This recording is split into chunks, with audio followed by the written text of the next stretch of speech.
Hey, good morning, everybody. I know nobody's in here just yet, but they will come.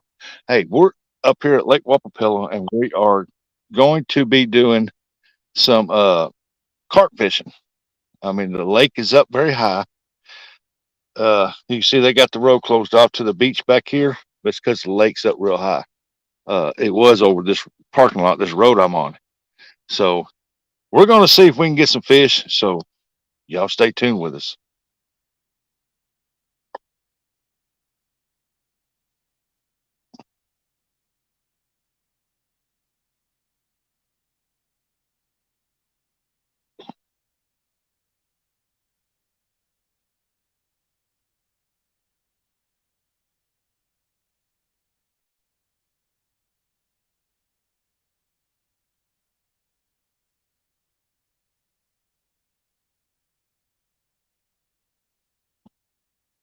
Hey, there's 351 Cleveland. How you doing, buddy?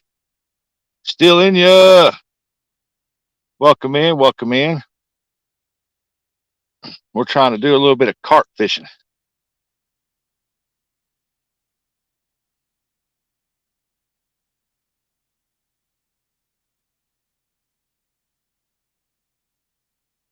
Got to share out. Be right back. Oh, that's awesome. Thank you, Steele. It's 351 Cleveland, my channel member. Awesome. Appreciate you, buddy. Appreciate all y'all. 351. I don't know if I ever, I'll go back on once I arrive. I don't know if I've ever sent you any stickers or not. If I didn't or haven't, email me at outdoorsrustic@gmail.com and I'll send you some.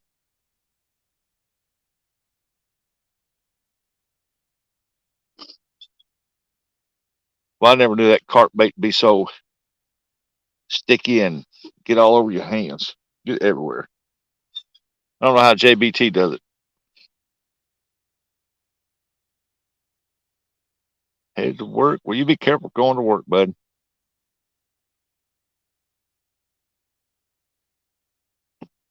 Hi, Lauren.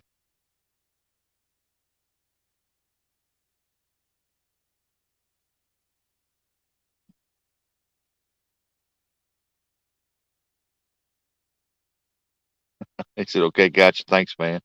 You're welcome. I am doing very well, Lauren. How are you doing? I am a booty.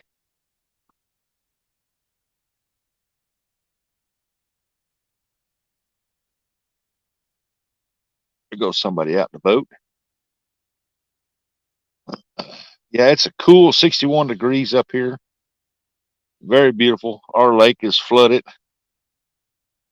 This is the time to be out in the boat, catch crappie. You can get these next to these banks where these trees are and just slay the crappie out there.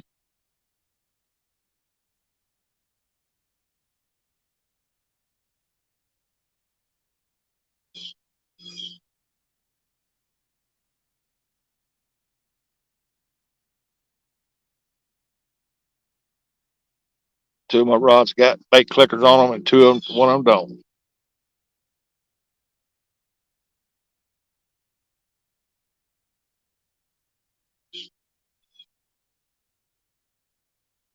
Now this lake does have carp in it, and common carp, and it has a lot of buffalo in here. I know there's a lot of buffalo, some big 50 pound plus buffalo in here. Hey, Bear, good morning, ladies and gentlemen. Good morning, Bear. Welcome in. And that carp bait got everywhere.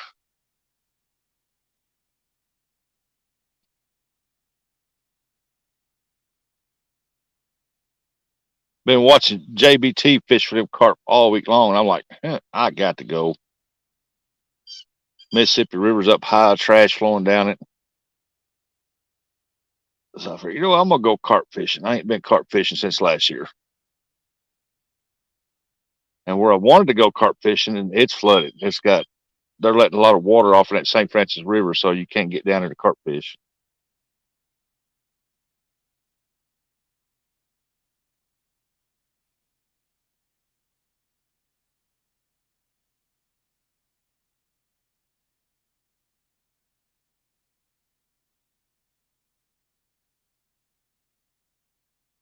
I don't know why it's still in here. I don't know why he's not a mod. He was a mod on my channel. Of course, I haven't been live in months. They might have took them all away.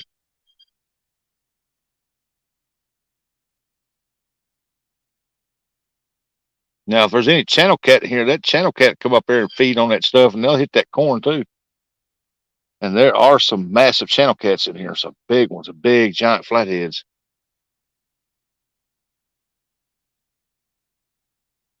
The only problem with the 40, 50 pound flatheads that they catch out here sometimes, the people keep them. They don't put them back.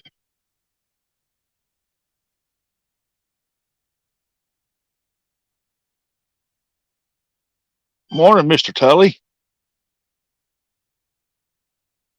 Morning, Brandon. How's everybody doing this morning? I wasn't going to go live, and I was just going to shoot some video footage and just drop a video. But I got thinking I haven't been live in about 3 months. I said I need to go live. Almost forgot how to set it up. Was carp fishing yesterday. We hooked one, but got wrapped up in a tree. Wow. Hey, Jubba. Hey, there's Craig's Catfish Cave. Welcome in, Craig's. Jubba Bruce, Love TV. I'm glad y'all could join me this morning. Like I said, it's 61 degrees and it's no wind right now. And man, it is beautiful out here.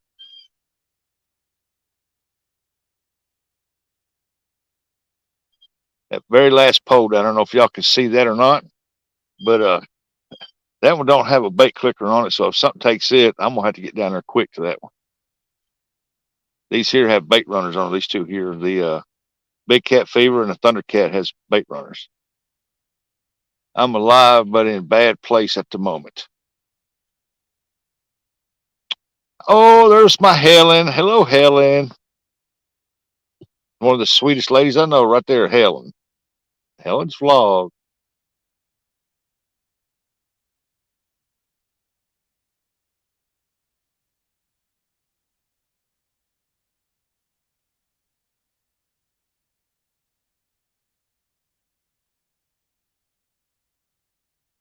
Oh, it's this crappie chasing bait fish down here. I should have brought my crappie jigs. But once I make my mind up what I'm going after, that's all I do is to take that one set of rods, and that's what I go for. But like I said, we stand a good chance catching some uh, catfish on this stuff. Hello, good morning to each and every one in the house. God bless you all. Bless you too, Jubba. Oh, thank you so much, Helen. Lauren said, hello, Helen.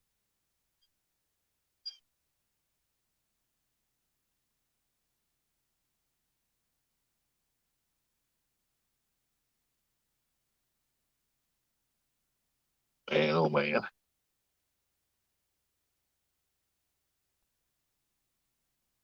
I've never fished this spot right here for carp. I've always fished right over in that corner there. There's the beach area there, and I get on that side of the beach there by the trees in that little cove right there. Now, over there, you can catch some carp over there, but you can't get to it because they got it all closed off, and it's about under 6 foot of water because the sign over there is up and it's half underwater.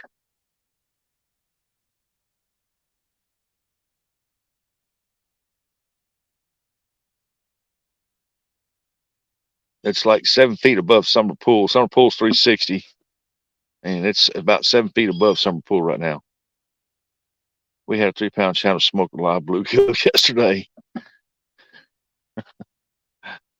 That is awesome. Did you get him in?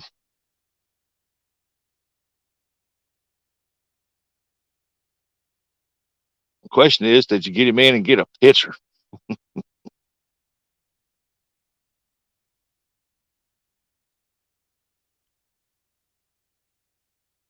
Yeah, I've been thinking about this all day yesterday. Where am I going to go? What spots do I need to hit? I'll check all 3 of them out for even fish.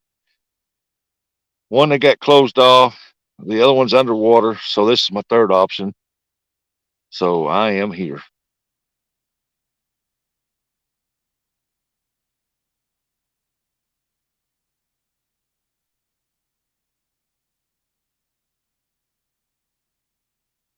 Just need the JBT to come in and tell me how often do I check my baits on that,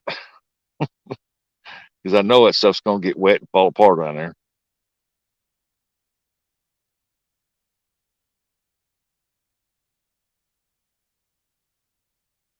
Oh, I need to tighten the line up on that one rod right there. It was on Dobson's live yesterday. Awesome. J Dog's in the house. What's up, J Dog? Hello, Nets. Just need to tighten that line up.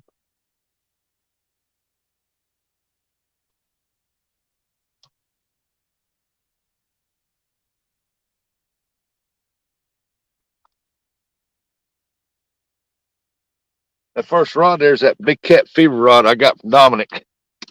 He put that reel on there. I like that reel. That thing casts pretty good. Casts better than that Pin Fierce 3 I got down there.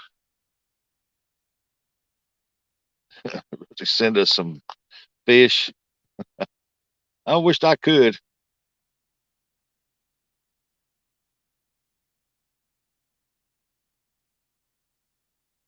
I'm currently living in my SUV, but I'm stress free, which is important.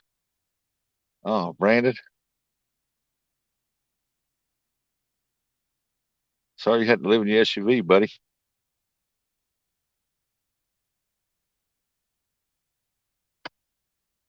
What's that say up here?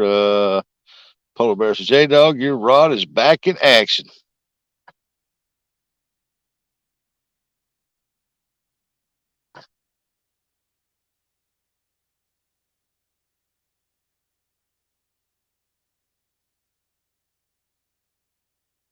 J Dog, did you go out fishing the other night after I talked to you?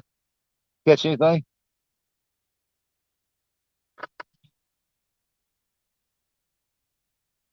I think Dominic was wanting me to go down to the point over at Cairo somewhere and fish with him, but I done had plans to do all this, made up all that bait, and I still don't know if I done it right. But I tell you what, it's sticky.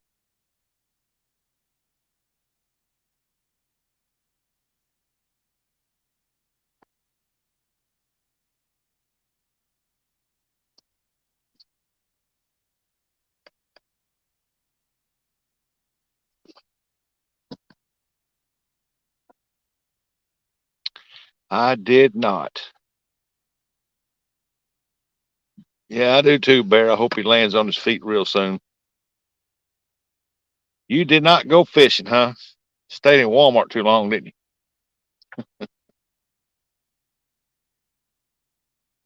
We'll see how this goes. That far right on the end, I don't have it very far out. The Thundercat's out there a pretty good ways, and then this one right here is about mid between all these. So, hey, there's Double Hook Angling. Y'all check out Double Hooks on Friday mornings for his coffee show.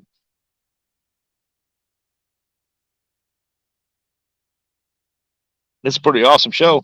I'll watch it.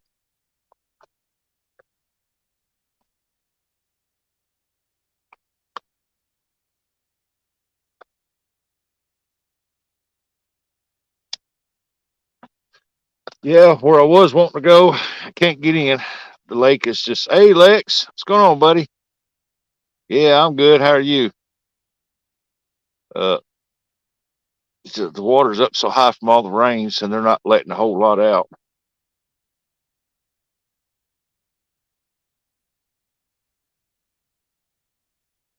There's a spot on the St. Francis River that I can fish for carp,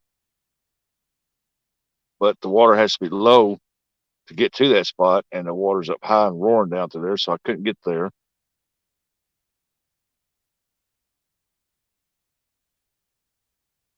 Well, Brandon, buddy, we all hope you get back on your feet soon.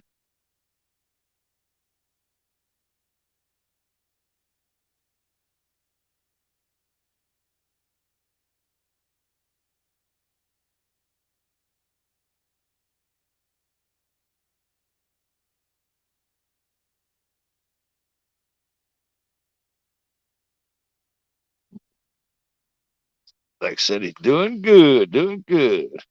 J Dog's got Mr. Double Hook. Double Hook says, Brandon, prayers for you, buddy.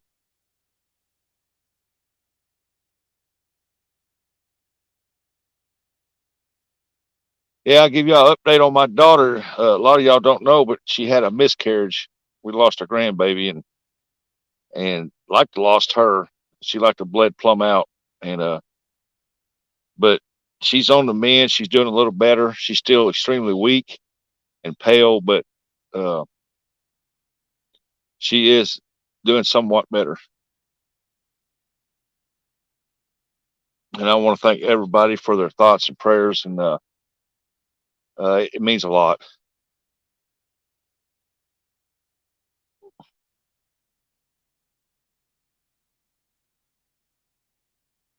Yeah, Lex, that and everybody know anybody on YouTube that really knows me knows that I have my grandkids a lot, and I love my grandkids, man. And I'm wanting a lot of them, but that ain't going. Sometimes that don't happen. But it was pretty heartbreaking. But we was more worried about losing her. So hey, Cobalt, what's going on, buddy?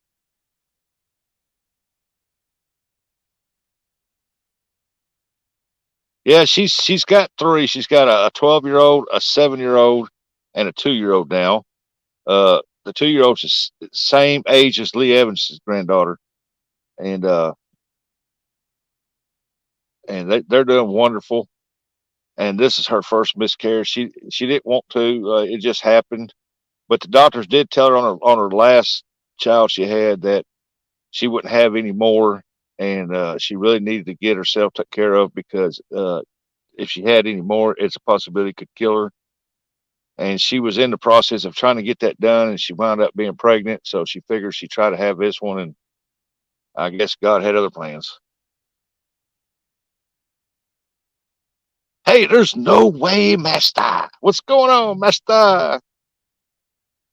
Been watching your videos. I love the areas you're showing on there. Them countrysides are beautiful.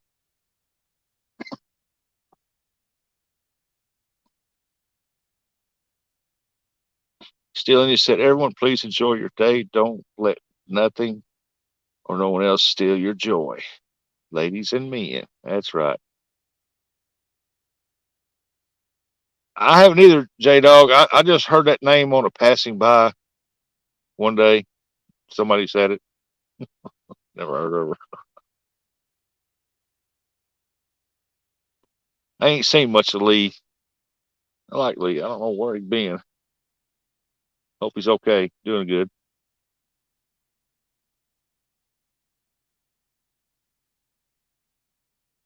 Got sweet nets in the house.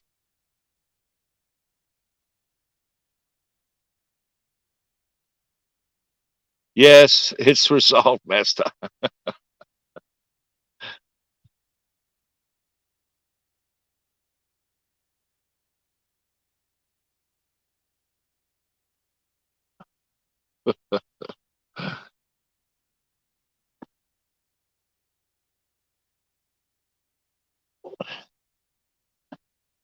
Keep waiting to see if deer's gonna cross that parking lot or go to the other side of the trees.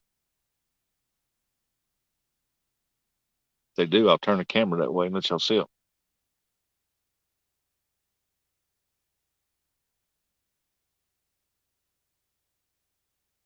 And we might catch carp, we might catch catfish, we might not catch nothing, but I tell you what, it is gorgeous here today. Nice, nice day.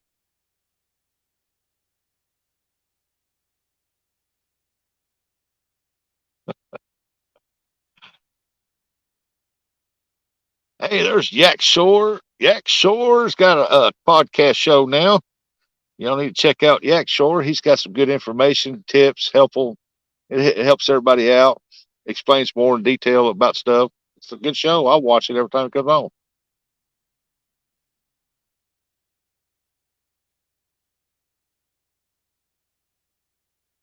922 Crawford Barbecue.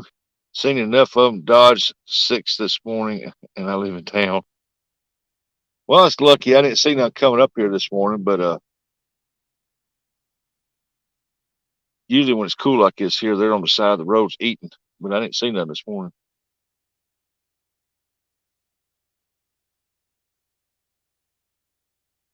But up here, these deer like to move about 8, 9 o'clock.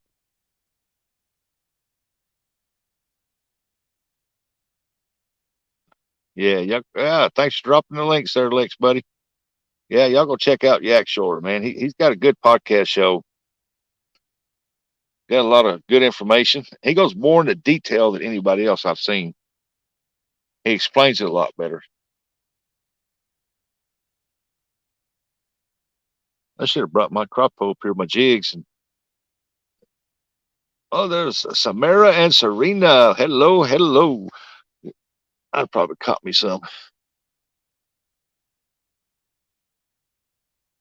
I don't know if y'all can see that down there or not, but there's some bait fish swimming right there.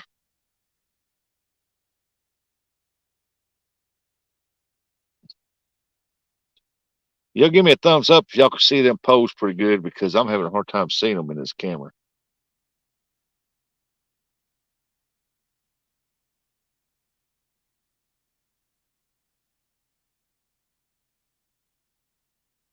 Randy said, I'll be carp and catfishing next weekend. Yeah, I'd like to get up there and go carp fishing with you.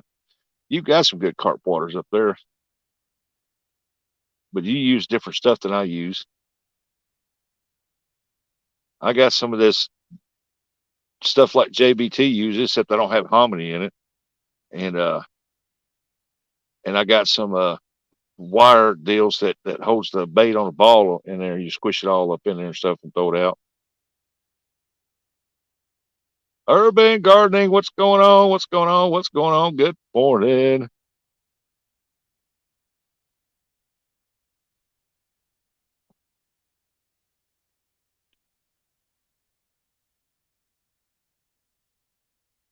Here comes the car down here. It's going to have to turn around and leave because the gate's locked. You know they just out looking.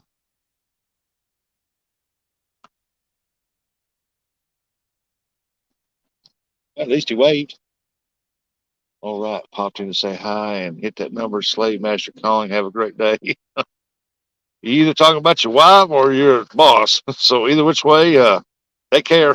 Thanks for coming in, sir. No, I just got here.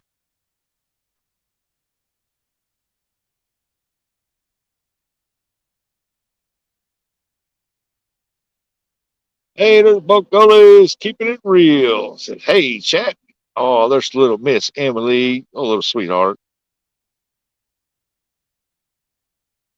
Hi, Emily. Emily, Emily, Emily, Emily.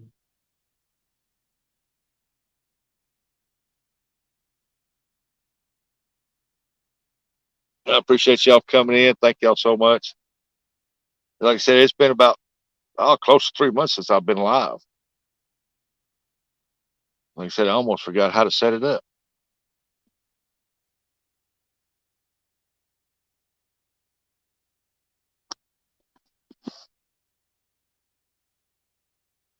Well, if there was deer thinking about crossing that parking lot, they ain't going to now since he went down there at that gate and turned around.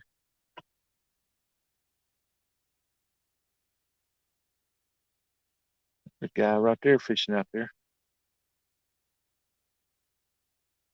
Russia, I'm getting out of Ohio right after Christmas and not coming back. I can't say I blame you. Heck, move to Missouri. Life is slow here in the South. We're not as advanced as most other states. Oh, double hook. I heard about that. You had to put down your dog. Man, I love dogs, man. I seen that and I thought, oh my goodness. I remember I had to put my little dog down. I couldn't even put it down. I made my wife go do it. I just couldn't do it. So my son and her went up there. I couldn't do it, man. I loved my little chihuahua. I'm sorry to hear about that, buddy. That's how long we had Lexi. We had her for 15 years. She went blind in both eyes because she was old and she got out there in that heat, and she was laying in the grass and in the ditch. We didn't even know she was out. And the kids brought her in and said they accidentally run over her with a bike. They said they didn't even see her down in that ditch.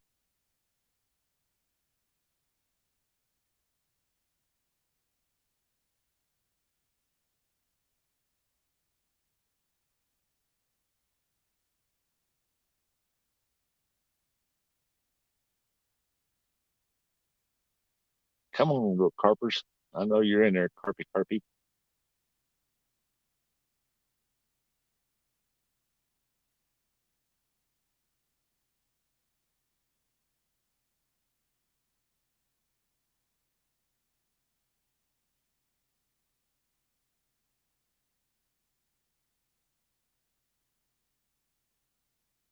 Anybody got plans for the weekend coming up?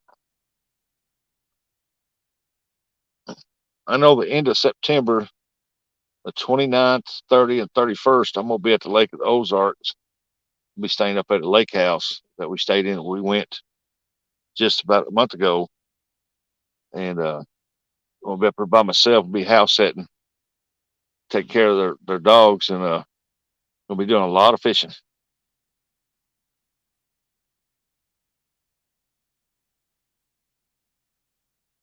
I hope Tara doesn't put this dog down. I'm about blind in one eye, can't see out the other.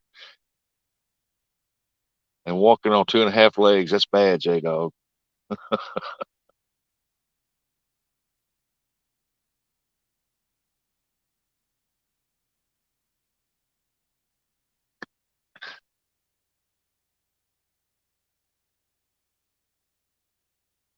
Let's see if I can. Let's see here.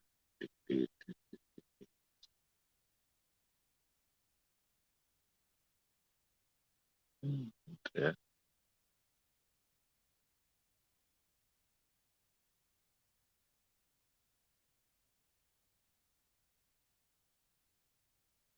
yeah, make the link drop. See if somebody will come up. Hush it down, bird. Hush it down. You're scaring the fish off. All the deer out here know I'm here. You ain't got to announce it to the world.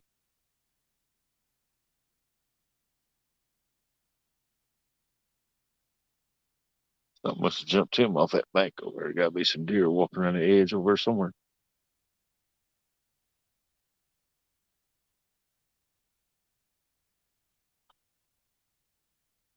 Something about can't see out the other.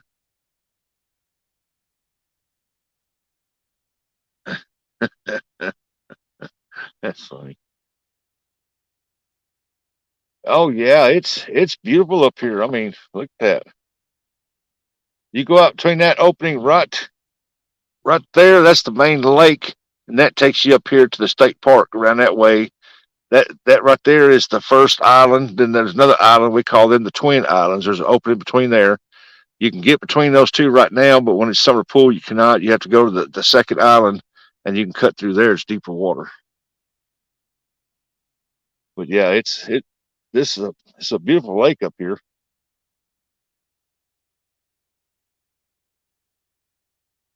Some good crappie fishing if you know how to fish it. I fished crappie on this lake almost 30 years. We had a camper set here for 20,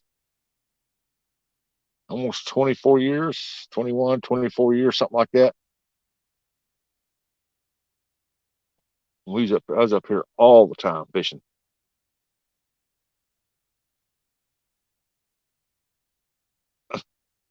Say, dog, it would be a mercy thing, mercy for all of us.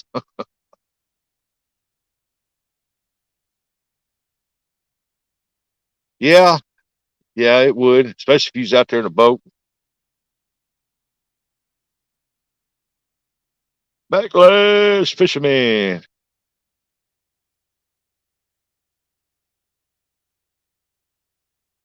Backlash. Sorry I missed Coastal's live this morning, but I couldn't resist going live fishing. What a crappie's jumping out there right now.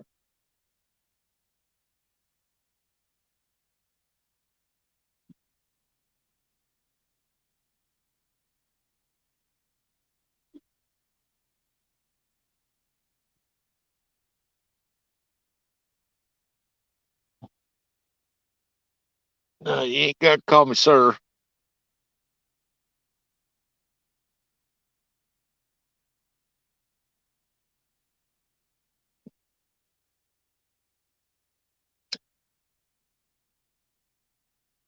Uh-oh, getting hit on that last rod down there. Something messing with it. Hope the bluegill don't find that corn. Oh, yeah, something's messing with that last rod down there. See the line moving. Oh, I didn't set that drag either.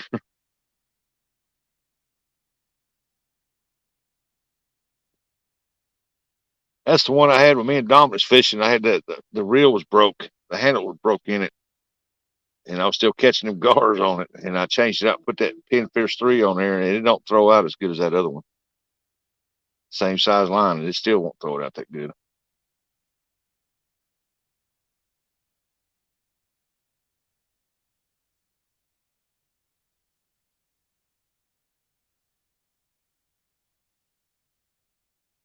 I got a couple taps out there on that.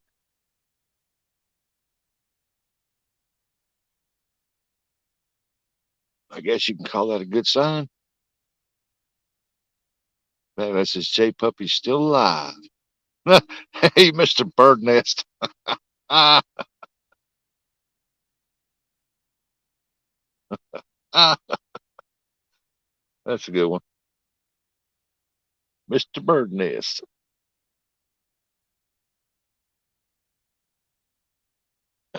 Oh, he hit it that time too. Oh, he messing with it. Find that hook and run with it, buddy.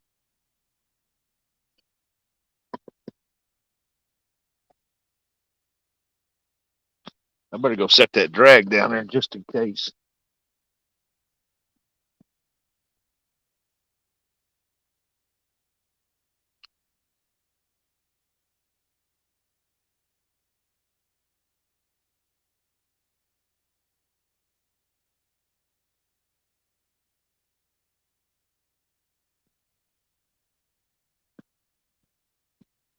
All right. Drag is set. Gotta do now. Just let it rock.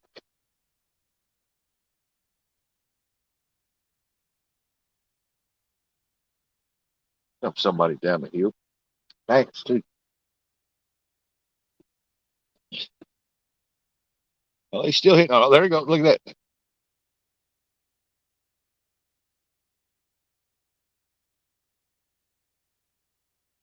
He's hitting on it, but he ain't committed to it yet. Can't fish with the lick trophy. That's right. That's right. Saturday morning, 7 a.m. Eastern time. 1D1 professional cat fisherman. Real time cat fisherman. That's cat professional. He's a professional catfish angler.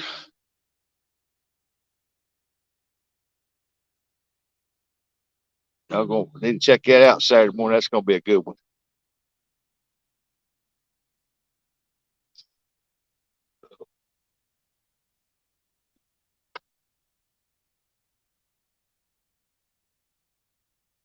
Well, he's hitting on it.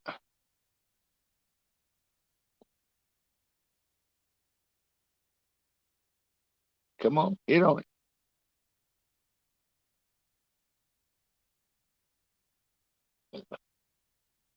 It's either gonna be a bluegill or a catfish, I think.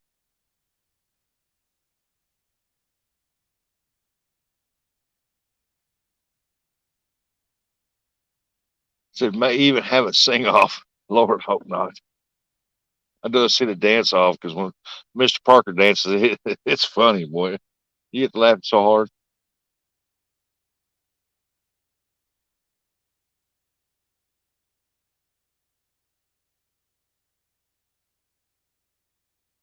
If y'all want to laugh hard, go check out Real Time Catfishing. Check out his dance off. His dog gets in there. it, it'll make you laugh so hard tears run down your cheek. I'm not okay. I got hurt last night. Well, that Coastal beat you up again. Hey, good morning, Lisa. Glad to see you aren't in the spot running up and down the hill. Yeah, You talk about over to Dinko. Yeah. That wore me out that day. Boy, he's hitting on that pole down there. Come on now. Commit to it. Take it.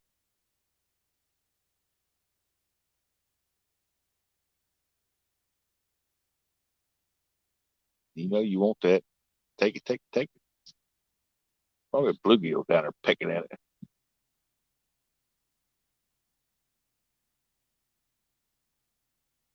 Yeah, running up down that hill that day. Shoot, well, I was tired when I got home. I was exhausted watching you that day.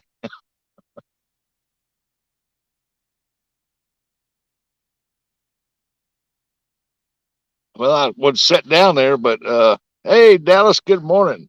But the bank was so steep down there where the broads were that there was no place to sit unless you was facing downhill. So I sat up on top and decided just to run back and forth. I paid for it the next day. Whew, mercy.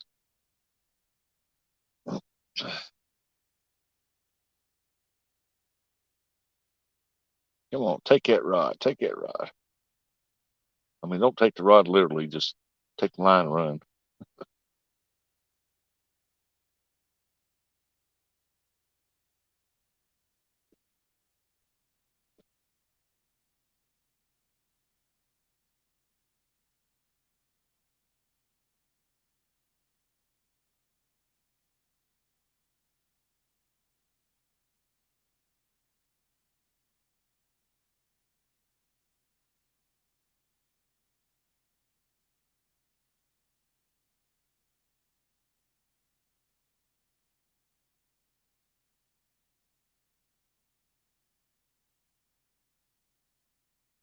Oh, it is peaceful, very quiet.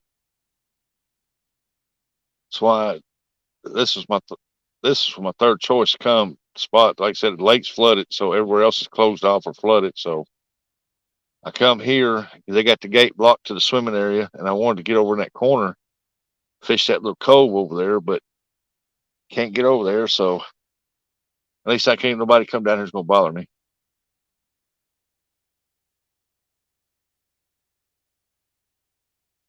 But yeah, it's always peaceful up here on this lake.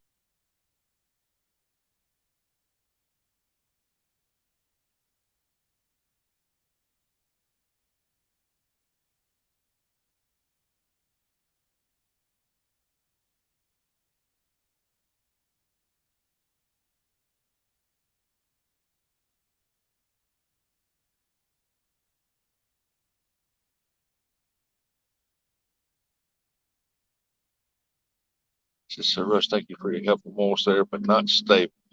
Oh, you're welcome, Nance. I hope you get there back where you was at. What'd you have? Kind of accident? What'd you do?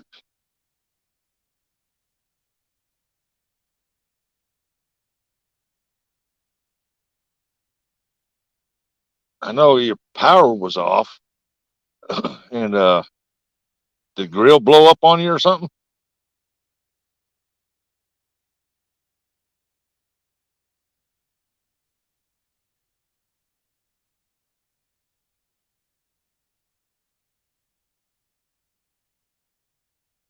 So last I heard, you was going to get your grill ready because y'all had no power.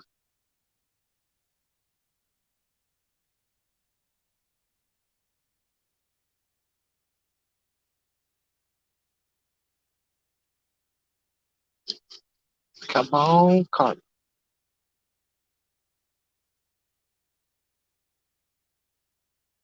Should have stopped, got me some night crawlers, and just put night crawlers on one rig. See what happened. Man, something's still hitting on that down there.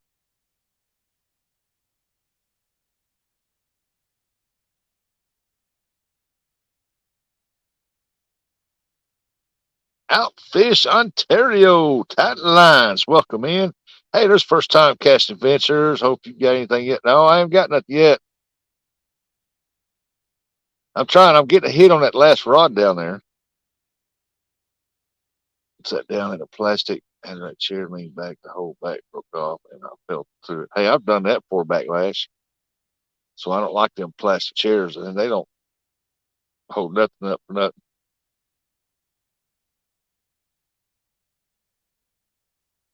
And if they set out there in the yard like they're supposed to, the sun gets on them, it makes them brittle. I don't like that.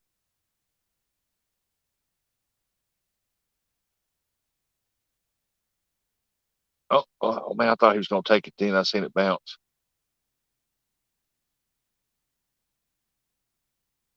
Man, he is pecking on that dude down there.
See, I show y'all the rig I'm using.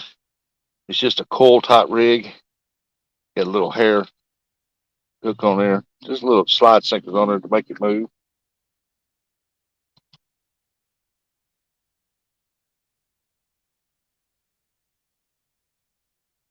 He ate all the corn off of it, I guess. I guess it's a bluegill.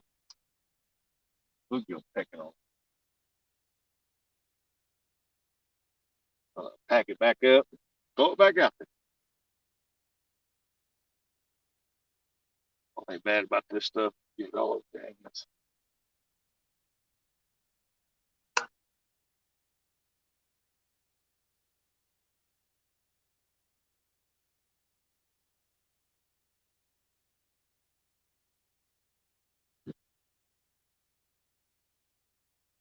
It ain't too bad.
All right, we got that made it back up, throw it back out.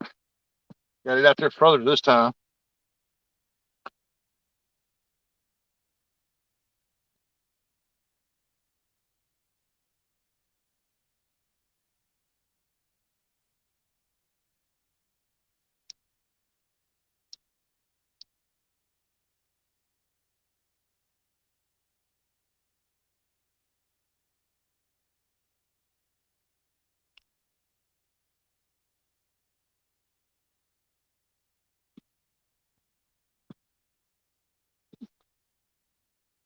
All right.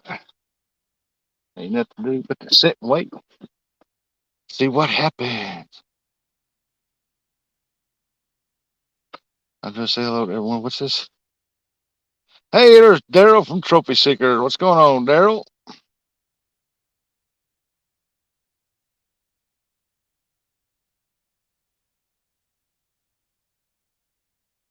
Yeah, keep Kent in y'all's prayers. I heard he wasn't doing so well.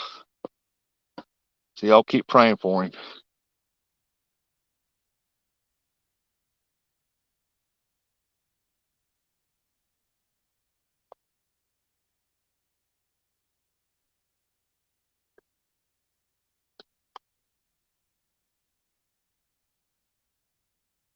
I got a messenger. What's this next?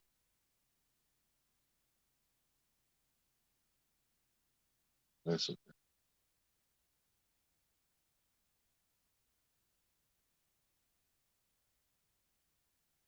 Oh, y'all can see that rod down there now.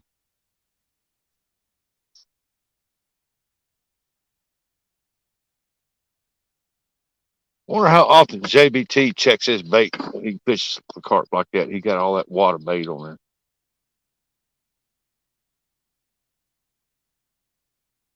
I've never fished with carp like this. I've always used just a hook that was just dangling off the above the weight.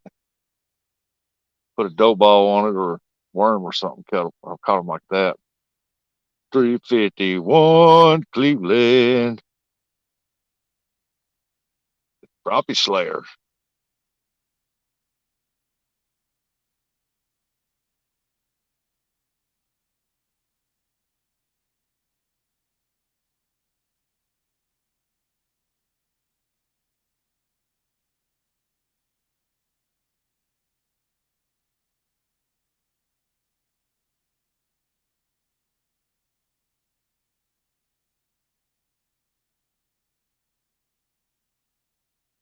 I think Dominic, uh, that big cat fever rod, I think he thinks it's cursed.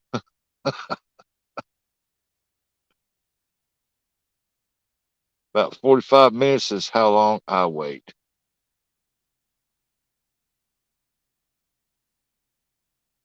I'll give it a little bit longer, then I'll put pressure on these other two.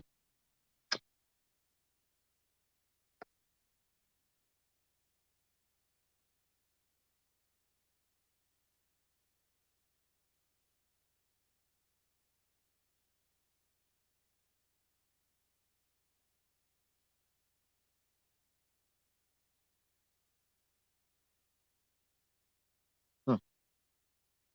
So, big moving in the trees up there. And we got 20 people in here watching. Awesome, awesome. I hope y'all enjoy the view.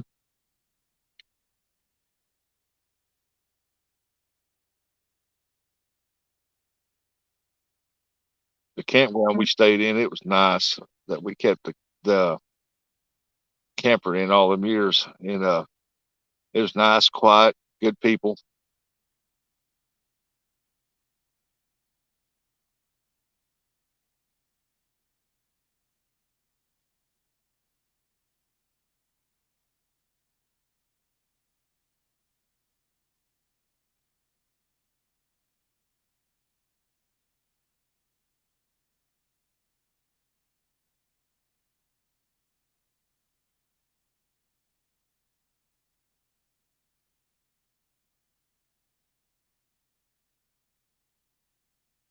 Yeah, I've never carp fished right here. I've always crappie fished right here. Caught some nice crappie off this. But where I wanted to go is right over there. But man, you can't get in there for nothing. I get my boat back from the shop. I'm gonna be coming up here doing some crappie fishing.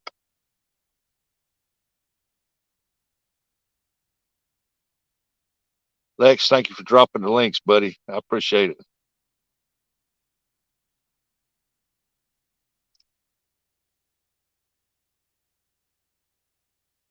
Because on here, I can't tell who's a mod and who's not.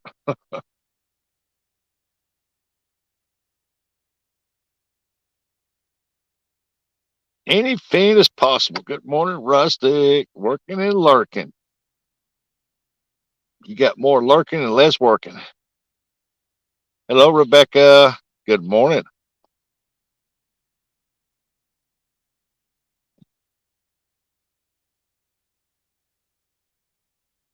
Rebecca, I was cleaning out my old fishing van and I found the hat that you made me. I took it in and washed it, put it up, getting it ready for this winter. I wore it this winter out fishing and stuff.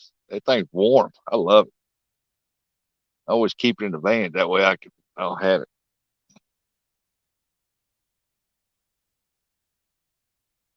Anything, bro. Thanks for supporting my live stream. Ooh, my shirt coming button right there.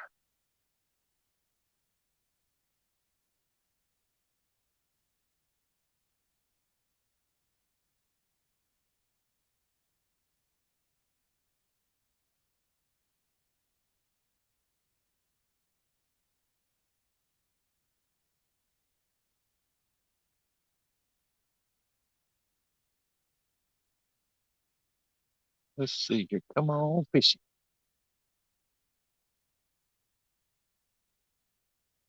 Yeah, but there's some buffalo in here that weigh up to 50 pounds in this thing. A big giant buffaloes in here.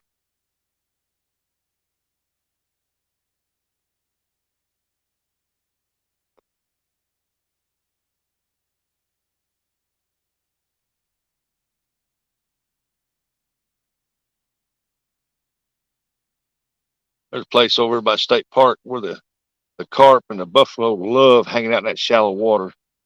That's where I was wanting to go, but I drove down here and looked at this, see how high it was. I thought there was no way that whole place flooded underwater over there.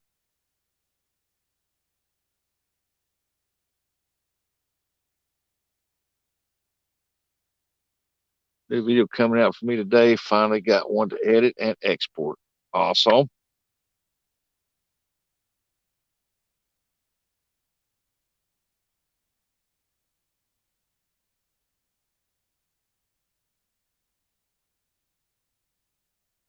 Did you get your laptop figured out?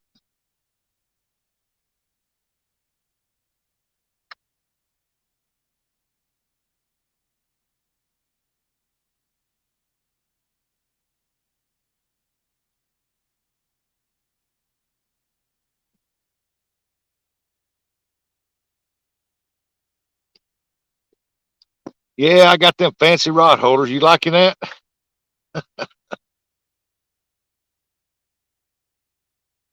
Only difference this time, I got uh,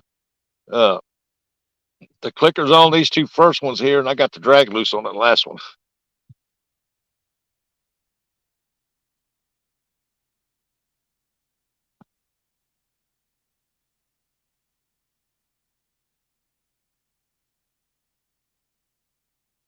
If I catch something, I still got to walk down about 6 foot of rocks right here to get it. I forgot my nets in the boat, and I didn't want to dig around in the shed and get one of them small ones.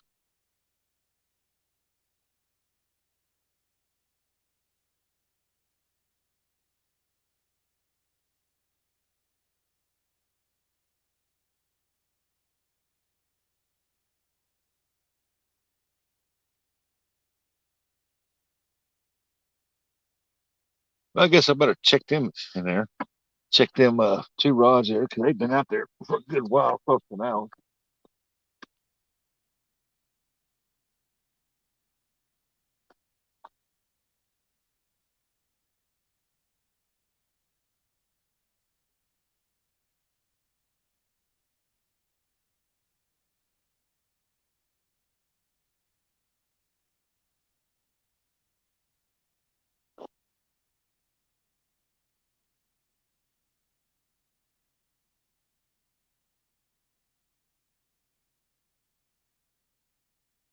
Feel good.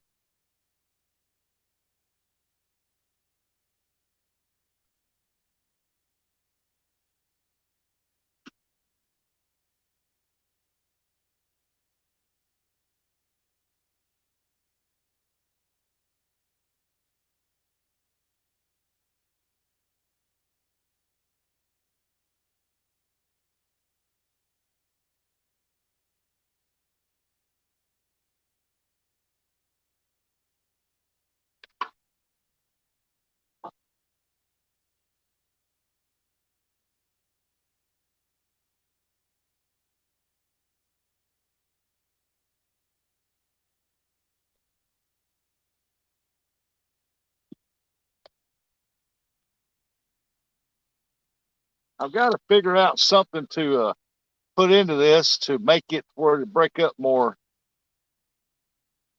when it's out there. It dissolves a little bit better. Well, this here needs to be refreshed.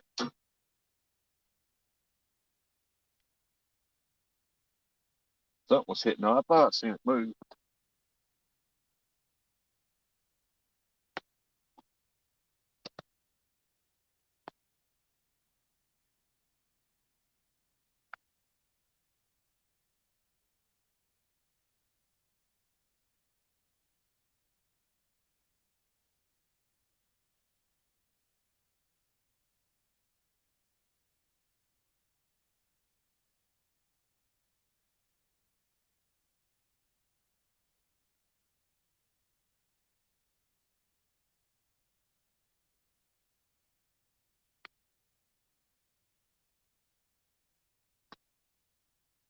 This is stuff I'm using.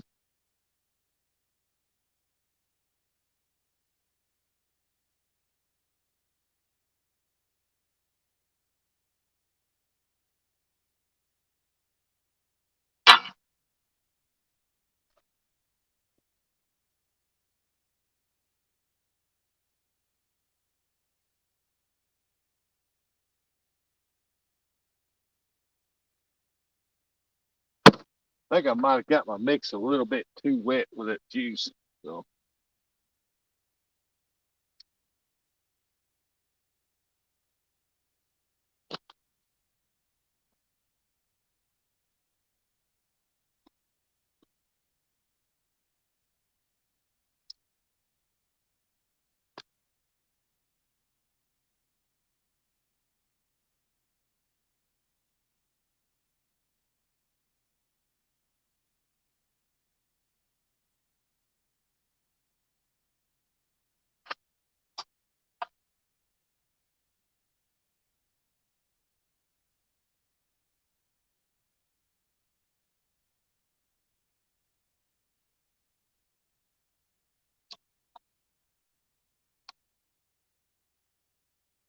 yeah,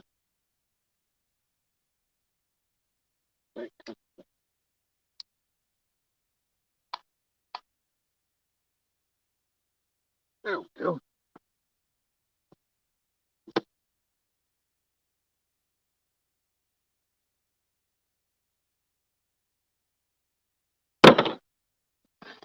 I'm still learning how to make this hackbait stuff.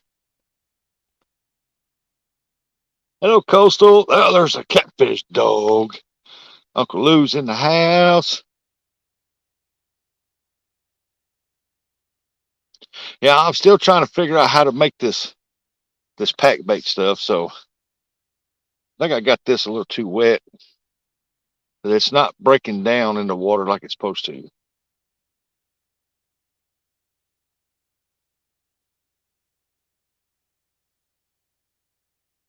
But we did get one bite though. He didn't on it until he picked all the stuff off of it.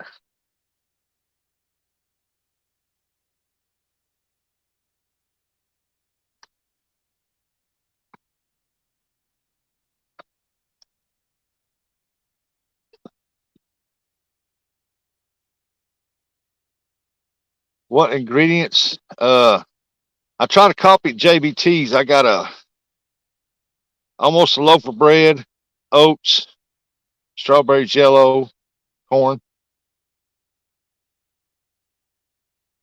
and I blended it all up in the blender and poured the dry stuff in. And then when I got here, I put the juice and the corn in it.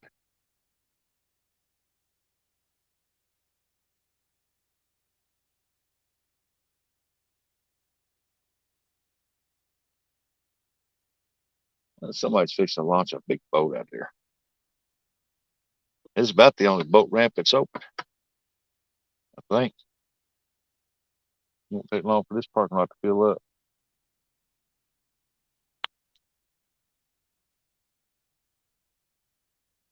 But that's what I'm using. And it's real doughy, and I don't like it doughy like that. I think I got too much corn juice in there. The next time I'll watch uh JBT's video a little closer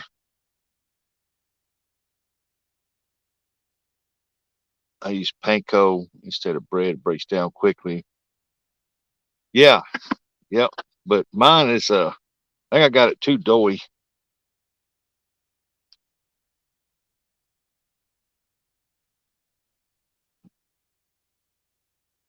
Panko. Is that panko? Panko. Yeah, he puts hominy in his. I didn't have hominy, so I couldn't put that in there.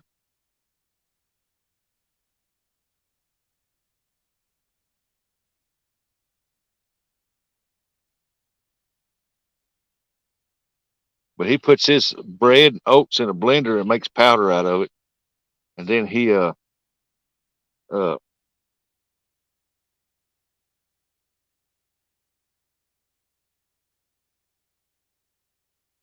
think he puts a little bit more oats in there, not a lot. And then he'll put corn and hominy in it. Then he puts his red dye stuff in there. He soaks his corn in. Randall Rhino, good morning, buddy.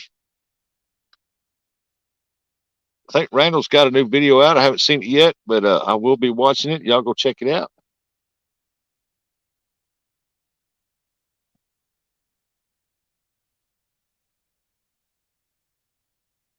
Coastal, I missed the ride along this morning, but I was having my own little ride along. I was coming up here to do some little bit of fishing.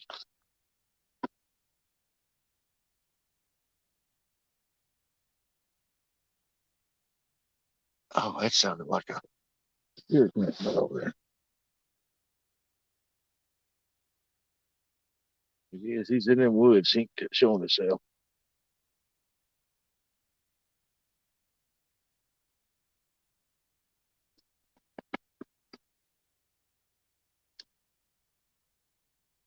This is the area where a friend of mine sent me a video of a timber rattler swimming across the water across a swimming area over here. About 4.5 foot long. He was swimming across there. And they say that timber rattlers don't swim. They do too. All snakes swim.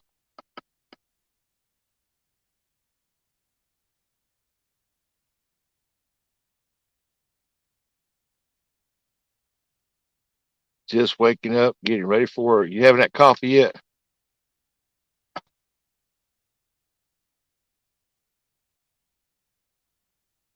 Dave coming here. Yeah, there's Dave. What's going on, Dave?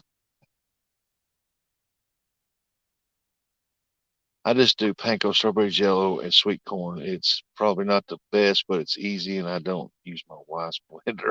I don't use her blender either. I got my own because I use it for grinding up skipjack and making a bait out of skipjack dough bait.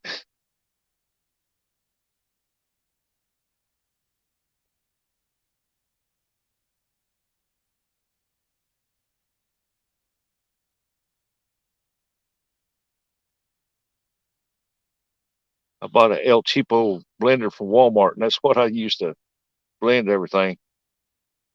I think next time I'll blend my bread up, and I won't put that oats in the blender so that way to give it more areas for it to break down.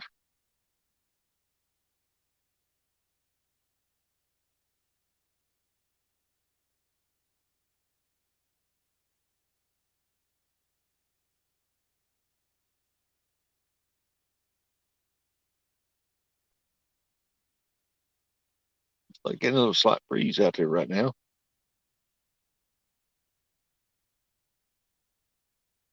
Hello, Ellen.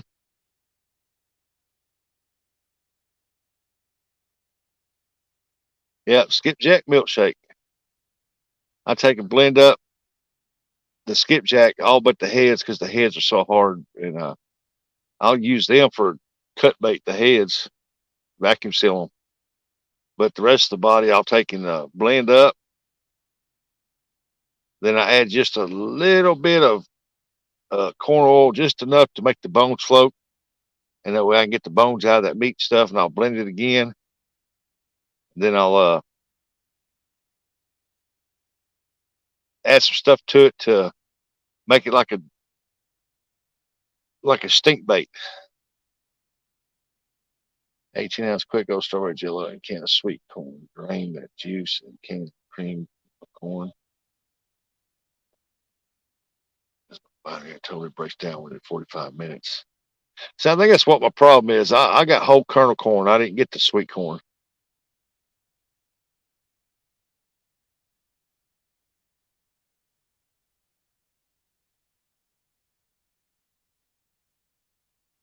I mean, I've caught carp with a and buffalo on that regular whole kernel corn.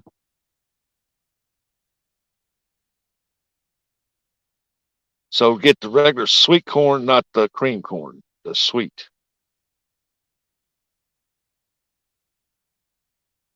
Uncle Lou said I use whole kernel. Okay.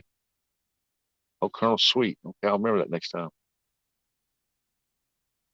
Uncle Lou said, Nets, hello, how are you?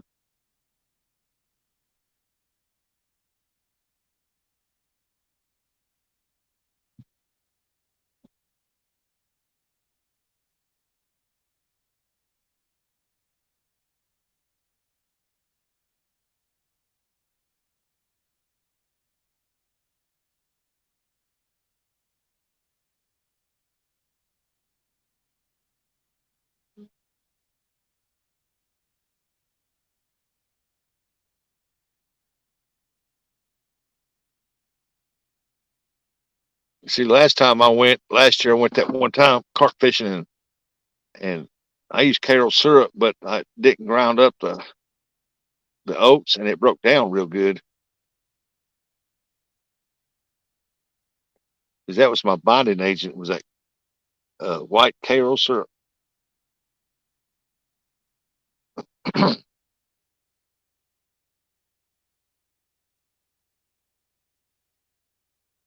Come on, carp. I know you're in here.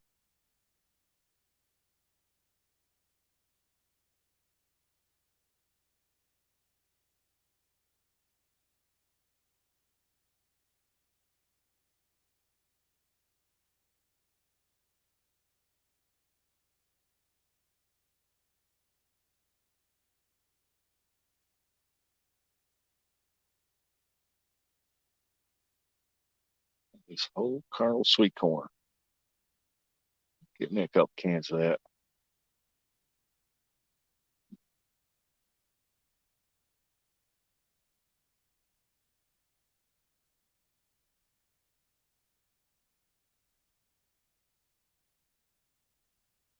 Should take that last rod, take that carp set up off there, and put me a little bitty hook on there, a little piece of that corn on there, and put it down and catch some bluegill, make cut bait, fish, catfish with it.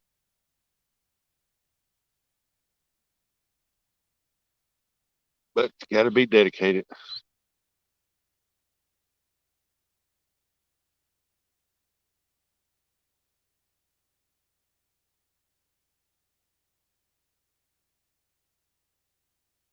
Come on, fishy, fishy, fishy.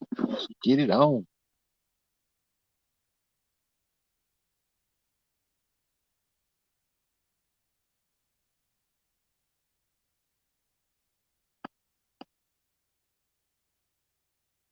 Supposed to be nice all this week, rest of this week, and possibly this weekend, then get back up in the hundreds again next week. I ain't looking forward to that.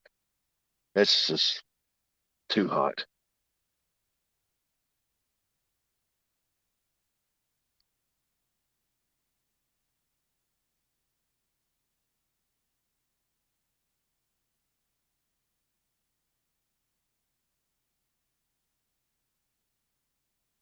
Yeah, no, you've been doing some catfishing.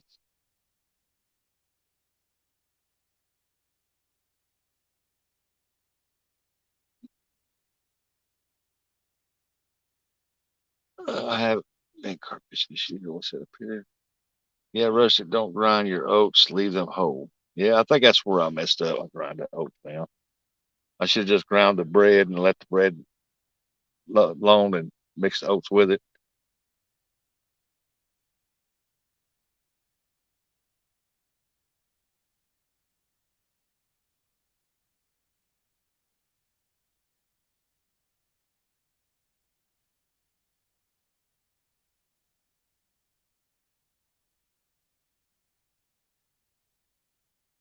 But I've had luck catching carp a lot in the past with dough balls, so hopefully this will pay off.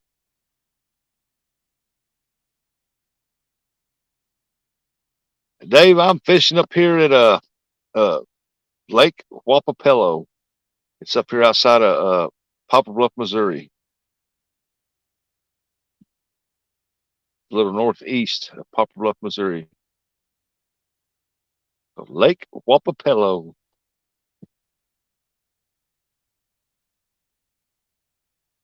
It's a big lake.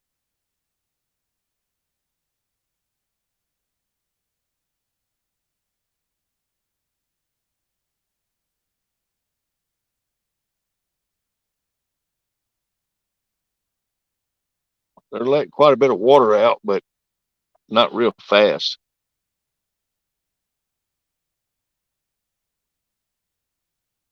I was wanting to fish the St. Francis River where I've caught carp before, but it's all flooded. The lake's up so high, so I knew that was going to be high, and I said, "Well, that's out of the question."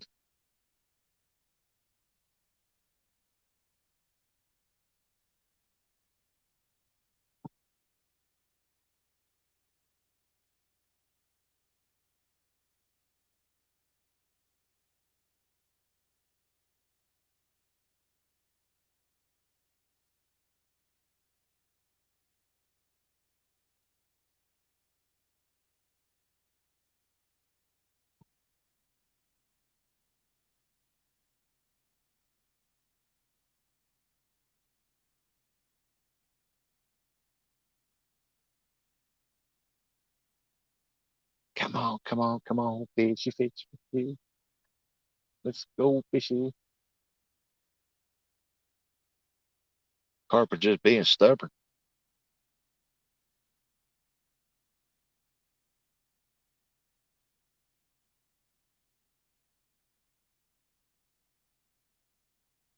What Lake Wapapello? That's not how you spell it, but it's Wapapello. Wapapello.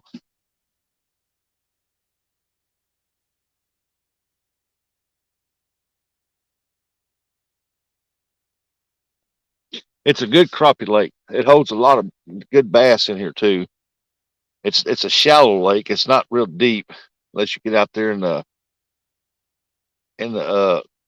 St. Francis River flows through here and goes into the dam, and then it goes out to the spillway and goes out. St. Francis River keeps continuing for miles, and you get out there in the channel out there. It's deep out there. It gets up 30 feet deep.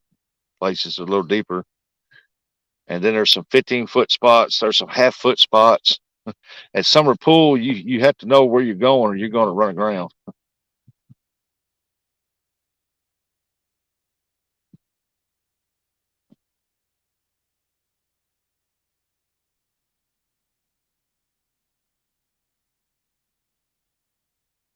Lisa's saying, "Dog, what's up, dog?"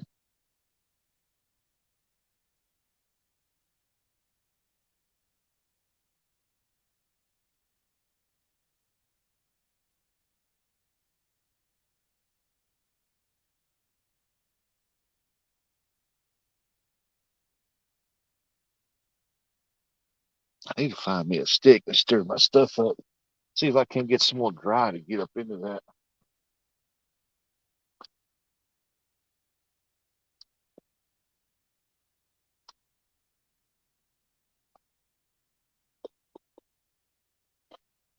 Just a little bit more of this dry stuff.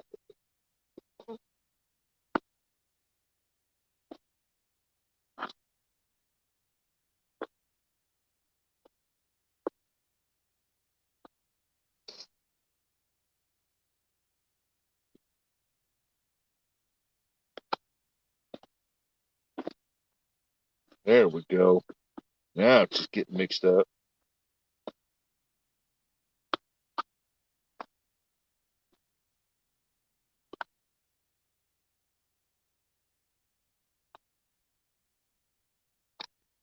Yeah, it's mixed up in there good.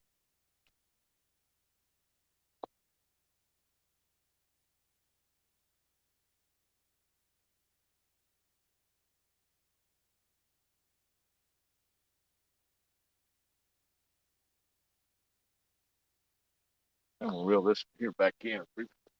Press this back up, some of that drier stuff.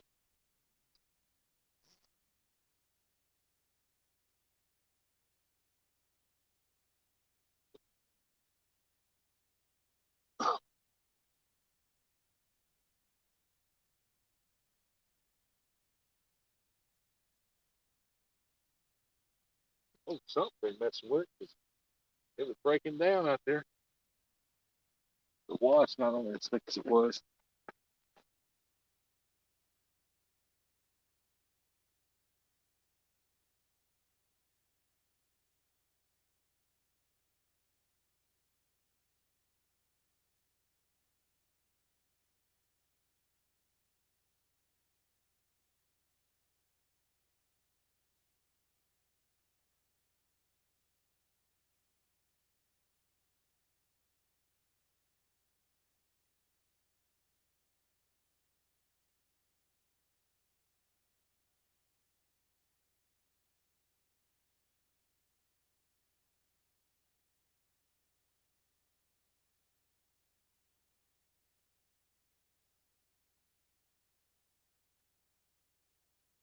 Yummy, yummy.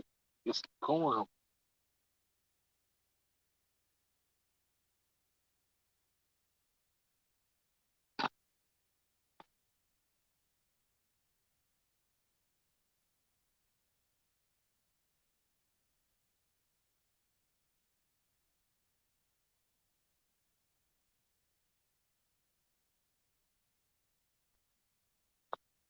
There. Yeah. Get that crap all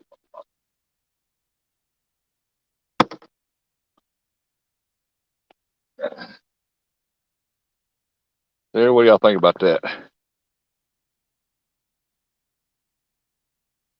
Look at that. There's a corn down there on the dangling line. Look at there. I like to eat that.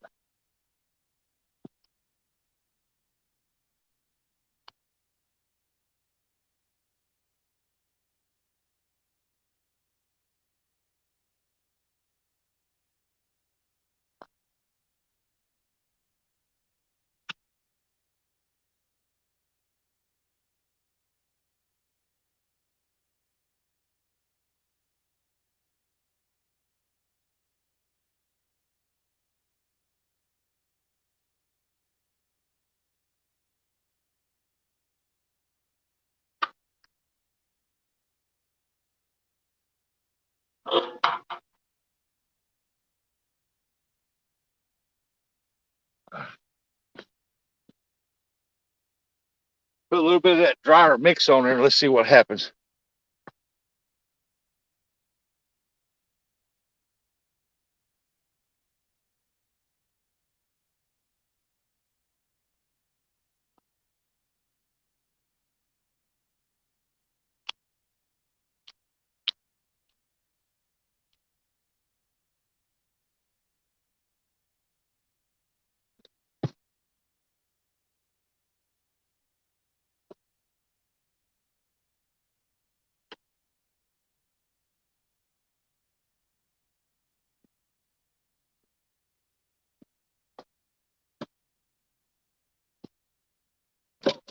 Oh,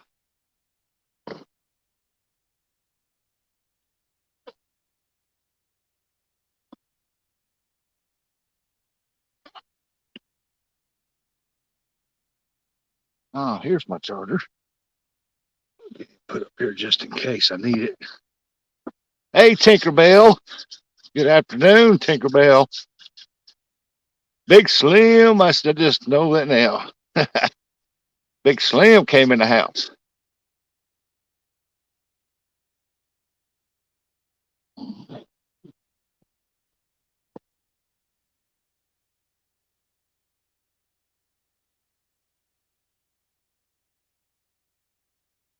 There goes a boat. There's another boat there.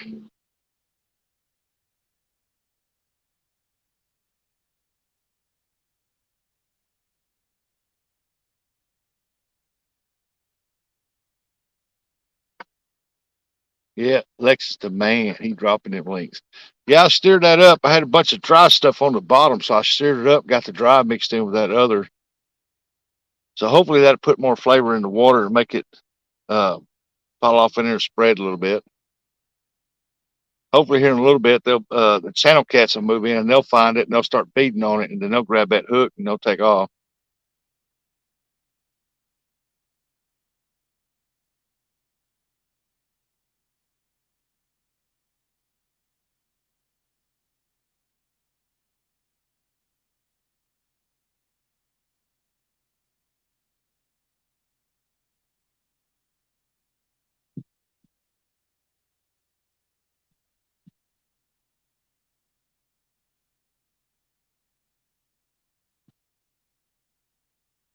What's the dog saying now? He said something. Are you saying that a good pack bait brings the carp to eat? Uh, what's the extra here? I was here a long time ago. I was kidding. I gotta miss some people. Best part about a good pack bait recipe, you never need to pack a lunch either. No, it's all natural ingredients.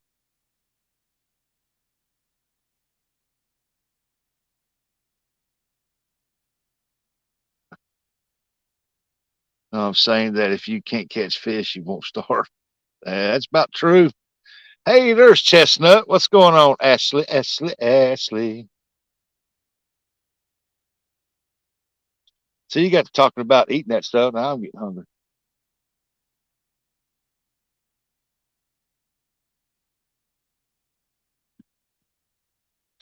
Yeah, the little cold springs I got on there, I got them off Timu for like 80 cents.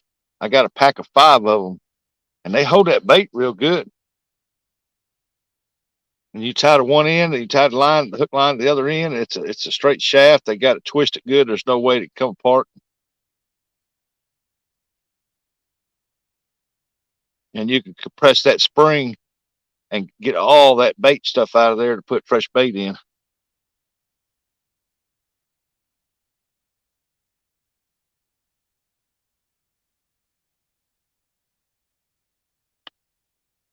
Ooh, the big one ant crawl. Get out there, buddy.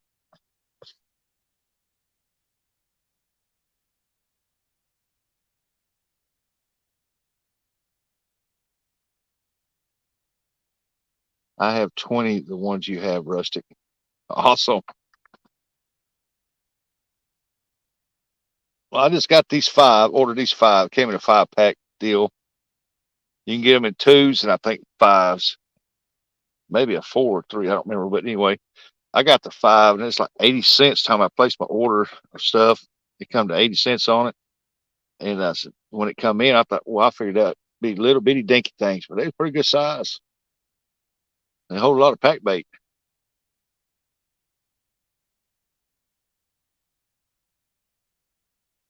Ashley, Ashley, there's little Ashley.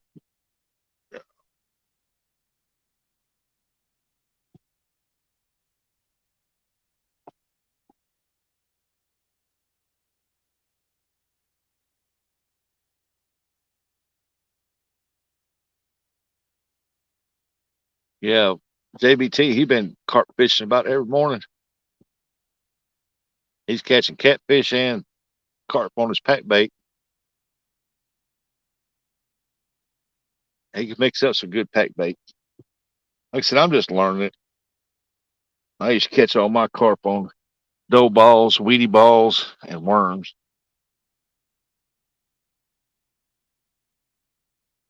It's a lot of bait fish in here right now.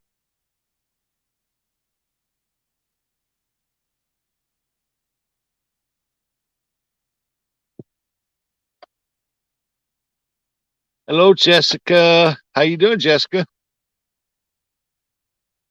Jessica can't stay long. She can't never stay long. She's a busy, busy, busy lady.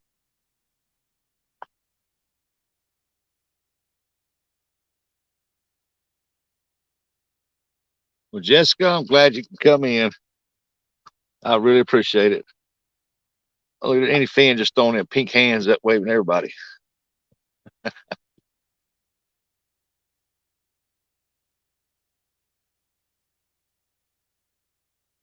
Yeah, any fan was talking about my fancy rod holders here. Y'all go check out his video where him and son was out there, and they had a fancy rod holder too. Except theirs is nicer than mine. What I got here. Rusty, have you ever seen any of Mick Hoyle's bait making vids? Quite interesting recipes. No, I sure haven't. Didn't know he had any uh, bait making recipes. I'll have to go check that out. I know who you're talking about. Oh, Mick. Yeah, I'll have to go check that out. Might try it. I don't know if it'd work over here or not, but we'll see.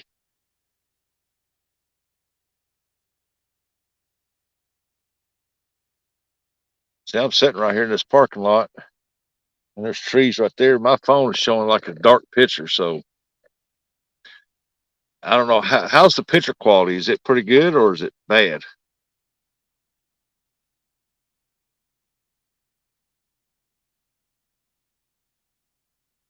Benke Travel Blog. Welcome in.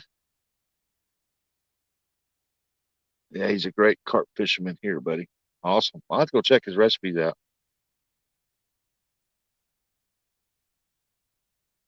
I'm trying to find some good one because on this lake right here, there is some. Oh man, like I said, there are some giant buffalo here. There's some giant carp here.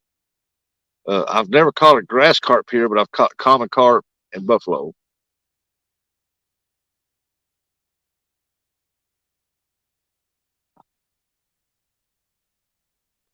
Thank you, any fan, for dropping the links. Appreciate it.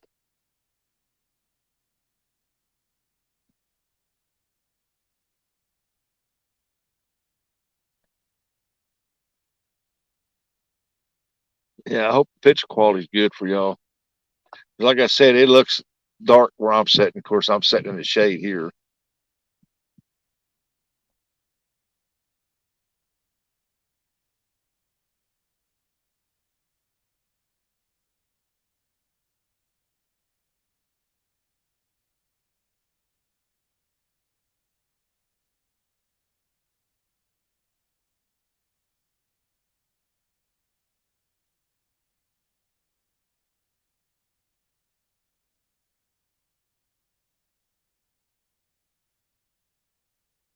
Let's see here. Guessing that rod don't get much trapping. It's a good foot. Yeah, yeah, it comes in. There's a steep hill behind these trees right here. There's the boat ramp at the end of this. Hey, Johnny Small Pepper. And then that's it ends right there because that's the swimming area. And then it dead ends right there at the swimming area. Right over there in that cove was where I was wanting that. But if you see the sign over there, it's almost underwater. So there's a good bank over there. There's a good cove there for carp to hang out. But you can't get to it because they got the gate locked, and you can't walk around there because the water's up in the woods. So there's not a lot of a boat right now. There's not a lot of traffic right here because they can't get to the swimming area. But that boat ramp, they don't have much parking over there for the boat ramp. And here pretty soon, if they keep coming in, they'll park right here along its side right here.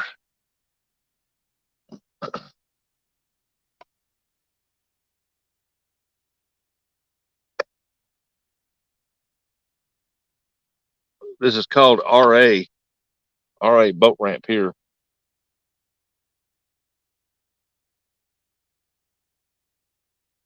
This is the new RA. The old one is on around just a little bit further.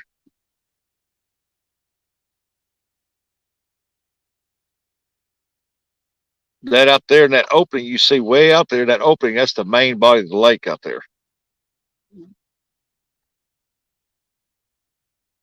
All the rest of this lake's made up of like this. It's got coves and stuff like that you go up in.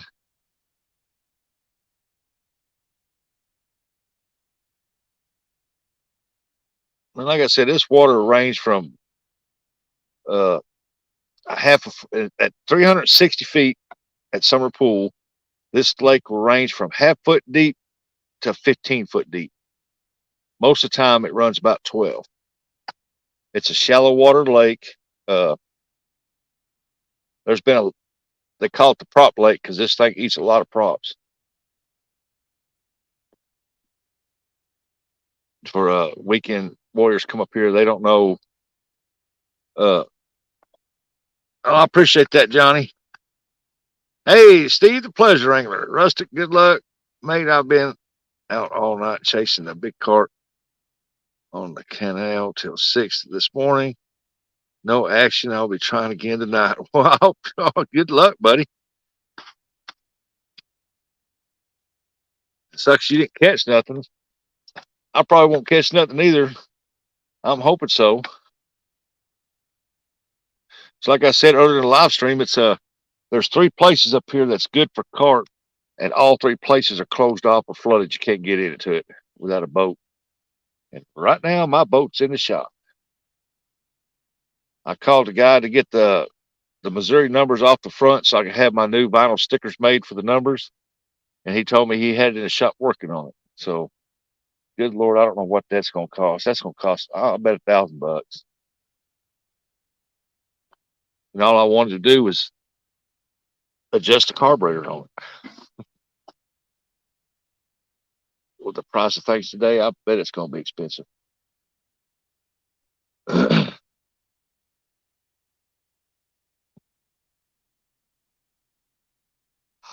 There's Sis Rose. Like and share your live. Good morning, sir, and everyone. Good morning, Poe. How you doing, Sis Rose? Where's Dominic? Is he still asleep? I bet he went to Cairo. I think he wanted me to go over there with him catfishing, but I already made plans to come up here. Ned says, let's eat dinner, sis.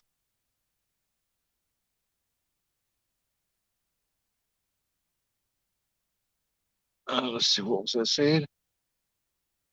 Lex, hope you well, bro.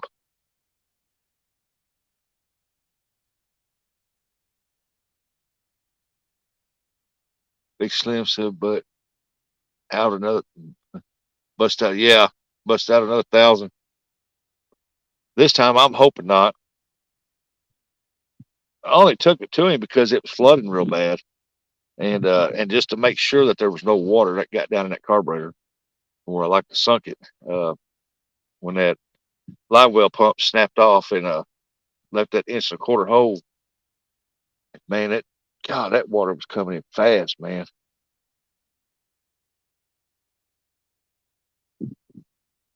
Think about getting me a bigger bilge pump, put it in, because that one there barely kept the water drain just below the top of the battery. I was like, oh,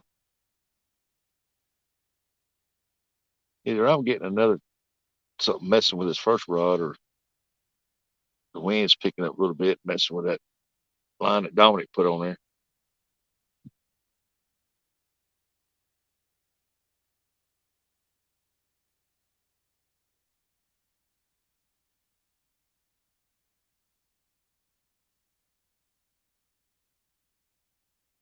And he finished that, howdy, Sarah. Sarah, come in here. Hey, there's Sarah. Hello, Sarah. Where's Leon?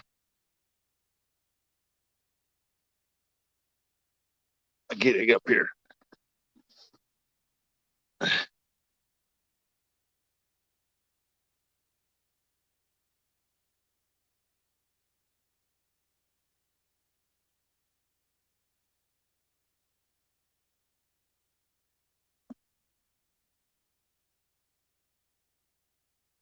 See if we can't get somebody more power. Sir Rustic didn't see me. Yes, I did, sis Rose. You laughing over here. I see how you are.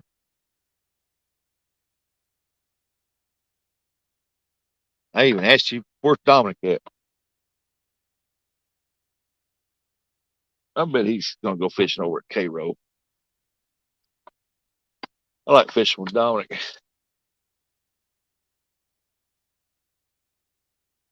We were sitting there last Friday fishing, and I was sitting behind him watching my rods because my rods were behind him down on the other side of him. So I moved my chair on the other side of him because I like talking to people face to face, not to their backs. And I was sitting there, and he goes, "Oh shit!" Excuse my language. He said, "Oh shit!" He jumps up, and I thought it was a snake crawled up there, so I jumped up, and me and him was in front of each other. And he was trying to get around me. He was getting one heck of a hit on his rod. Freaked me out. I thought it was a snake done crawled up there beside me. Oh boy, outdoors. Welcome in. Welcome in. Said morning. Any fin is possible. Any fin. Any fin. Any fin. Any fin. I'll take any fin right now. But yeah, he freaked me out. I jumped up when he said that. He jumped up. He was just trying to get to his rod, and I'm sitting over here looking around for a snake blocking his way. Told him, "You scared the crap out of me when you done that." One thing I learned fishing with old Dominic is you don't get in his way when he gets a hit. He'll run you over.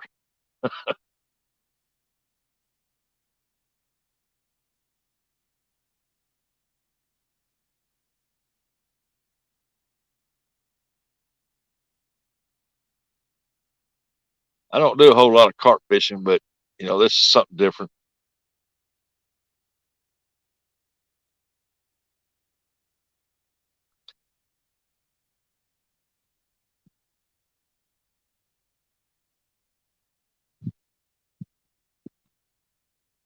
Yeah, I dropped the link in there. Worried about my buddy Leon. I ain't seen him in a while.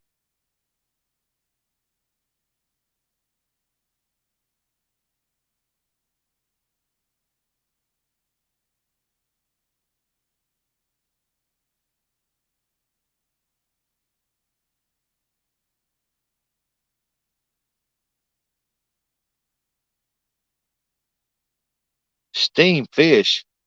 Oh mercy. I guess that wouldn't be bad if it had spices on it and you take the head off of it. I can't eat fish when it's looking back up at me. I just can't do it. I've had baked fish and I love deep fried fish, but I never had steamed fish.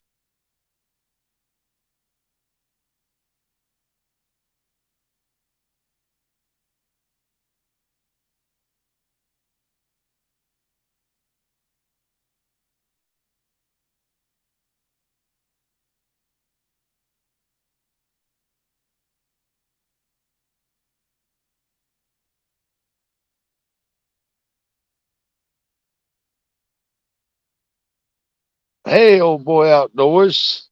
Welcome in. Welcome in. I'm glad y'all are saying hi to everybody that comes in because I'm looking away, and when I turn around, chat's done moved up. And I'm missing everybody when they coming in.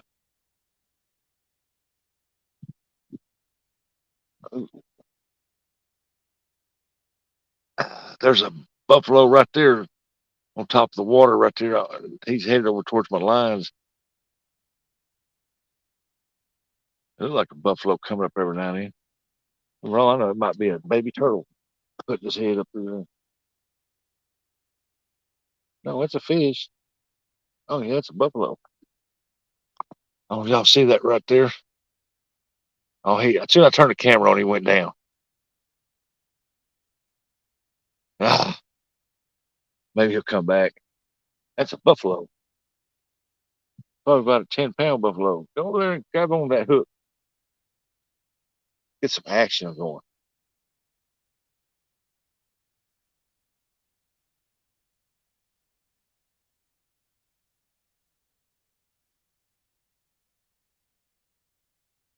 Cicero. Oh, somebody said something right here. Let's go back down. Look at that. Randy says, "Sorry, steamed fish doesn't sound like something that I would ever eat." I would have to try it. I would have to try it. Like if I went and met Nets and she said, "Let me cook you dinner," and she cooked steamed fish, I would have to try it.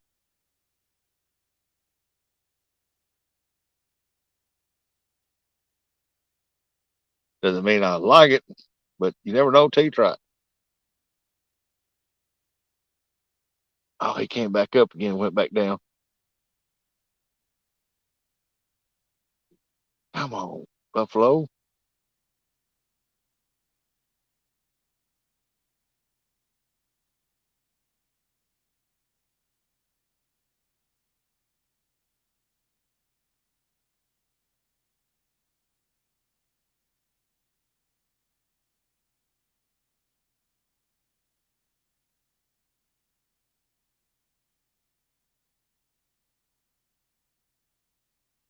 Yeah, I can't wait till September 29th. I'll be up here at Lake of the Ozarks.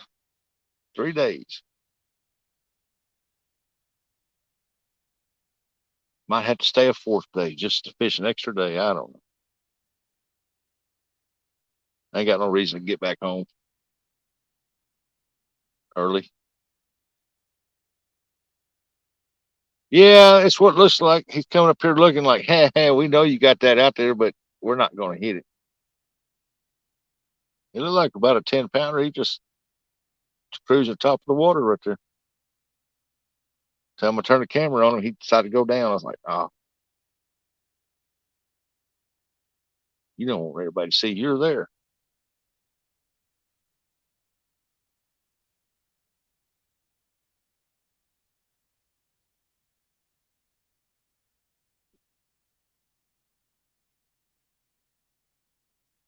Yeah, they're spying on me. Teasing me is what they're doing. Something I like about this lake holds some big fish. Uh, I hung into a channel cat up here one time. Oh man, that thing had to weigh over 20 pounds. Man, that was big. And then I've seen some 40, 50 pound flatheads come out of here. And I caught a buffalo one time that weighed 50 pounds. And I've seen some monster buffaloes come out of here. Some monsters. And I've caught plenty of crappie over here over 14, 15 inches. I've caught them up all the way up 19, 20 inches long.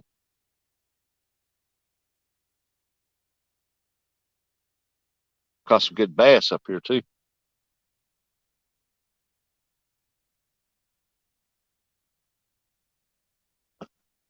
I just throw the meat in soup or in a potato in a soup and potato mix.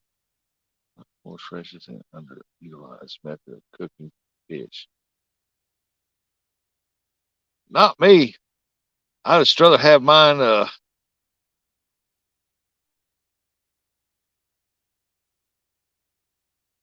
just sliding up Biden.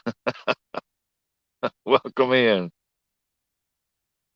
Hey, Kevin Fishes, and there's Bugman, my hero. How you doing, Bugman?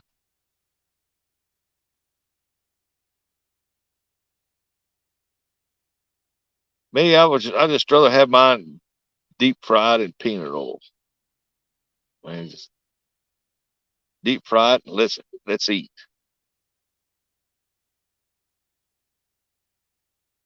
Yeah, it's good to see you too, Bugman. I wasn't planning on going live. I was debating on it, and then I started shooting the video, and I thought, well, I'll just go live. Let everybody see this beautiful lake up here, and because I ain't been live in like 2, 3 months.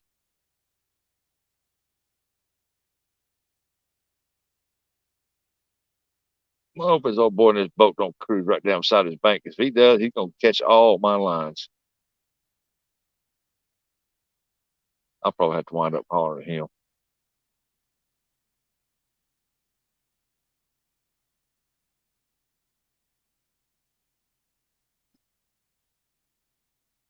Kevin, catfish Dave's left testicle.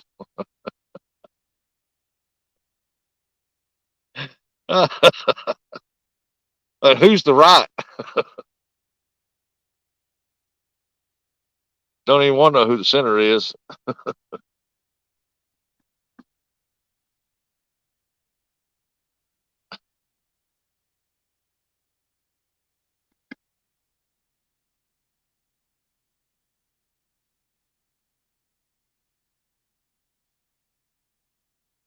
Oh, he just sat here looking straight down through here.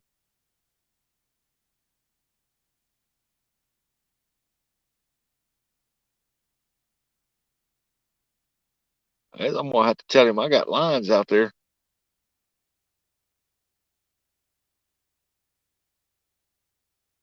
You're gonna have to go out. Gonna have to go out. You gotta go out. You gotta go out a little further. I got lines way out there.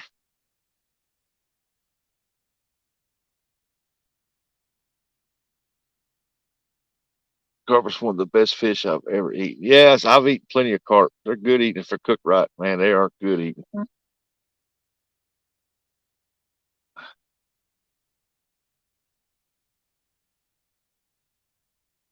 Cruising cozies, I hear it's really good if you know how to cook it. What is that? What what's really good if you're cooking at it?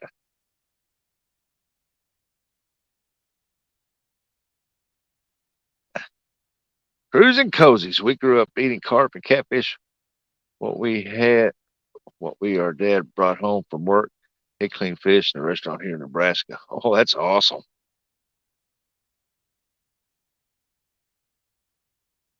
Uh, you can scale that carp, or you can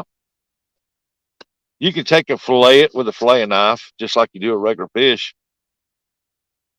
Some people boil it to get the meat off the bones, and the bones will float to the top, and then they'll take and bring it out, and they'll cook it up like a salmon patty, or they'll take and uh, scale it, and then start cutting the meat off with a fillet knife, and they'll get big chunks of meat. Then they cut the skin off of it.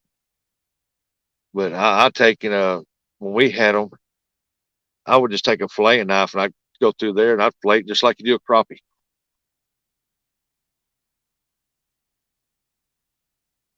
Then let it soak in buttermilk overnight, wash it up real good, get most of the blood out of it, and soak it in buttermilk, and cook it. And oh man, it's good. Good thick meat. Catfish tastes less testicle. That's funny. Carp are way too bloody and they stink. Oh yeah.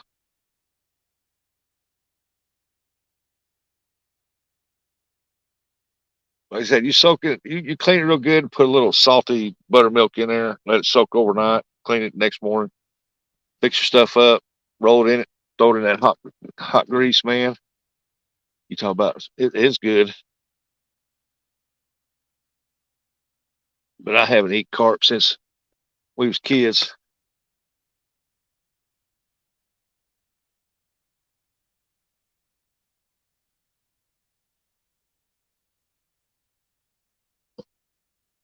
The guy said, he goes, I didn't see you there. Well, you were looking dead at me. How can you not see me? And he turned around and goes right back to the boat ramp. He's probably gonna come down and whoop my butt. I believe to put him on the ice delicious. Yep, that's true, anything. That is true. You got to take care of them. You got to keep them cold, and got to process them on time. Like my skipjack, I keep them good cold, and when I get home, I rinse them off with a hose and pat them dry. Then I vacuum seal them right then. I don't mess around. Hey, somebody dropped something up there.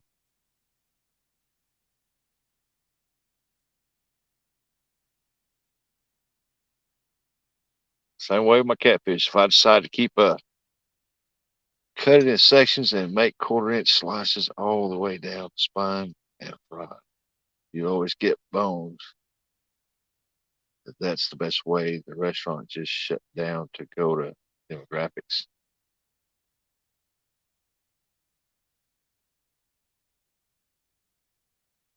All I got is old cheap El Cheapo from Walmart.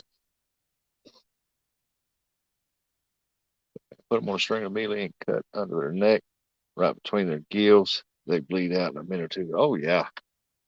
One thing about a carp, man, that's why. a carp, you can drag it up on the bank. You can let it lay there on the bank and flop. But if you ever drop one, they bleed, and that's what's bad for them is when you drop them. But if he's laying there moving around, flopping or whatever, it don't hurt them because they got tough scales and tough hide. But they're a solid fish, and they're just I don't know what it is. You drop them, they won't make it.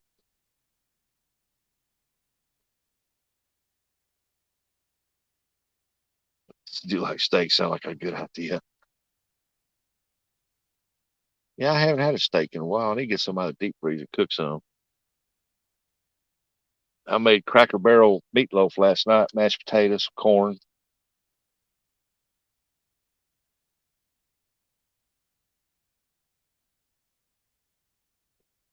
I cooked that up for supper. It was real good.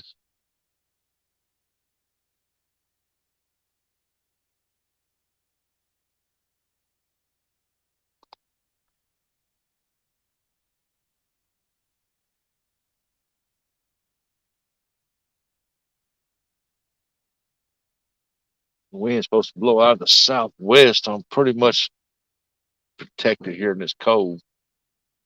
If I go over to that other spot, the wind's gonna pick up, blow through there pretty hard.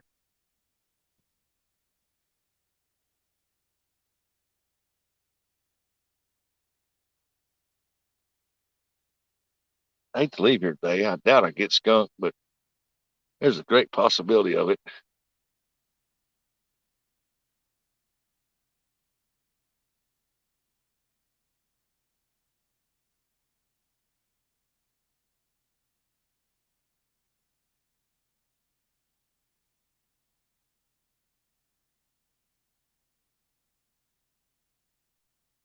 Hey, squirrel.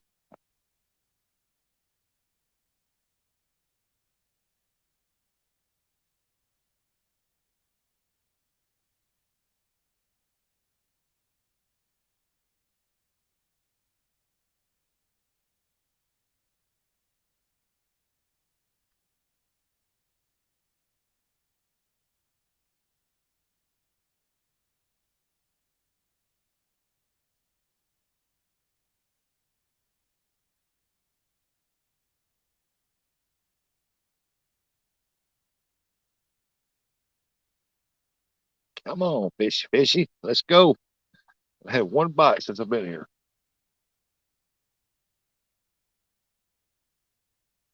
Bugman said, okay, I will be creeping. I got some work to do. Oh, before you go, Bugman, how's Pops doing this morning? Same old, same old. Man, I hope he'd get better. Yeah, cut carp. If you cut it small pieces and put it out there, it's good, and you hope they hit it quick because it's like if you fish the Mississippi River, that river will wash that blood out of that carp quick. Still alive ones work good too, bro. Small live ones work good too. Yep. Oh, got hit on that center rod. He just pulled it down a little bit. Must be messing with that bait ball. We'll find that hook.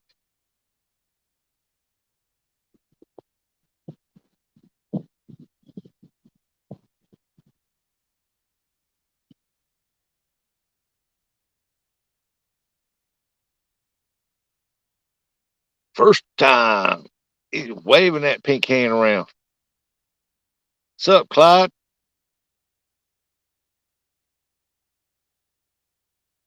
You ain't dropped no videos in a while, Clyde. You need to get out there and do some bass fishing, man. I'm fixing to do me some bass fishing too.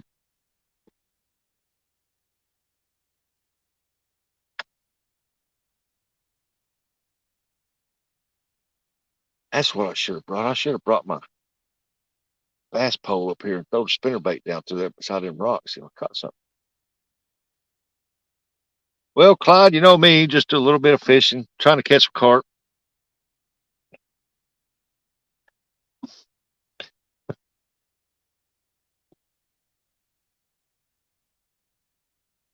There's squirrels magnet fishing and outdoors. What's up, squirrel? Squirrel season's coming up here pretty soon. Dove season will be less than a month. To the point I can't leave him alone for more than an hour or so. Oh, bug man. I'm sorry to hear that.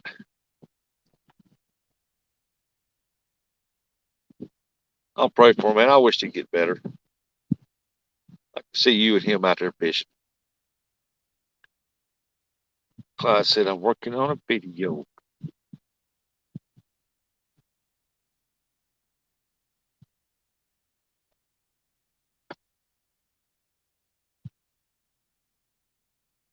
Man, there's been a lot of crap been going around through the catfish community and the fishing community.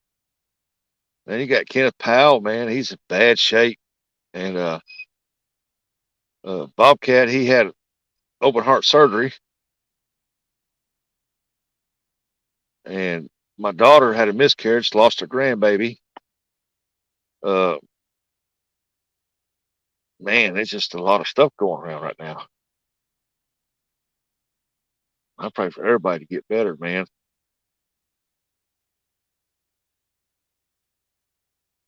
Carp fishing is a lot of fun. Yeah, especially if they're hitting.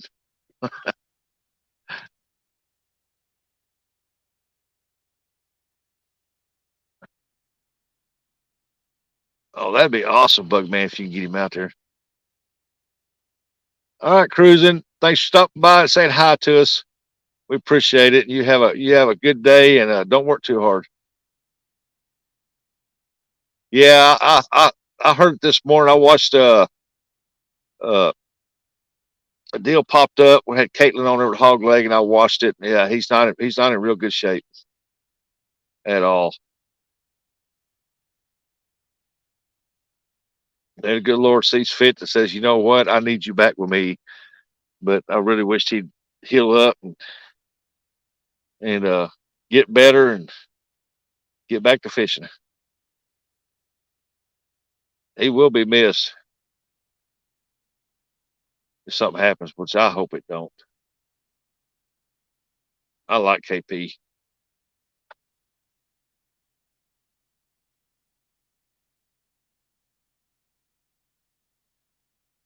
Hey, there's Leon. What's going on, Leon, buddy? How you feeling today, Leon?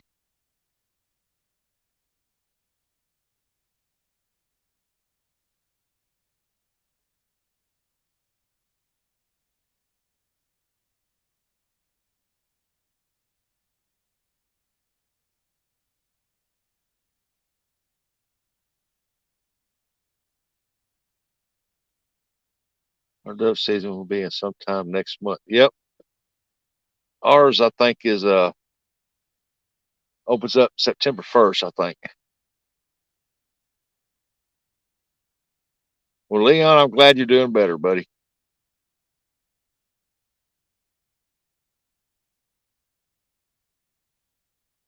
Yep. Bow season starts September 15th, and I think dove season opens up September 1st. It ain't gonna be much longer. I think squirrel season is gonna pick up if it's not open already. Seeing he is a man of faith, so that gave me some solace of knowing he will go to heaven. Yep. Like I said, I like KP, man. I was there on his lives every morning. Sometimes I said stuff, talk to people. Sometimes I just sit and watch.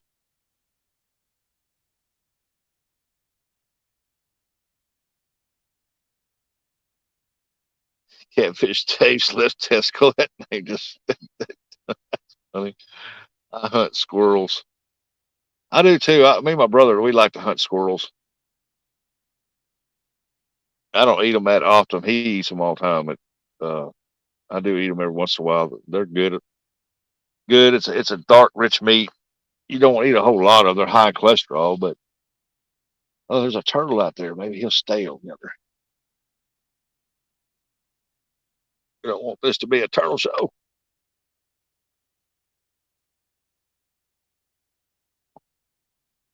Been taking some well earned time off. Yep, Leon. I know I watched your last the video you had up on there.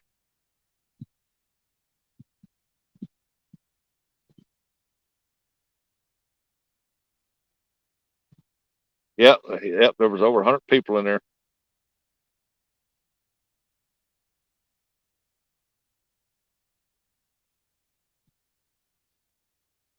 You know, I really need that, man.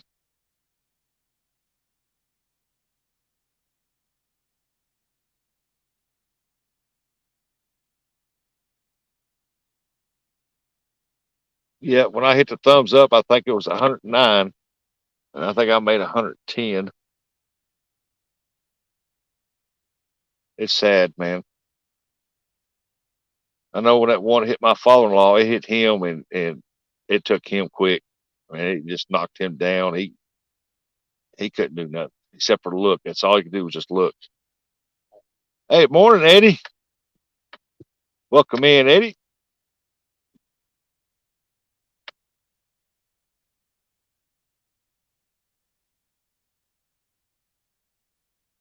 Good Lord, if I had a hammock right here, I'd be taking me a nap already. It's nice right here.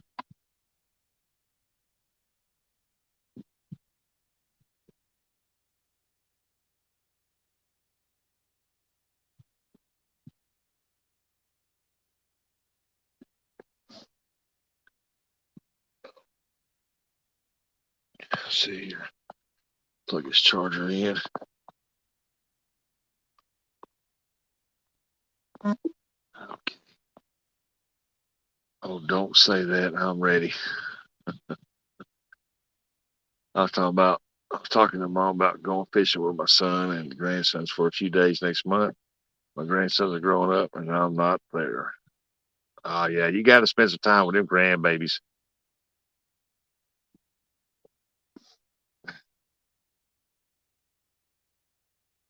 We've lost two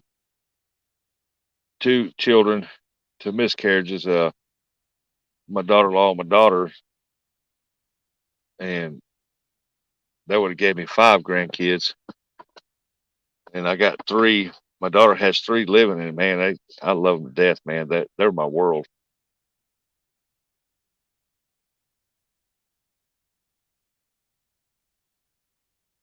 My daughter asked me one time, said, Daddy, said, who do you love the most, me or Day Day? Talking about my son, and I said, my grandbabies.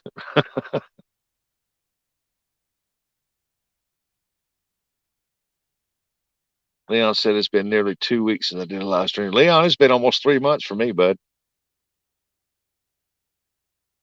I'm pretty sure it's been close to 3 months.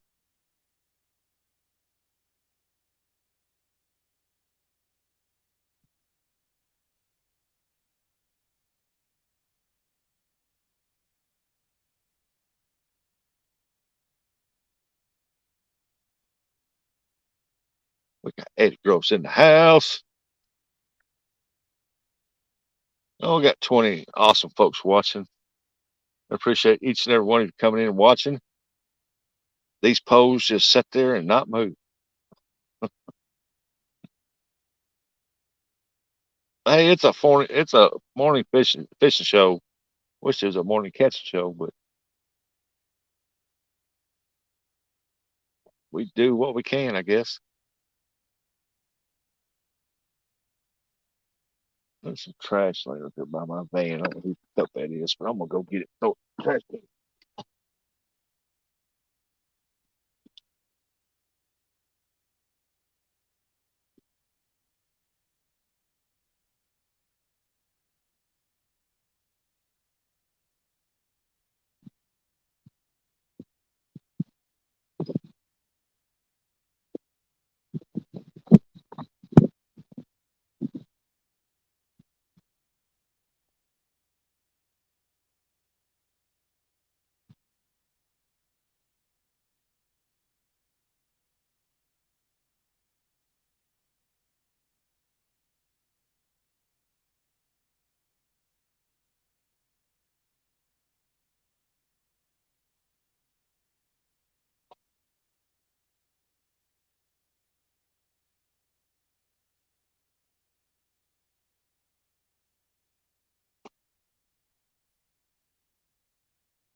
Come on, fishy, fishy, fishy. Let's get it on. Oh, we got a slight breeze blowing.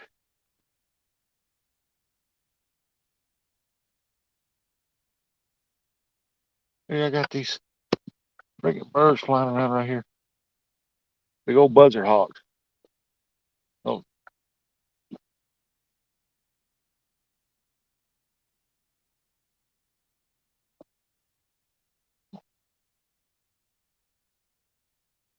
like old turkey vultures or something.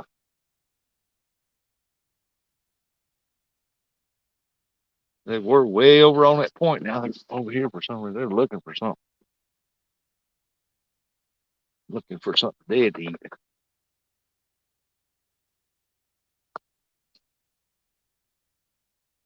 After I leave, they'll come down here and they'll scoop up all this carp bait I got on the ground. Uh, it was cool this morning. I watched the sun come up and thought it would be, perfect morning. Yeah, it was a perfect morning this morning. It still is. It was 61 degrees when I got here, and right now I wish I had a long sleeve shirt on because I'm sitting in the shade and it's like the temperature's dropped because that's that breeze picked up.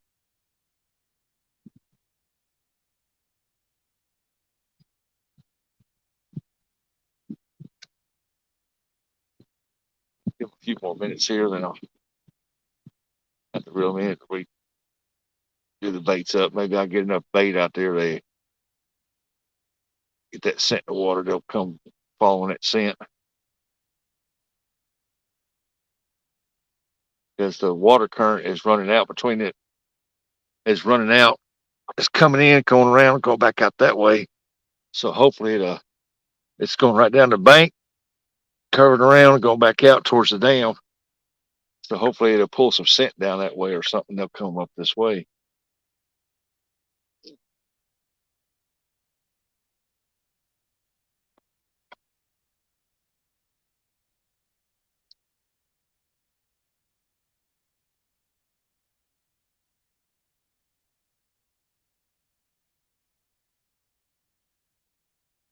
The wind is picking up here. Yeah, I usually sit outside for an hour or so each morning. Had to move the chair to the sun. There ain't no sun here unless you go down to the end of it. If you sit down at the end down there, that's the only sun right now. I got these big trees right here blocking me in.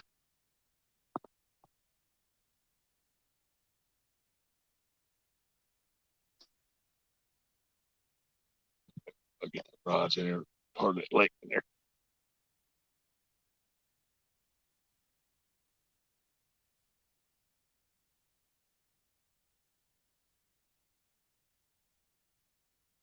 See on that side of the point right there, there's a cove in there. That's the Boy Scout camp over there. That's called a Boy Scout cove over there.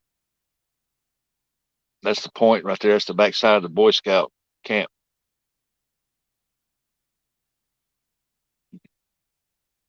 The Girl Scout camp is straight through that opening over there, off the tip of that first rod, straight to that opening, straight across. That's the Girl Scout camp over there.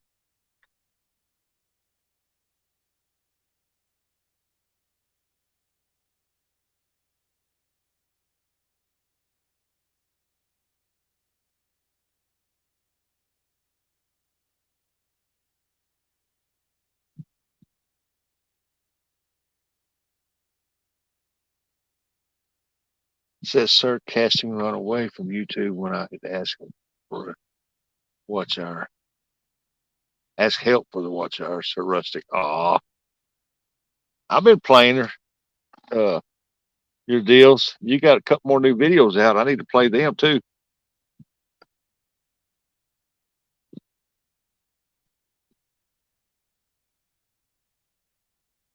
They put the Girl Scouts away far enough from the boys' camp. Yeah, and they got an island in between them too.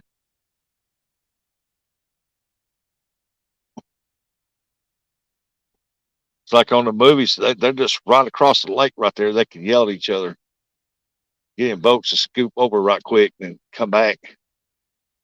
Here, that's a long haul across there. And they're never here at the same time. They'll either have the Boy Scouts here one week, and then about a month later, they'll have the girls come up.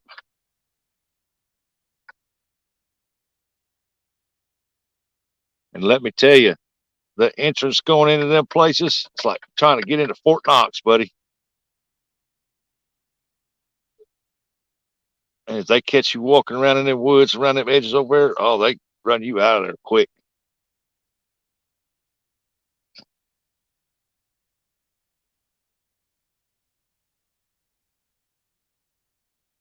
So the Boy Scout camp, it's up on the hill. They got a path to walk down to the water to fish if they want to, and they got uh, canoes and stuff. The Girl Scout camp is right there on the water. I mean, you can go right up and fish in that little cove, and them girls will be swimming out there playing volleyball, kayak, canoeing, or whatever. And they're not hidden like the Boy Scouts are.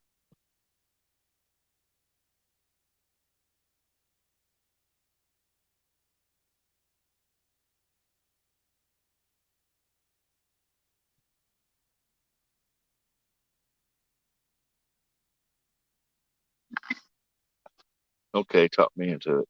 Skull Rush. Oh, what a rush. What's up, Skull Rush? Talked you into what, Bugman?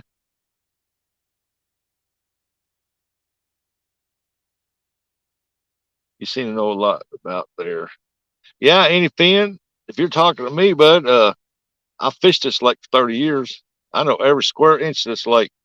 When the water's down low, you can watch me go across in a boat, and you'll see me zigzagging, going way out of the way, coming back around, go back, because there's places out here when it gets down to summer pool. There's places out here the water ain't but like a half foot deep. It'll be a half foot deep and drop off to 15, 4, 1 foot, 3 foot, 2 foot, 15, 12.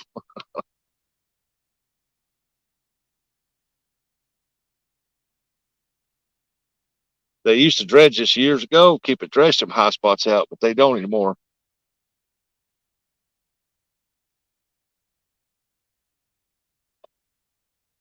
Here comes a truck down here. He's going to have to turn around and go back too, unless he's going to open that gate, which I doubt he will.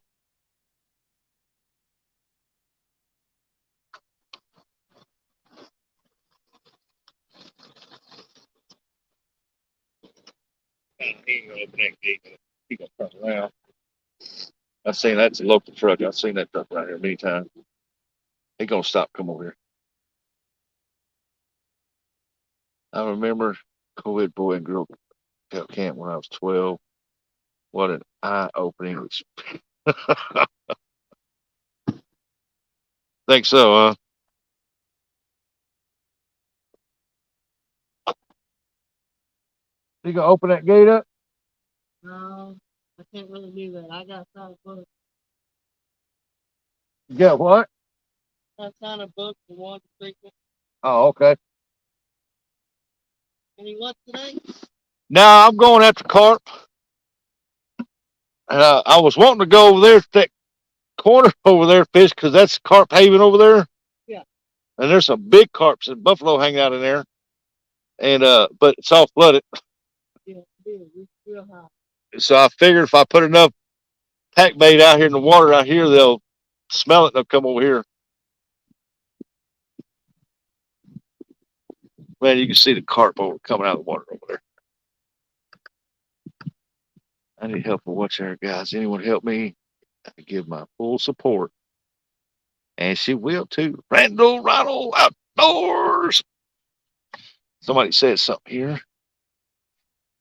Ben, I went to a co-ed church camp as a kid. Preacher's daughter taught me about life. So here I would go up in the winter and drive around to see what's under me when I fish in the summer.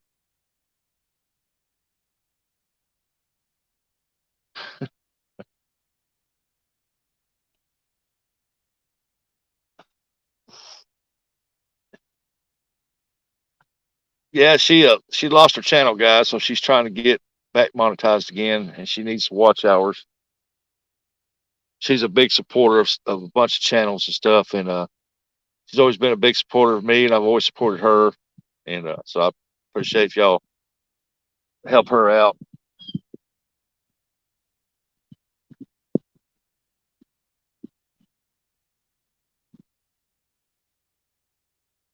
Now they do have two handicap docks up here. Uh, I went to one where I was going to fish originally because I do know that there's carp that run up down through there. Uh, but it was completely underwater, and they got it closed off.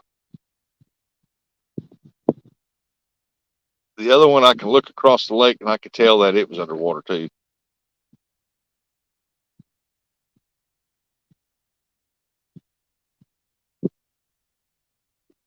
Where's a get out of here, B?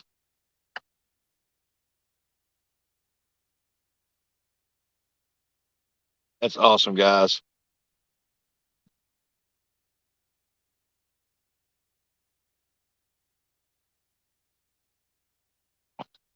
Somebody drop her link down in there.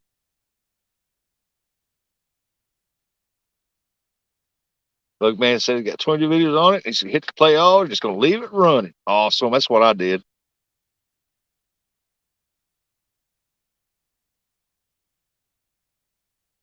Yep, that's right, Lex. I agree.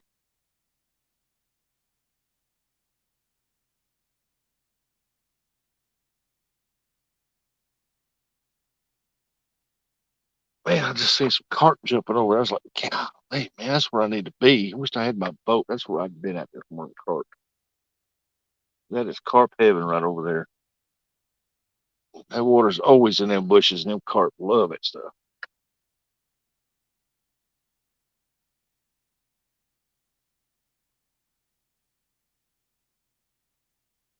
Yeah, nets. I hope you do. Somebody one of them little ranger things right there. He'll probably stop top. You got a little doggy with him. Nah, you got two dogs with him. Chihuahua and a bigger dog. Nah, he gonna turn around and go back. With the little rangers. There, got a little ranger going there.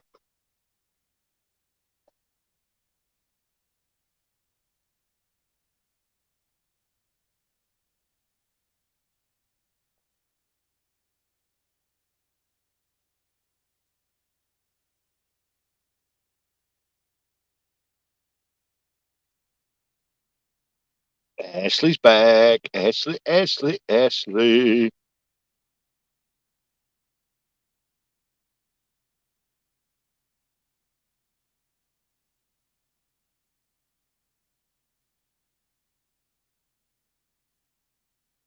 I like to meet Ashley one day. I'd like to go down there and eat Ashley's cooking. That girl cook.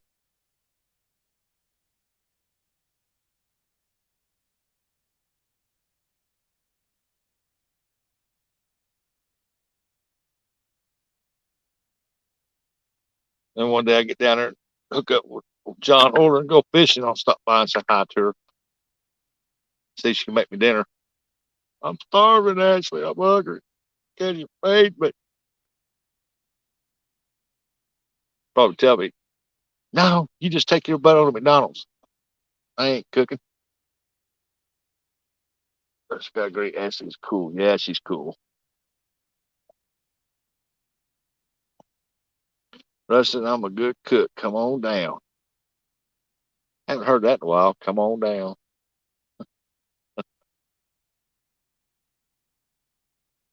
Yeah, she's a good cook. I've seen her cooking. She'd be on somebody's live and she's cooking something or she's cooking something.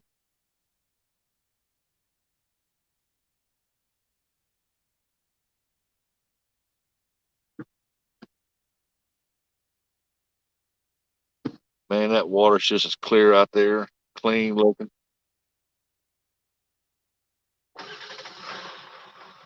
Yeah, hold up, man. Let this truck go.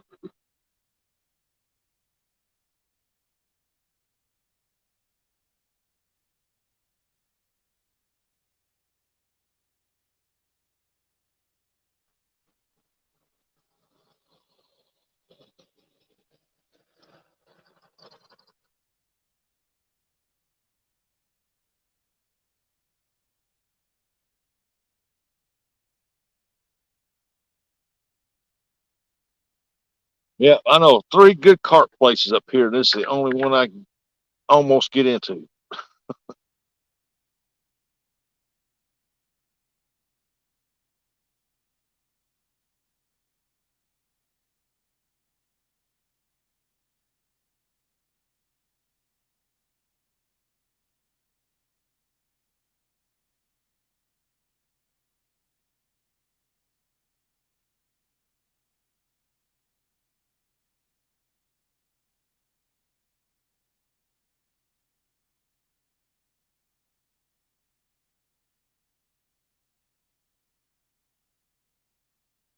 Hey, there's Yoper. What's going on, Yoper?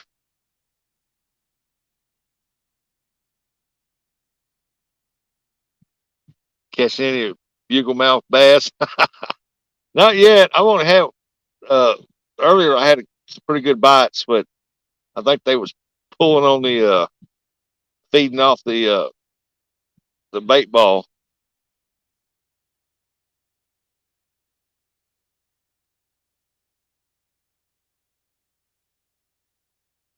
Then I had a big old buffalo come up.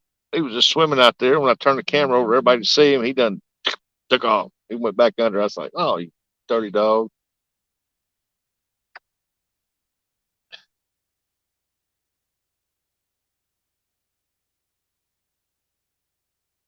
But I love fishing up here, man. It's a beautiful place.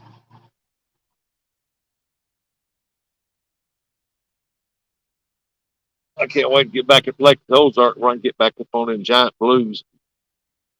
This time, instead of using a 50-pound leader line for my hook, I'm gonna put an 80 on it.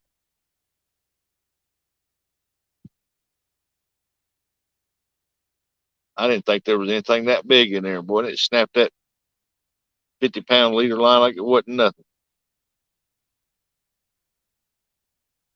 It didn't snap the braid, but boy, it snapped that 50-pound leader line right in half.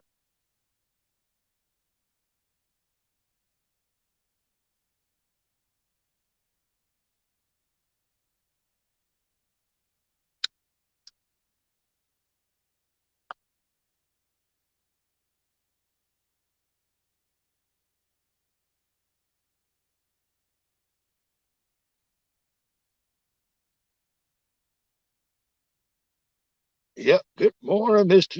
Yoper.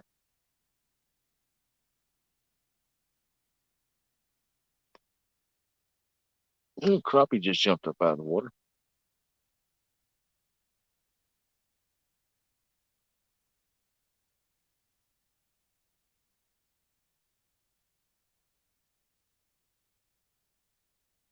Yeah, I mainly just wanted to get away for a little bit and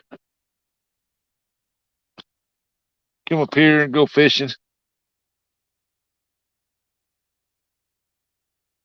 Next time I come up, I'll probably go after some channel cats up here and see if I can't get any some big channel cats. Hopefully next time I'll have my boat out of the shop and I'll be up here in my boat. Might do some trolling for some crappie, man. Go live. Troll for that crappie.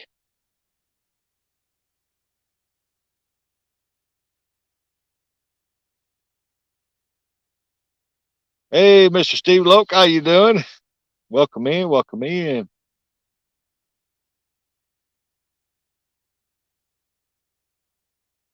It's Tone Loke's distant cousin right there. It's a nice view from here. Oh yeah, it's beautiful here.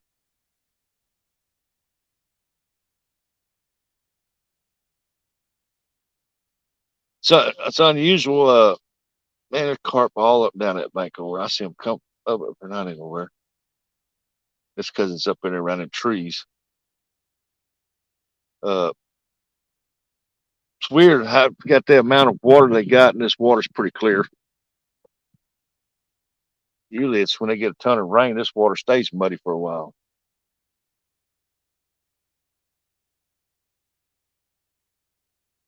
It's a big old tree floating on yonder. Big one too.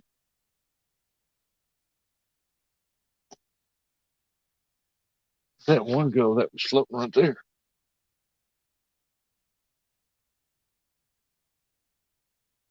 Went up to the bank.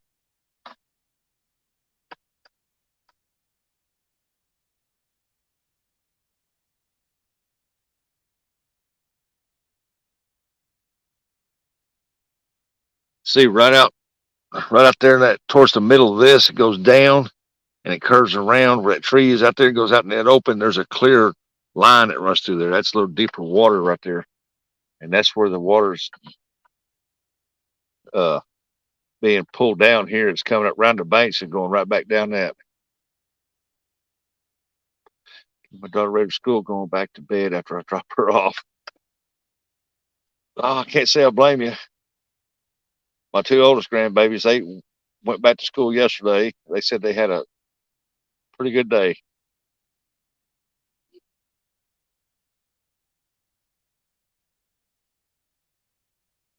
My granddaughter, she was proud. She's 12 years old. She's proud. She won. She plays girls softball. She's won district championship, state championship rings, and tournament. So they won it. They won a big tournament. Got a big ring from that too. And told her we're going to have to get her a ring box where the display it with a glass case, display all the rings she's getting. Fresno, where's my buddy? Good morning, Fresno. Morning, Uncle Don. Yeah, and she was so proud yesterday when she went to school. She went to buy her some school clothes, and she found a Def Leppard shirt, and she bought it. And I said, "That's so cool because I love Def Leppard." She just seen the shirt, thought it was cool. She didn't even know it was a rock band. And my daughter asked her, said, "Do you know any songs of Def Leppard?" She goes, "No." Then my daughter started singing them off because my kids grew up because I listened to them all the time. And she couldn't name the first song. She loved that shirt. I told her, I said, "Your mama had that shirt when she was your age. She went to school." I said, "I had that same looking shirt when I went to school. Looked just like that one." Hey, Double J, what's going on?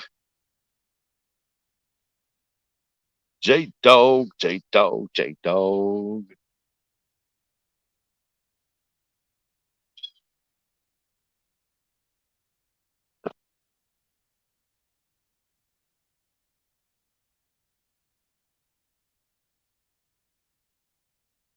In September, I was going to make that trip down that way, go see old J Dog, go fishing with him. But now plans changed. I'm going to be a dog sitting up there at the lake house, big old lake house for these people. They're going away, and I'm going to take care of their dogs. And I'm going to be up there at Lake of the Ozarks, only fishing up there. Bug man said, J Doggy, my fave fisher person.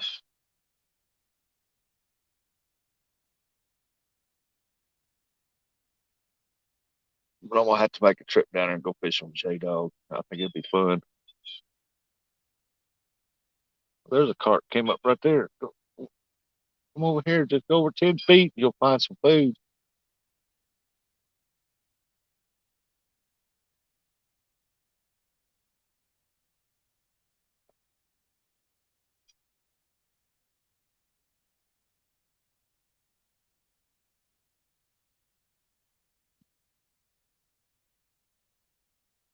Come on, fishy, fishy, fishy.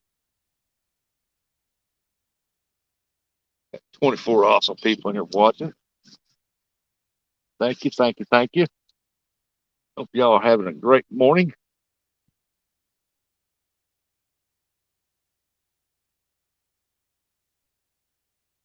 Come on, fishies.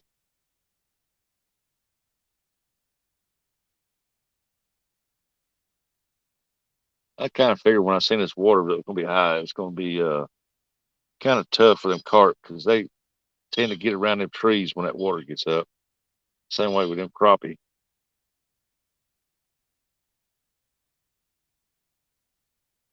But I drove an hour to get up here. I figured, well, I'm going to give it a shot anyway.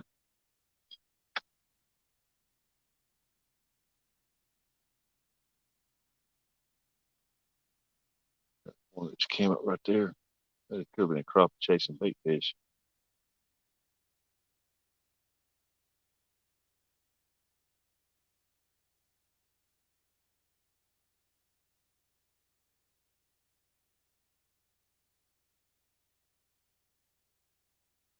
Okay, I just need something he can fish in that he won't fall out soon. Oh yeah, you're talking about taking pops out. Yeah.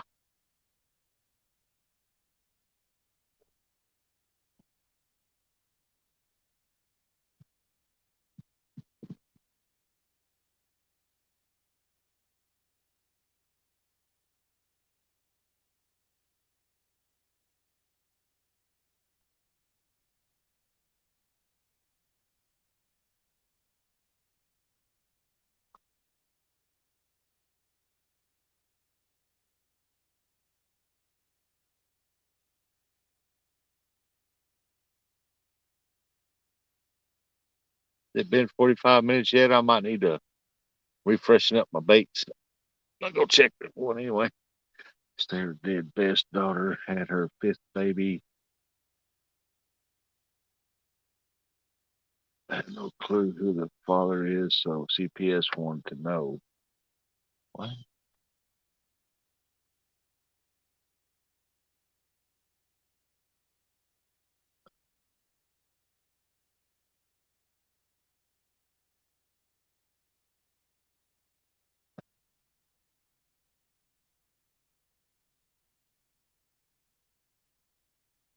Wow.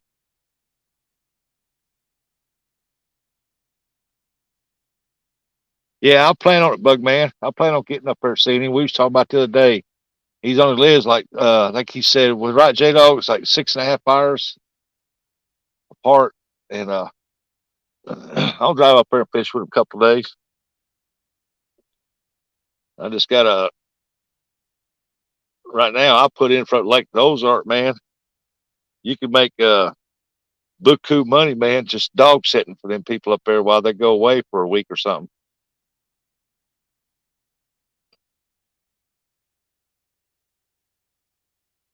Shit, all careful, Jody will be trying to bite off. I found Jody. When I leave here, I said, "Where did I see that at?" So I went there and I come back here. When I leave here, I'm gonna take a short video and send it to Jody. I'm post it for Jody. It's a boathouse that somebody put up in the woods. It's a big boathouse too.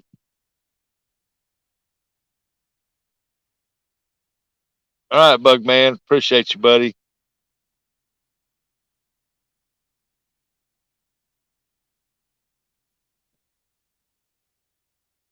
I need to go check that last bait. It's been out long. I think I did touch that.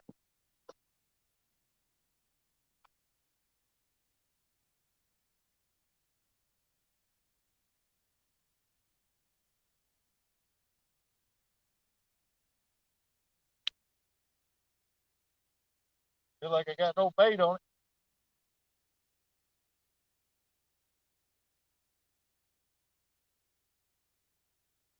Very little, very little, very little, very little, very little.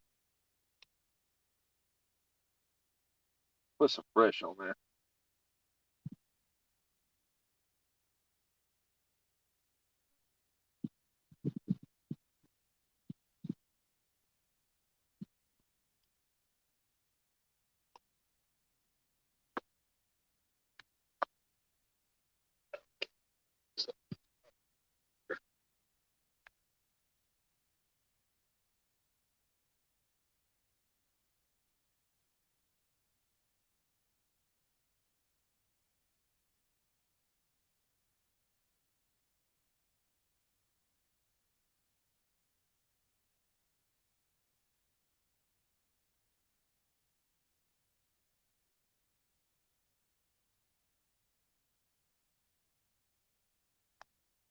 Right here.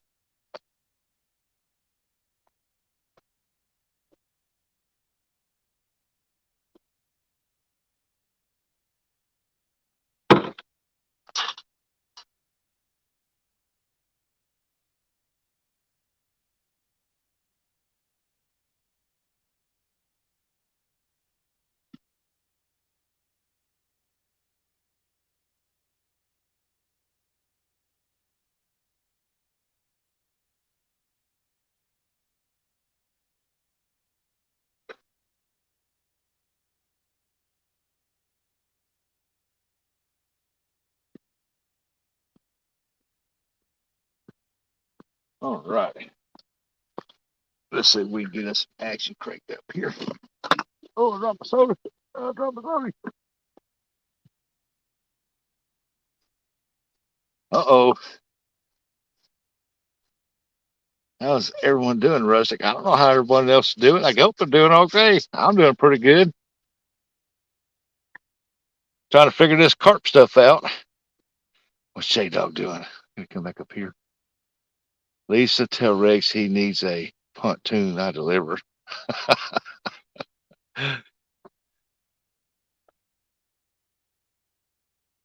He's got the dock.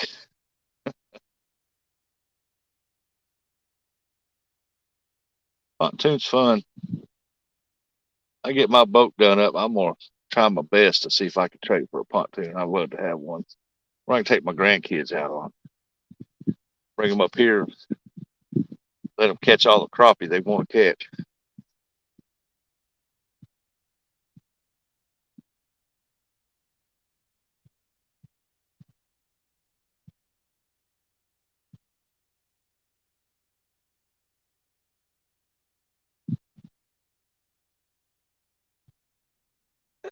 Check the thing here too.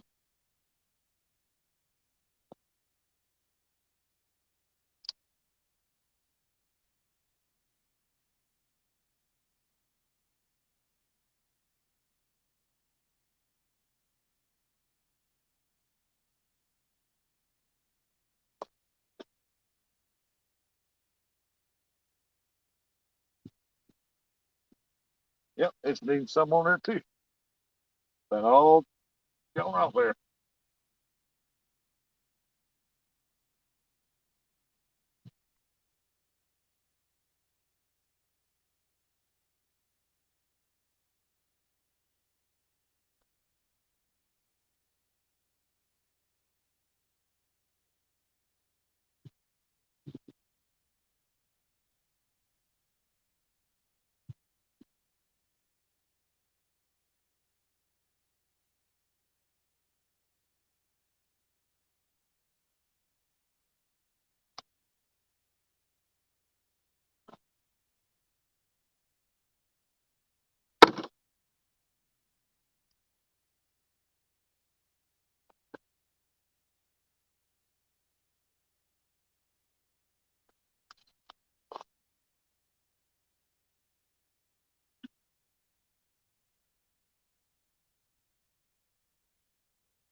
Might as well freshen up that center one while I'm at it.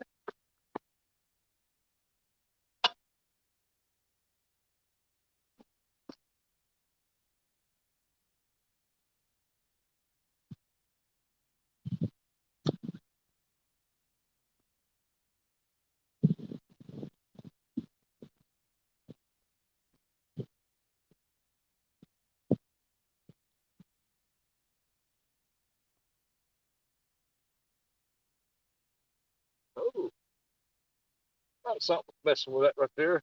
Got the corn off of it. Just about got the corn off that one. There's one piece on there.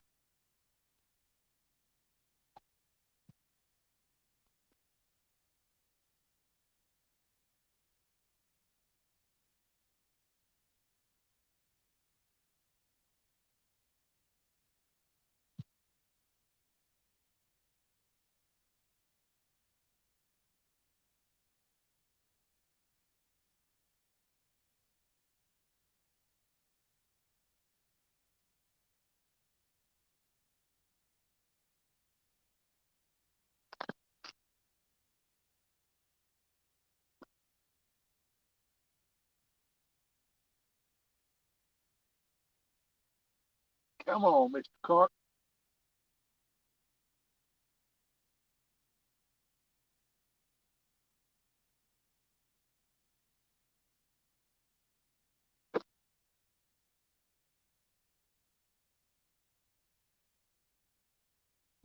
Hey, pretty good.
All right, let's see if anything gets freshened up all three of them.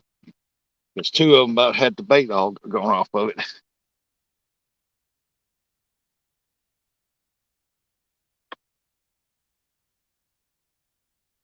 Says, Finn, I've never taken a vacation that I don't need a vacation to recover from.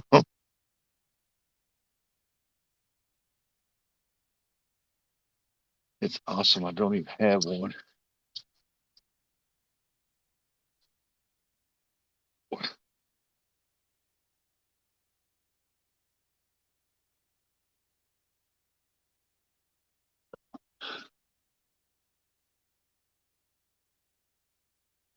And Finn says, sounds right, Lisa.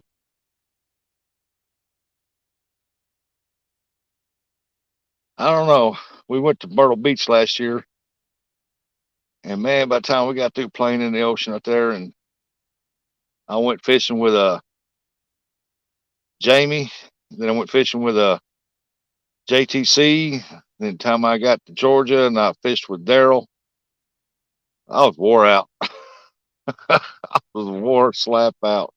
Going on hardly no sleep, and I was wore out. Hey, Ed's Crazy Adventures. Good morning. Hey, what's going on, casters? Good afternoon to you. Oh, the buzzards are back. Hey, the water's dropped a little bit. I see half that sign over now. Good deal.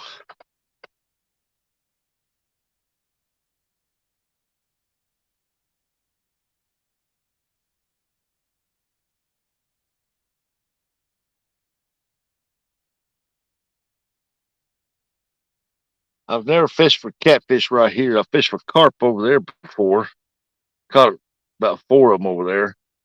Nice ones. And but I have fished for crappie down through here and caught some nice slabs off these rocks here.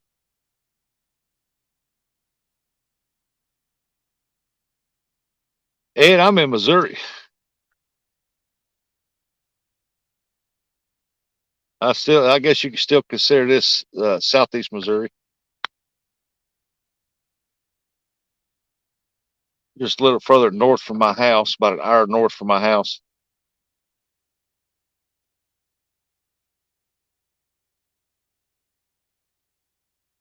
Let's see what that say. Hey, Custom. Said past right bass J Dog to fish with Daryl. Oh hell no. Who else is live? I need something to watch. I wouldn't know where around your house when I went fishing with Daryl. I was in Georgia and I drove an hour to get to Daryl's house, then we drove 2 hours to go to Chattanooga to fish. And then we fished uh, all that day, and then part of the night, man, it stormed on us and everything else. And I outfished him on his own boat.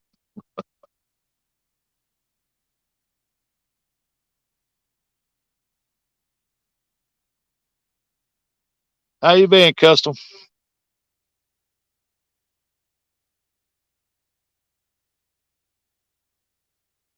But I do have plans, and I have it in the works going fishing with Ernie Brown, my Timu brother. Ernie, I'll send you some water for your fish for your crops here in a minute, in a little while. You doing okay? Awesome. I seen you live the other day. I sat there and watched it.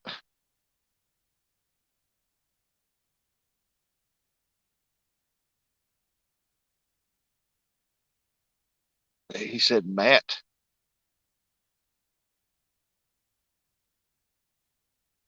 Double J.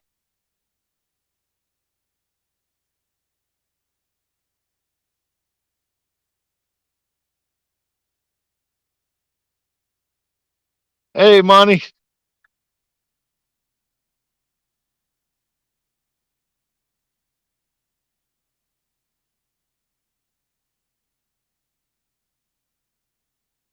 Man, I didn't know. I never realized carp fishing was so boring. It just, man, I don't wait this long to get bites of catfish.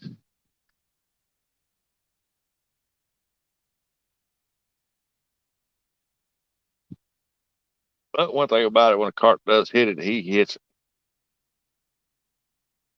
I got that far one in here pretty close. That middle one's way out there.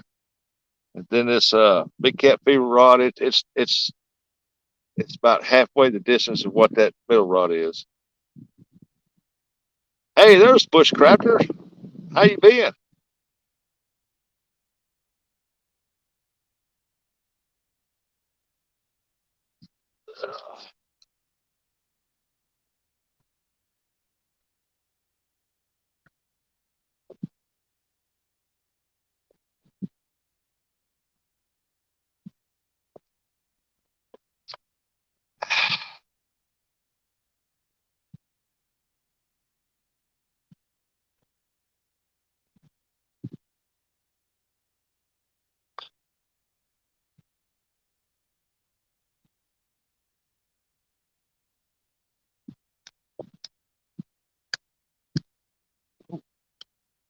What's that?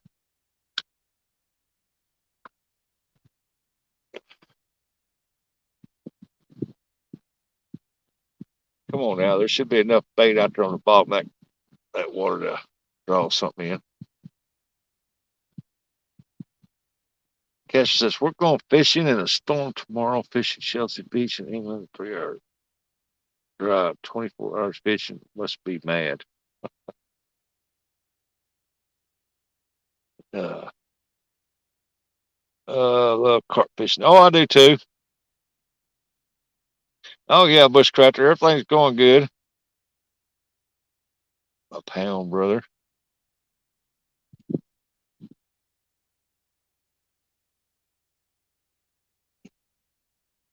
Oh, it ain't too bad. Ain't gonna go do a 24-hour fishing trip. I've done them before.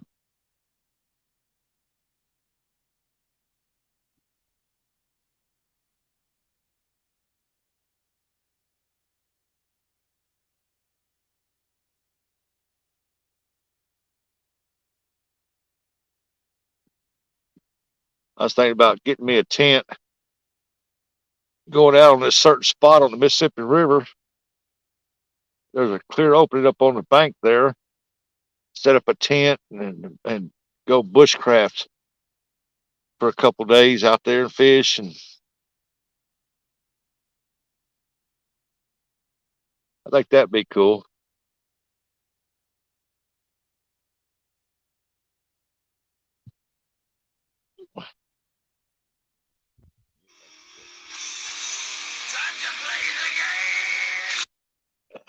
When I get back to Texas and get settled in, maybe you come out to here and go fishing.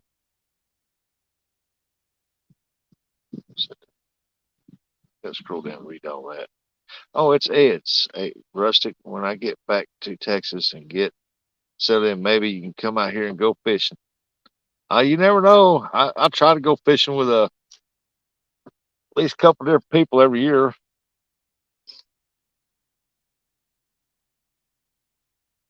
I can't make no promises to anybody because she gets up here, she wants to go to Branson. So by the time I make a plan or something, that's the time she wants to go to Branson. Or somebody calls and says, "Hey, I got a lake house. I need to watch my pups. You want to come up?" Yeah, I'll go do it. Then I go to Lake Ozark.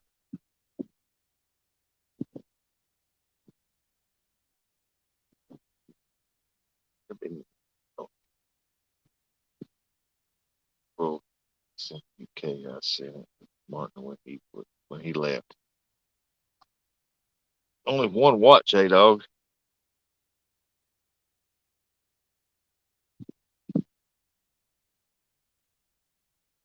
I'm sorry, I missed the chat. I keep looking over the rods and chat jumps up like 5 or 6 chats. It keeps going up. I used to live 27 miles outside of Branson last year. Ah, man, wish I'd known that. I got with you. We go to Branson about twice a year, sometimes three. It just depends on if we got someplace else we want to go.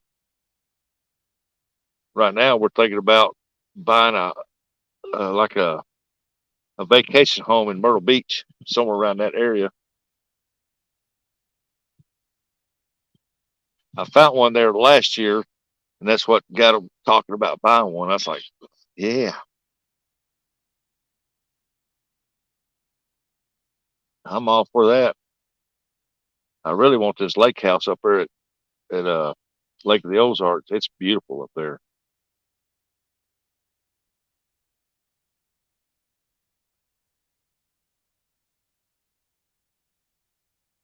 Speaking of Martin, hey, there's Martin. Good afternoon, Martin. Ed, where at Texas you going to be at? Cicero's, the fishing is nil to none. It's slow, relaxing.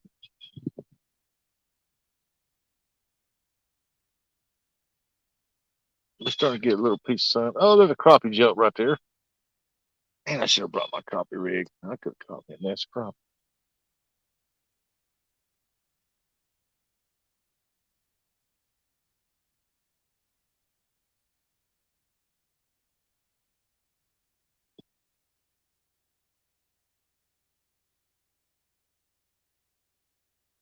I know outdoors with Big Matt. He's 11 hours from. He's in Texas.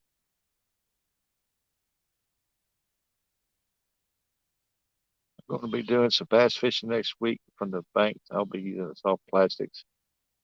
Wow. Palestine. Oh, Palestine, Texas. Okay. I'll have to look that up, see how far that is from me.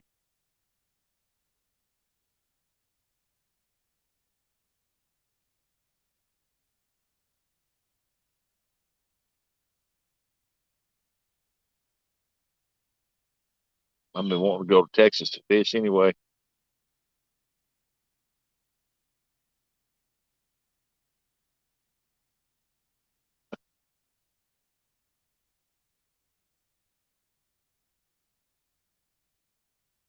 John Orr been going down there fishing.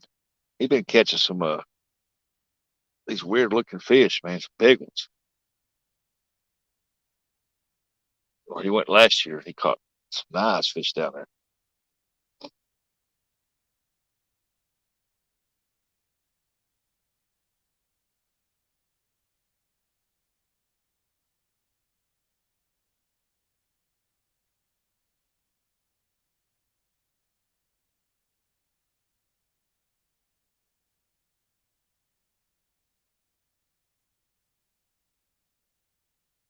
Martin saying hello to everybody.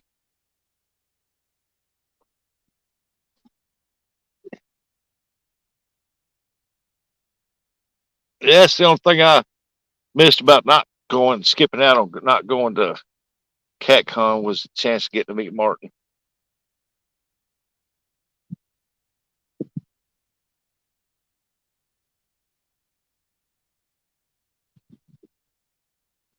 But I got to watch him there, and I got to watch him bushcrafting, fishing. Let's say go hand in hand. Oh yeah, yeah. And I also got to watch Martin fish with J Dog. I thought that was pretty cool, man. Yeah, I want to get me a 3-man tent. I'm about setting it up out on the Mississippi River. Fish for a couple of days. I've been watching a lot of videos of them making like a 2, 3 man, just one room, little cabin thing. I thought, well, man, if I could find a place on the Mississippi River, do that, back up in there. Just take the boat, go to it, go up in there, and stay in that a couple of days to fish. And I think that'd be cool. Build something like that. Randy said he's going to CatCon next year. Awesome. Yeah, you sure did. Took him fishing too. Put him on some fish. So I've been watching a lot of them build him just a one room cabin. It like hold a couple people. Uh, Seems like it's pretty easy to do. They'll be using all the materials right there on the ground. Oh, we getting a hit right there. The line's moving. Might be the wind blowing that braid. No, this first rod's getting hit on. Wow, it's getting pulled there. Come on, take it. It's all yours. At this point, I don't care if it's a turtle. J Dog, now you are just being mean. You got to share our Martin. Not for that weekend, he didn't. He belonged to J Dog that weekend. I enjoyed watching him out there fishing.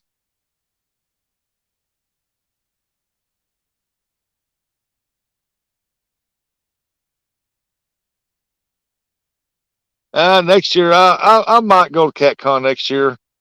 Uh, if I do, it's just going to be for a couple hours. I'll go up there and buy me a couple poles or something, see a few people, and then cut back out.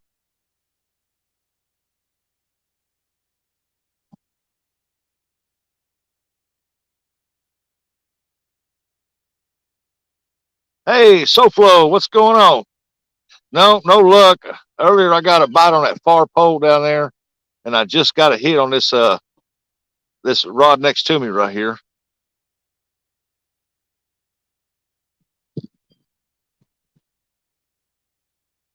I didn't know the lake was going to be up this high, and these carp right now are loving the tree lines.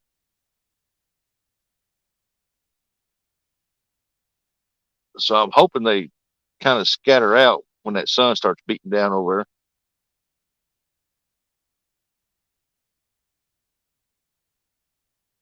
Martin says he's looking forward to next year. You're going to come in again. Oh, I'll have to go up that day when Martin's there to make sure I meet Martin.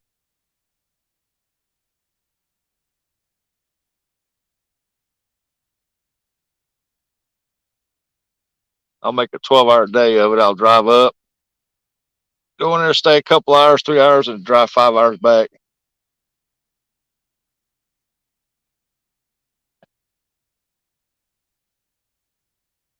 I can get some Mad Cat rods there cheaper there than I can offline.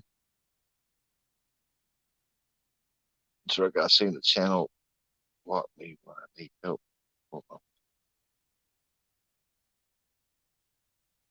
Well, that's no good. Don't need them anyway if they blocked you.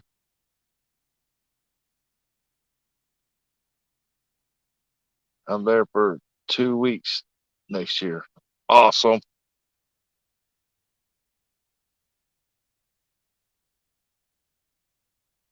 I might have to come up here and me, you, and J Dog go out on the boat and go fish.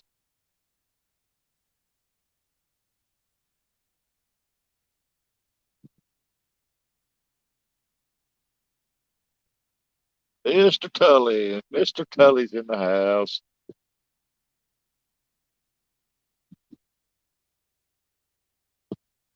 Oh, I hear the wind blowing from the trees. It feels good down here.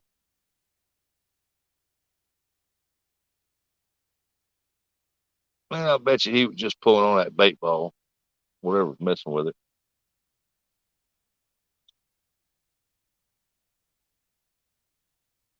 Ain't no telling how many little fish are down there nibbling on them things.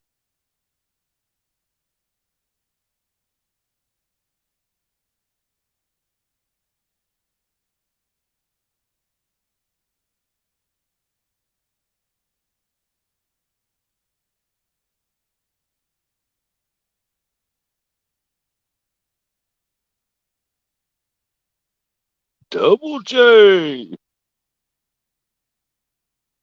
Oh, there's a nice one came up right there and just rolled in the water. That's a carp. He's out there about where my center rod's at. Man, he needs to go down to the bottom to find that.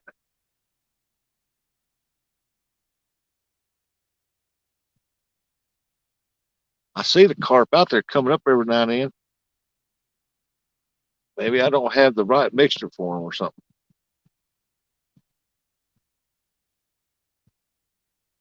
Maybe I should have bought some worms and put on the hook instead of the corn. I don't know. A lot of maybes.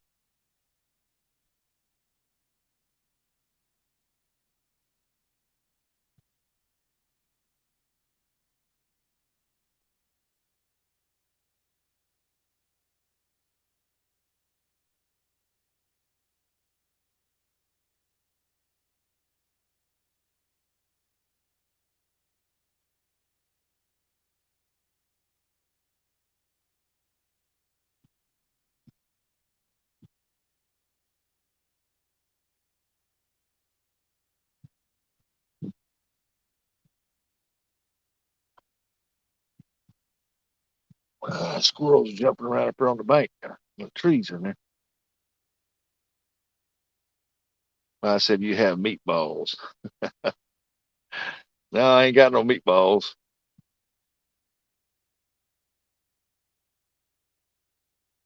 So, Flo, where you been? I ain't seen you in a while. Most importantly, how you been? All right, Nets. You take care. Excuse me.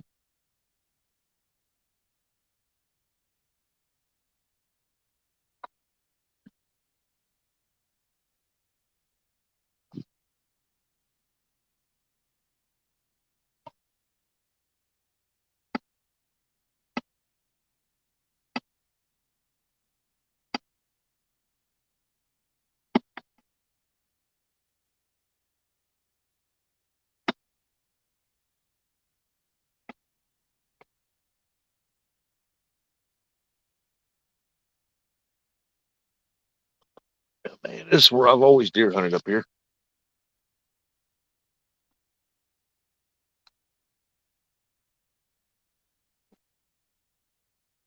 You'll get there.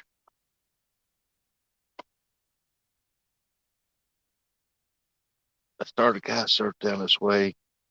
That's also so that's also getting busy. So you've been a busy person.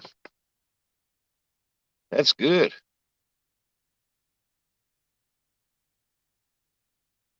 I miss deer hunting up here. I might have to get back into deer hunting. Somebody drag the deer out for me and get me a 4-wheeler.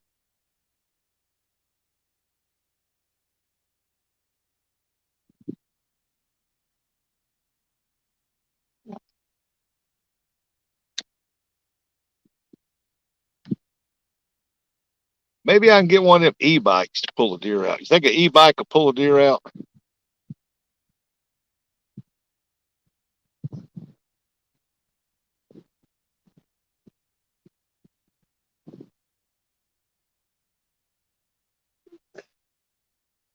Monty, this ain't a road, bud.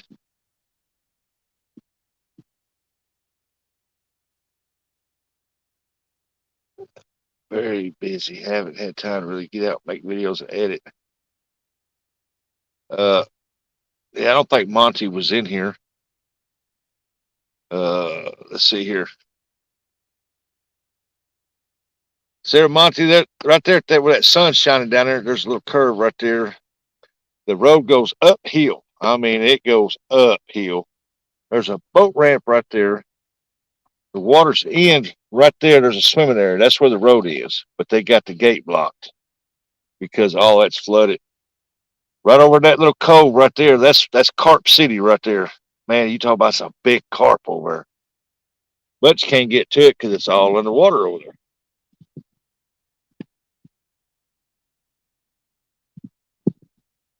And where I'm at right here, it's just a little road that goes back here to the swimming area, and there's little parking spaces here.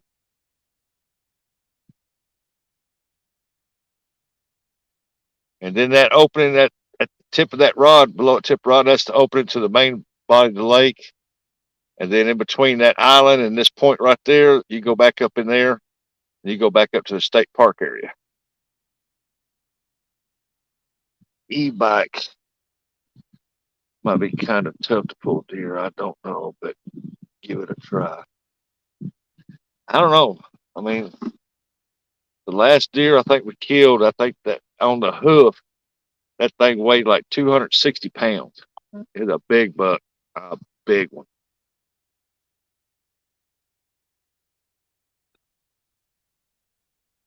I was thinking about getting me one of them self-propelled push mower and put spike wheels on it and see if it put a deer on it and pull it up out of there.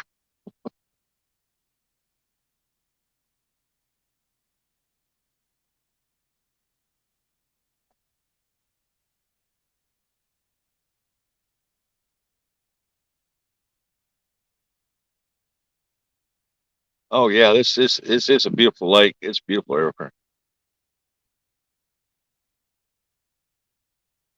I'll pull that on my regular fat bike, no problem. I don't even know what you're talking about, fat bike.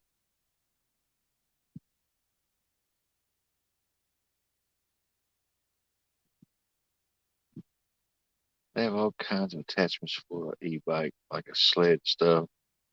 Them things go like 45 mile an hour. Yeah, but I'll be pulling a deer up a slight slope to my vehicle. If I'm in my tree stand, I can see my vehicle. I'm sitting on a little gravel there. As I go back up in the woods about 3.5 miles, and it comes to a dead end, and that's where I park. And I can see my vehicle because I'm sitting down the hill in a little draw, 16 foot up in there.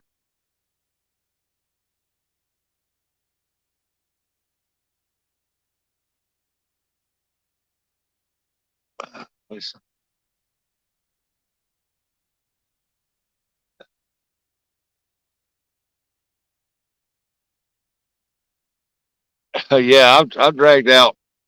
Back when I was a little younger, I had a tree lounge. One of the original was the first one, and that dude was heavy with a boat platform on it. Also, to sit in, you can sit in it all day long like a recliner, man. It was nice. And I had it on my back. I had my bag. It weighed about 30, 40 pounds, plus my gun, and I'm dragging a big old buck out. But I can't do that because I have no more abdomen muscle because they took the inner muscle out and put a pad in there when I had when that infection got set up in there. So I can't pull a deer like I used to.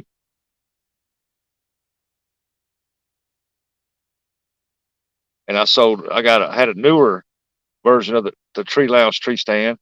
I sold both of them, and I built me I treated two before. I built a 16-foot ladder stand and put up out there, so I can just walk up to it, climb up in it, sit down. Nobody wants to steal them wooden ladder stands, but you put a metal one out there, and it'll be gone in 30 minutes. Hey, Buck. Let's see here. A winch and a long rope for your vehicle would probably be cheaper. It wouldn't go around the Freedom Redbird. Good morning.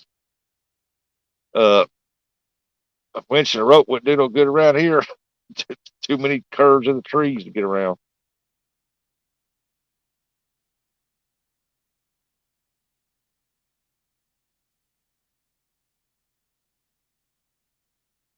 Yeah. Last time I hunted, I killed a nice 8 point. And my brother, he was hunting. He didn't get nothing. And well, yeah, he got a doe, and he drug it out. And he said, "Did you get yours?" I said, "Yeah." He goes, "Is it at the truck?" And I said, "No, you got to drag it out for me." I helped him though, but man, it was a pull because we don't field dress our deer where we shoot them at. Don't want the coyotes starting coming up in there hanging out and stuff. Oh, that center rod just got hit. Oh, it's getting hit again. Come on, take it, take it.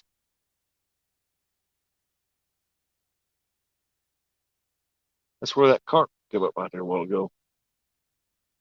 Man, I bet he's messing with a bait ball thing. Grab that corn on that little hook and go with it.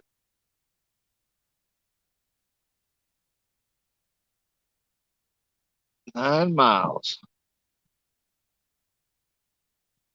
I think the furthest I've ever had to track one was maybe 400 yards, if that.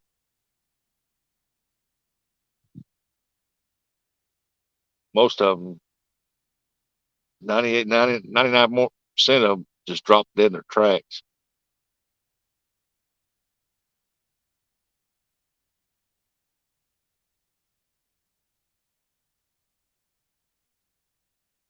Instead of following song. Well, did you get it?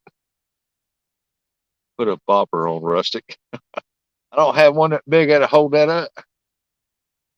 And if I did, I'd have to keep constantly throwing it out because it'd keep going right down, come upside the bank.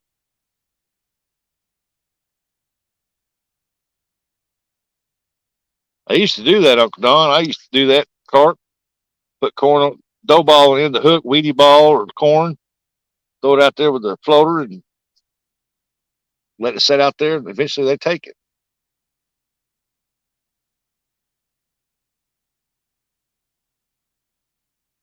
Uh-oh, here comes the Ranger. Corps of Engineer guy.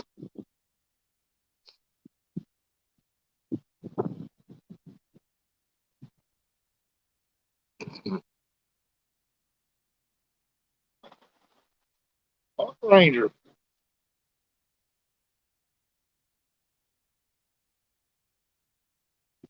Oh, he's gonna come check me out. Oh, are they biting? I'm trying for carp, but yeah, I've had a couple bites. Right. Well, that's a typical fishing trip, right? Well, yeah. Usually I fish right over in that corner over there, but the water's up so high you can't get over it. Yeah. So take a gander at the beach. I know people are going to want to be on it this weekend. I just don't know if we're going to have enough sand to get it open. Well, it's a little bit there. Oh yeah, it should be open. That's plenty enough for them. The problem is you'll have. This is the only beach we have, so we'll have so many people. Yeah, I looked crammed on there. You know, I got here this morning at the start, and I seen that. I thought, man, I bet Peoples is closed over there. Peoples is flooded. Redmond's flooded. Yep. So, yeah, it's odd to get a late July, early August flood like this, but we come up about 9 feet. Oh yeah, I come up there like I know the Mississippi River come up, but of course y'all been getting a lot more rain up this way than what we have. And when they really get it up that way, it floods real. Yeah. That's why I'm live on YouTube. That's why I'm telling them. I said, I used to fish over around that sign. There's a rock area fishing by the trees. Yeah, yeah. And I've caught some big. Really? But it's all flooding over there. And right now the carp are all up in the creeks. That's why hopefully all this paint made out here that get them going. Yeah, I mean, I'll be driving, getting up in that brush and moving around. Oh yeah.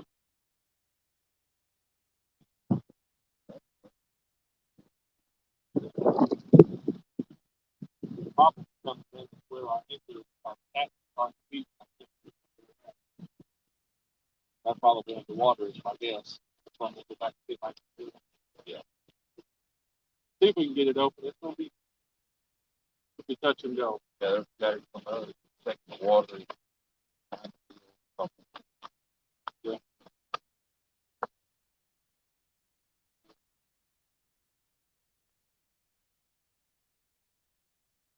Yeah. He's had that truck for a long time. It looks like we're missing a buoy, too. There's normally 3 of these no boat, no swimmer buoys. Yeah. Looks like it might be washed away over time. Yeah, these floods create a lot of work. Then I guess that's job security, right? Oh yeah. So I was telling them, I said, summer pool's 360. I said it's showing 6, almost 7 foot over. And I said, I should have brought my crappie pole. I pulled crappie. Yeah, I just made a gate operation. You know, I just raised the gate a little bit. I think it was at 68.5 according to the gauge. Well, since when I got here, that red sign over there, yeah, you couldn't even see the white letters on the bottom. All okay. You could see was white on the top. It's dropping pretty fast. I'm there saying 536 spot. Okay. So yeah, it's dropping pretty good. Yeah, you couldn't ask for any better weather to be sitting out here fishing right now. Oh, it's nice. It's nice. I told them, I said, I should have brought me some long sleeve shirts. You're sitting here in the shade. I bet early it was cool. Oh, it was cool. I bet it was. I mean, it was nice when I first got here. Then the winds picked up. Yeah. A little bit, but it's starting to warm up now.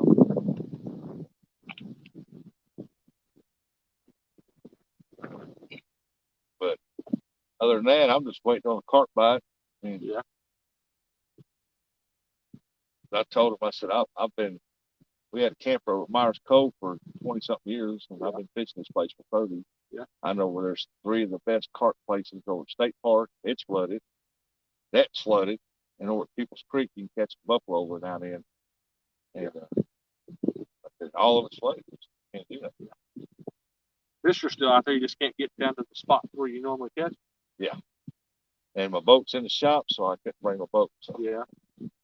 Boats are good for that. Oh, if I had my boat, I'd be right over there, anchored down, throwing out 4 rods right over there. Yeah. I know that the carp are in there. I've watched several of them on Yeah, top of the flashing water. up, yeah. And I watched them come up down beside that bank from that point down through there, flashing up. I said, "Oh, they're loving the trees right now. Oh, yeah. And getting them grubs and them worms that's coming out of the ground." Yeah, you know, they're getting in there and just rooting around. Oh yeah, that's all a carp is anyway. He's an old water hog. Yeah, that's about right. Well, hey, good luck. I hope you catch a bunch of them. Hey, I'd settle for a turtle right now. Yeah. Well, there's one of them swimming around. Maybe he'll make his way down here. Oh.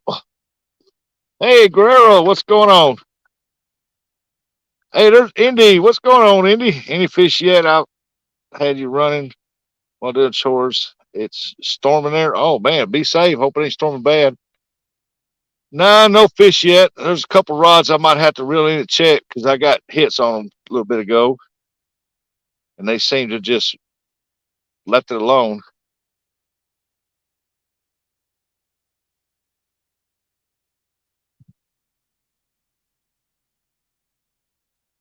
Yeah, I should have got a box of worms and put worms on one of them little hooks off the end of that bait pack and see if that would have affected anything.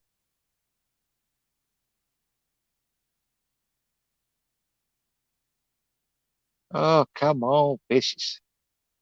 Oh well, I'm enjoying the day anyway. It's nice. Well, Indy, wished you was here. Wouldn't be storming on you, bud. Nice, about 62 degrees right now, maybe 63. Got a slight breeze blowing. It's nice. Told him earlier if I had a hammock set up here, boy, I'd be passed out right now.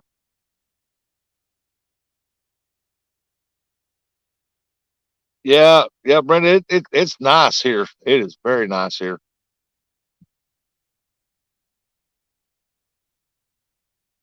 What size hooks are you using? I think they're 6 or 7s. I don't remember. No, they might be. No, I don't think they're 6s. I'm trying to think. You got me throw it off. I think they're. I want to say 2s, but that don't sound right either. They're small. Oh, this is Lake Wapapello in Missouri. 60 degrees there. Yeah, it's about 60 something here. My phone ain't charging for some reason. Down to 28%.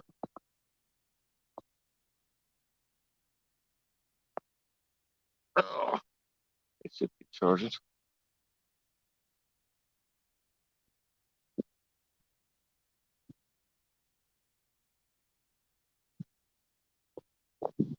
Why it ain't charging?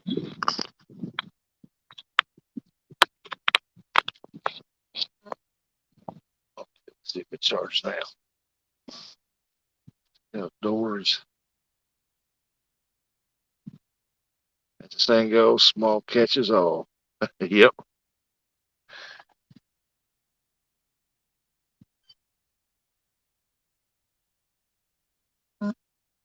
I can't. Fresno, how many almonds have you shook and loose today?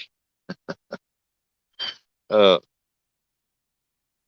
yeah, it's about the common size hook I'd use for carp. Uh, they're not real big, about the size of a dime. The circle part on it's about the size of a dime. They're J hooks with a little twist. So if they oh, there goes a hit on that center rod. If they suck that corn in on that hook, they're gonna get hooked up. Oh, hair rig. Well, I got. Oh, yeah. Oh, come on now, pull it. I've got a. I just took 65-pound braid and put a hook on the end of it, right off the end of my bait holder, and it's about 2 inches down, maybe 3, if that.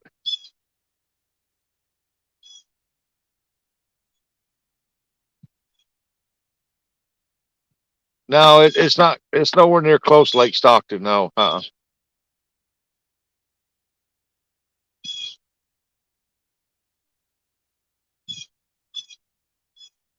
This one here is right outside of Poplar Bluff, Missouri.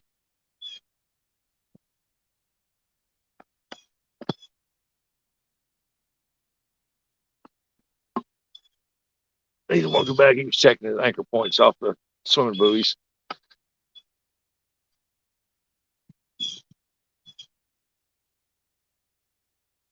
I have to send you some carp gear to try.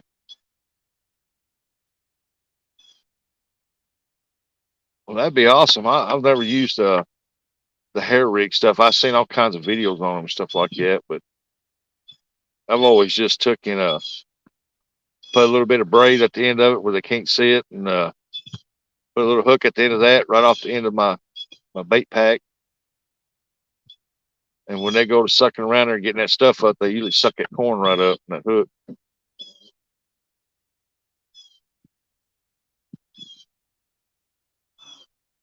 I'll tell they leave this run for a watch time. All right, Andy, you be careful out there in them storms.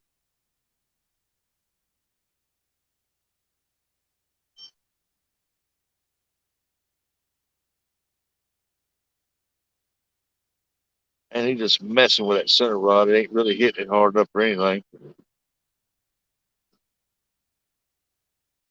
It's probably just messing with that bait ball out there.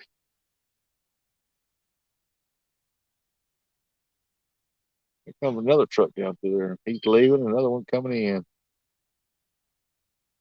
They did put a sign up there that says beach area closed. People see it.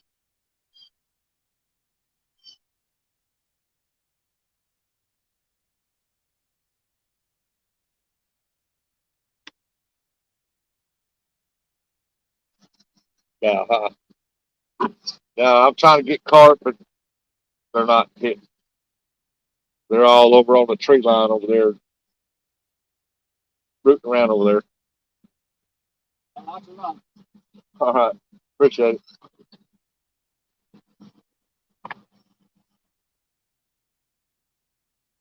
Okay, Andy.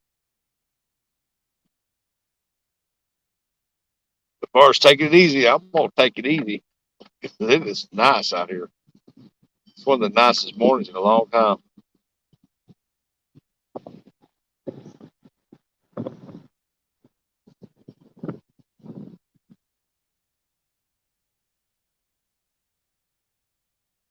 I want to check his first rod. He hit on it a while ago.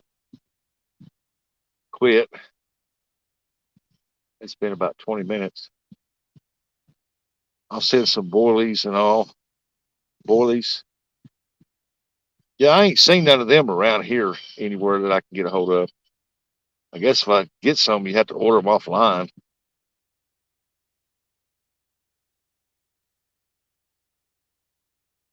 But I appreciate it. I'll try it. I'll try anything to see if I can get the carp bite good. Buck said that is 2 subs you missed. Tell them your channel name. That is 2 subs you missed. Tell them your channel name. Mine? What are you talking about? Rustic Outdoors? What are you talking about?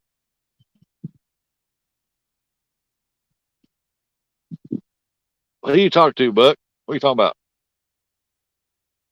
Here comes somebody else down here.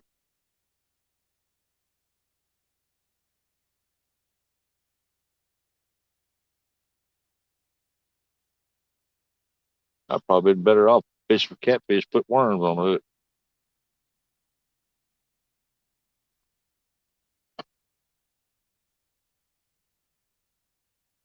He's waving at me like he knows me. Brandon, you trying to teach an old dog new tricks. The people you talk to, mine's Rustic Outdoors. If they follow me, they know my name.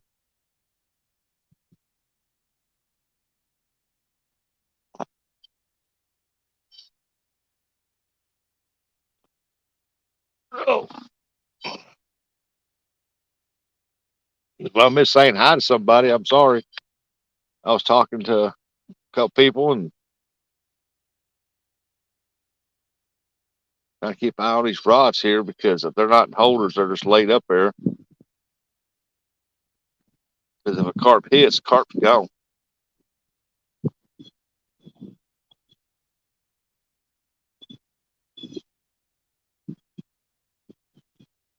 Are you saying you're interested in learning to carp fish? I am. I'll tell everybody this is a different way I'm used to carp fishing. Put it that way. I more or less got my hook above my sinker and I throw it out there with a ball, a dough ball on it or something, or corn and or worm and catch them. That's what I was used to. The officer, the drive-bys. Ah, duh. Yeah. Buck just reached through and slapped me back in the head.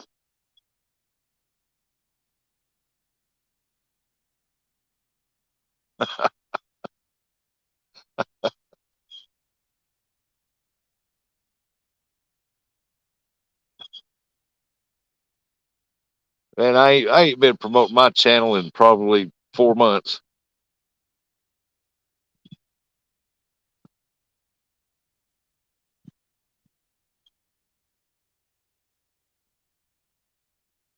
Guess that's why I'm not growing anymore. So I ain't been promoting it. But I will. The next one that comes down and asks me, I tell them, hey, I'm live on YouTube. You already hit me up. I'll tell them.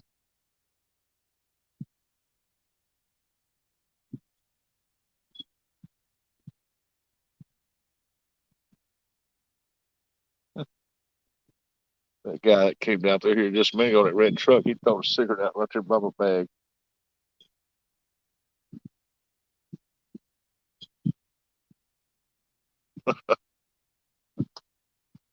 I guess I need to check that first rod. He hit that pretty good a while ago. Guarantee he smoked that bait off there.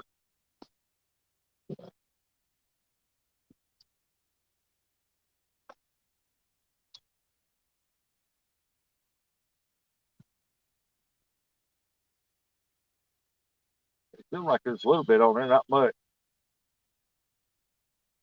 A little bit on there. I'm gonna refresh it up though. And get one piece of corn off there.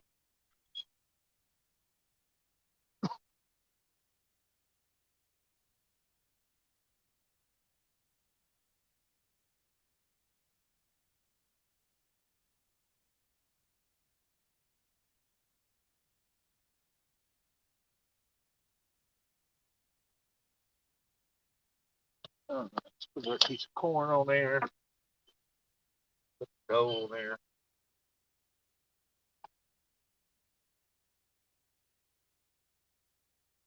Okay.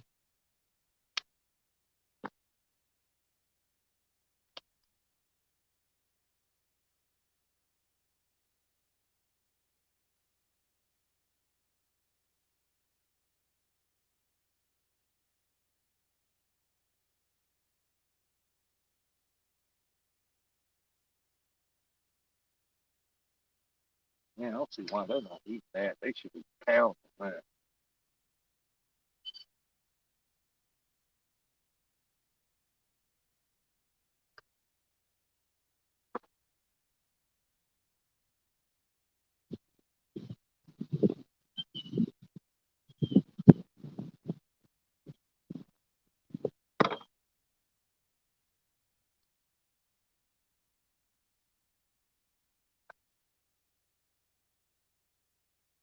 Uh, just to show you, Brandon, I got sinker slides on here.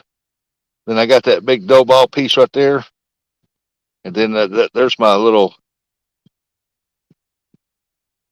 that's how I hooked that up right there.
I'll give this carp fishing about another hour. If I don't get nothing, I'm gonna go get some night crawlers and and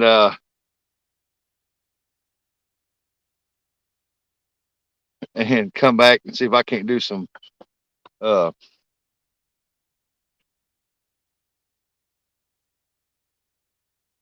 see if I can get some channel cats.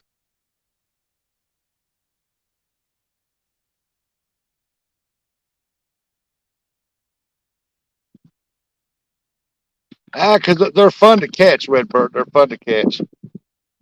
They're good fighters and they're fun to catch. And there's some really big ones in here. Use a really short stool. Buck I tried once, not sure it was milk that came. I would have put the hook just into the pack bait. Yeah, normally that's what I do, but I just let them dangle out there. And when I'm throwing it, I see it's hitting the hook's coming back and sticking to it on some of them.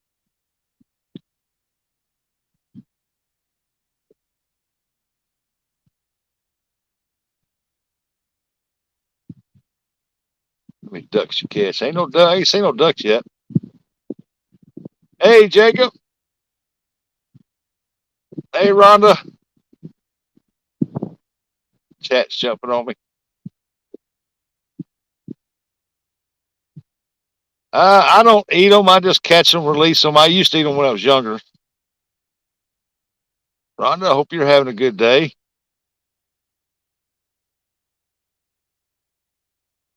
Okay, I caught up. I'll chat, hopefully. Yeah, we used to eat them when we was younger, but I fished for them once last year, and I caught one. It was like I forgot what it weighed. I got a video on it. It was a nice carp, and I wasn't even fishing for carp. The day before, I was fishing for carp, and I caught a big channel cat.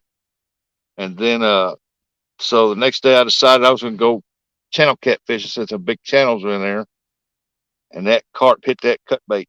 I was like, good Lord. And I caught that big old carp on cut bait, and I was like, they got these fish that got there, man, they're still jumping over on the other side.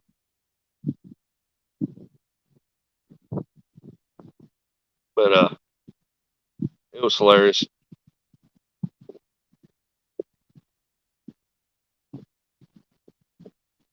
Let's see. I would say, Brandon, did you see that rig setup I had right there?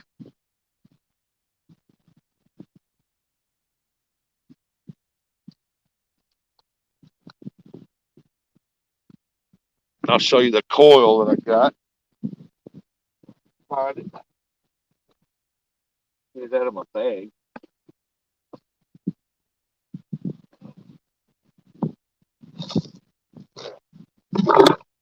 The coil that I got are these coils right here. I don't know if y'all can see that or not. I don't even know how clear my phone is, but that's what I'm packing my bait on.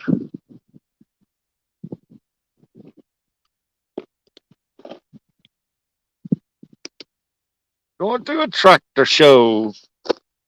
Well, that's awesome, Jacob. Tries some clam snout. Clam snout? Huh. I don't even know where I can find any of that out. I didn't know clam had a snout.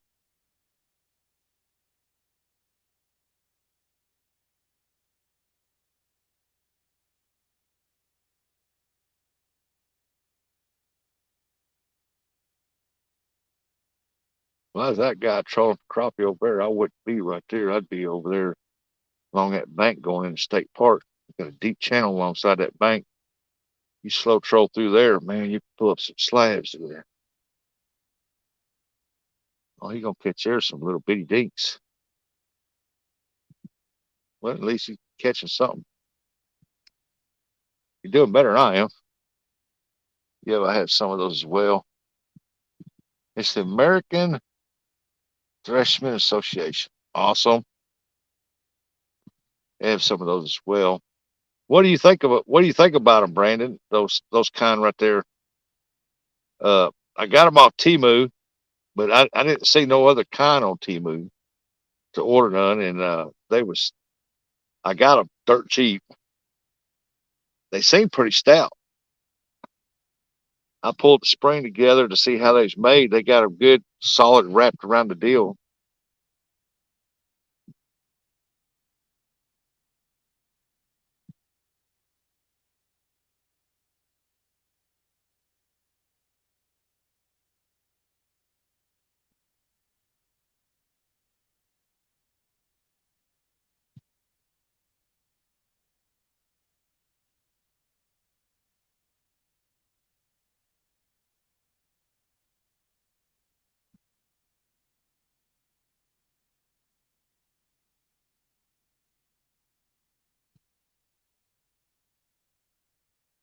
No, Jacob, I ain't never heard of them. So they're good to calm water. Well, this water here's pretty calm.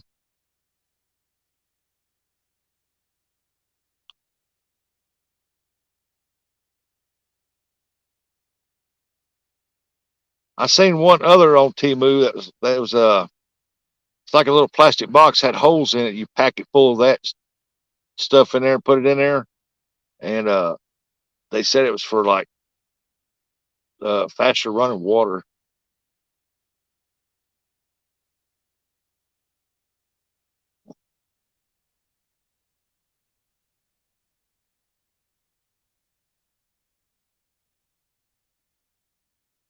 Gate's still closed. I guess he decided not to open that.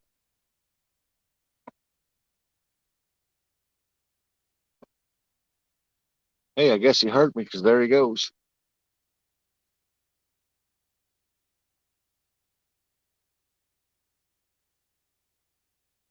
Come on, carp.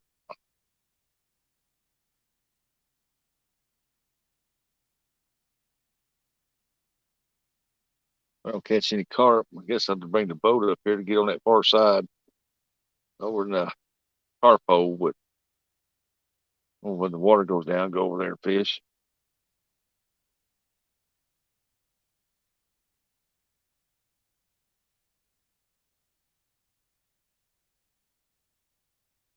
Clam snout is good catfish bait. Believe me, that's my favorite. Well, where do you get clam snout at?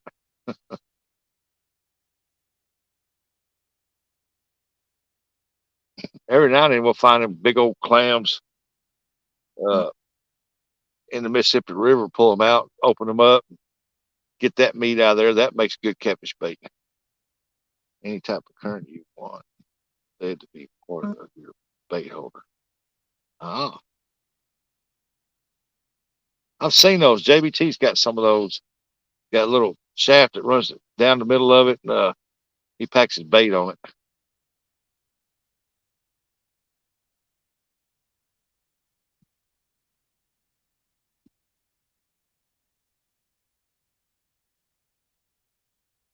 And he ain't hit that center one in a little while. I bet he cleared some of that bait off there too.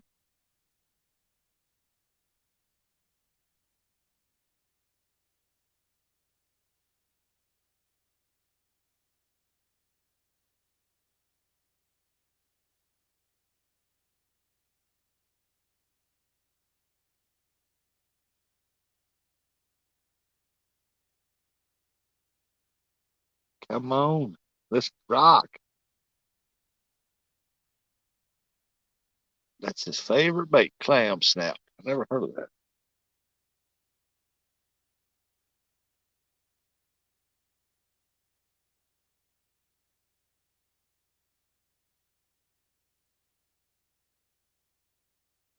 Yeah, the mussels that come up in here, we used to pick him up and get the little mussel out of there, put that on there, man, and catch the channel cat like you wouldn't believe.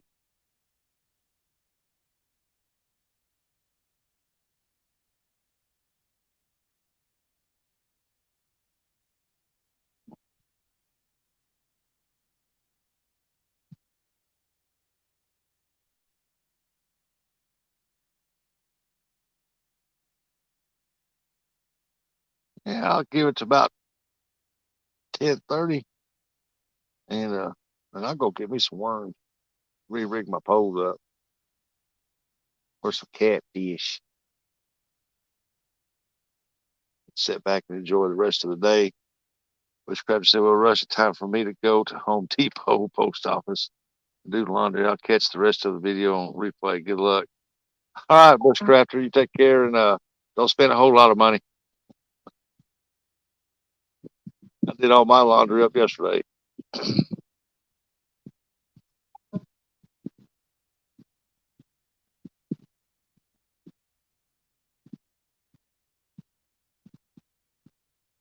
John CVA talking like crazy. Should be in here talking, man.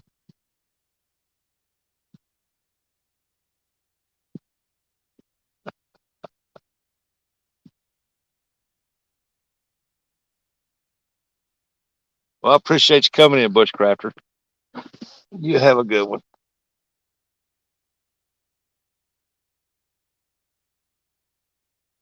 And them carp still coming up out of that water over beside them trees over there. They might not make it over this way.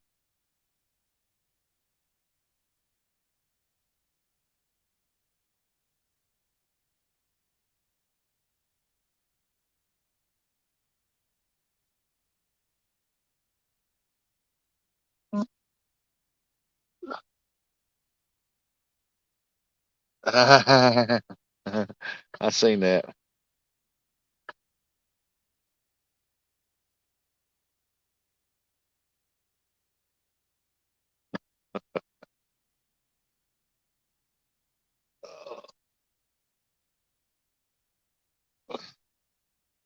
Come on, carp. Gonna give y'all another 15 minutes. If you ain't got nothing, I'm gonna have to pack up, go get some worms. One thing about it, I ain't got to fold my poles up. I just throw them in the back of the old fishing van, throw everything in there, run up there right quick. It's just right up the road right here.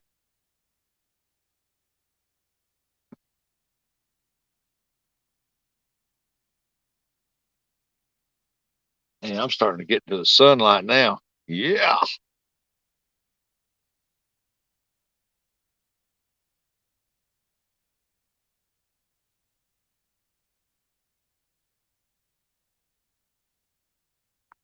Hey, as a matter of fact, I'm gonna put some of this stuff up that I don't need out here.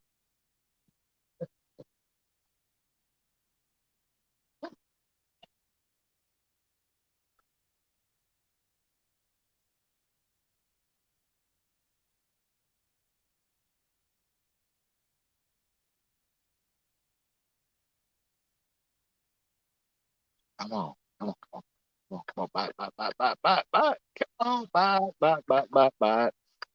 Let's bite. Let's rock. Let's bite this. Hooks. Let's get some carp on the bank.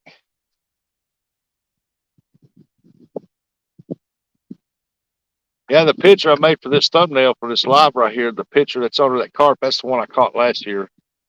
Uh, that was a decent carp, but I caught it over in St. Francis River when the water's low, and that's good carp territory over there. So if I go carp fish again and the water gets down right, that's probably where I'll be at. I can't go live there because it sets down in a deep hole, but I can shoot some video for you guys of the carp footage.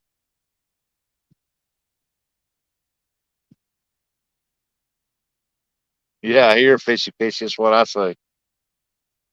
Call me, Brenda. Call me.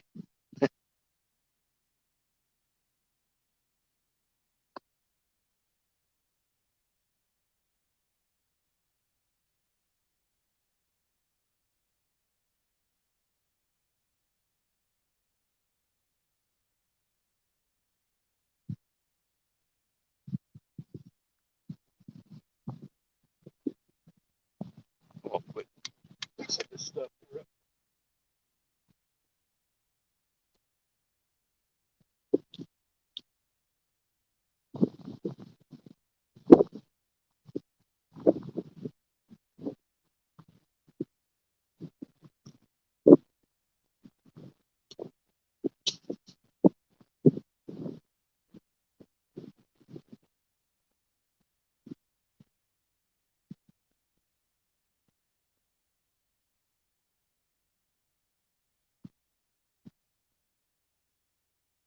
Oh, I fell out of my pocket. Right on the ground.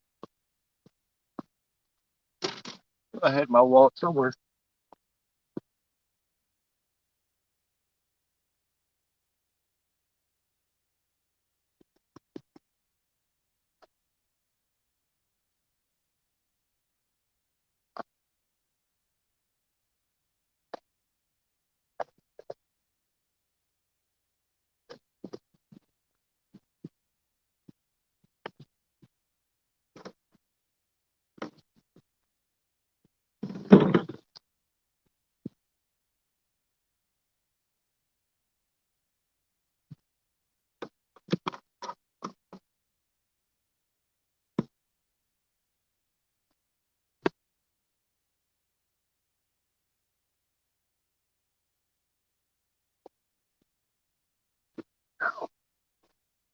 Yeah, hold on. Take it up in that back.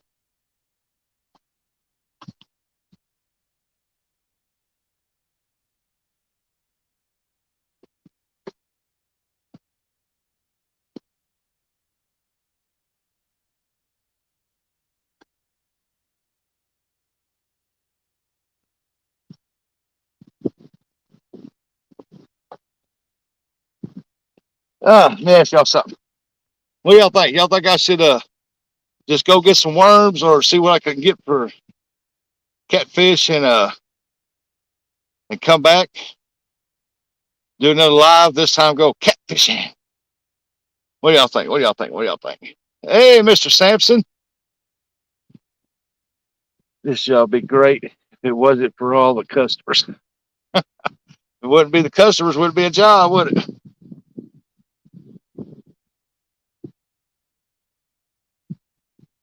Hey, Ben, I know you're lurking more than you're working. What do y'all think? Y'all think I should, sounds good. Love catfishing. Yeah. That's what I'm asking. Y'all think I should go get me a little bit of chicken liver, see if I can't find some night crawler somewhere and come back here and, oh, that center rod just got hit. He pulled on it. See if we can't get some channel cats out of here.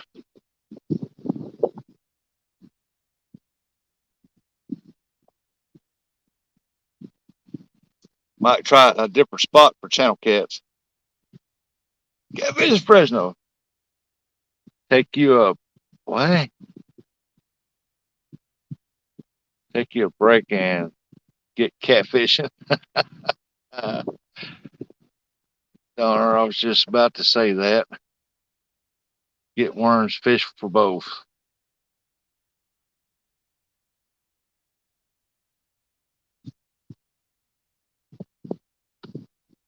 Worms, fish for both.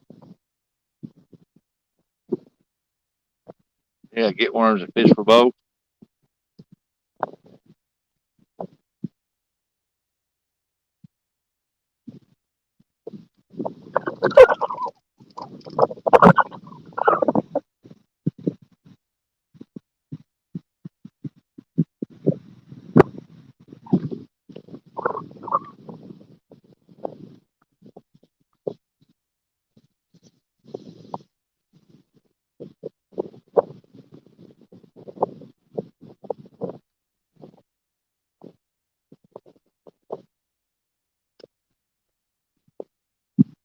Well, wind's picking up right there. Get worms and fish for both, huh? Might as well. You're there anyway. Might as well what? Fish for both. Keep a rod out for a carp maybe, and then the other two out for catfish.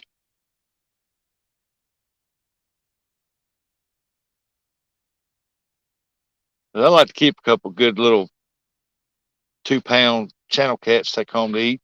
That's about all we'll eat.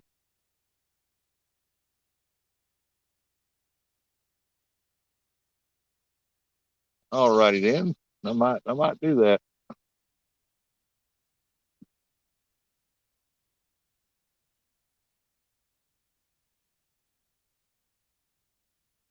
So I'm probably gonna go fishing. If you're live later, I may keep in while my phone lasts. I may pop in while my phone lasts. You ain't working today? You're off today?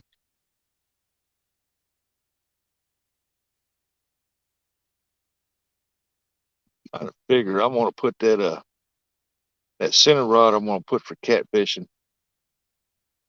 and I think this big cat feeder I'll put catfishing, and I might keep that other one down there for a carp. See if a carp hits it. Hey, Cap, what's up, wingman? That'd be awesome, Fresno. There's the captain, wingman.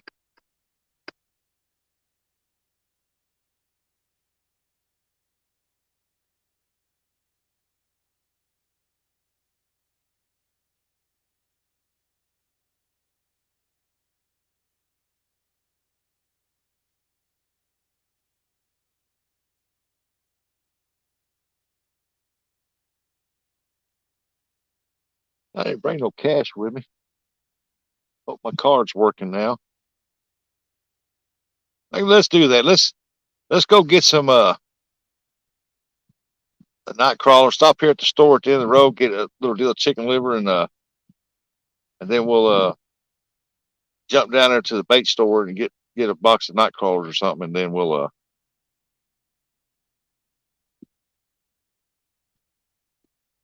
might run down to a different spot and try it and see if there's any carp running. I don't know.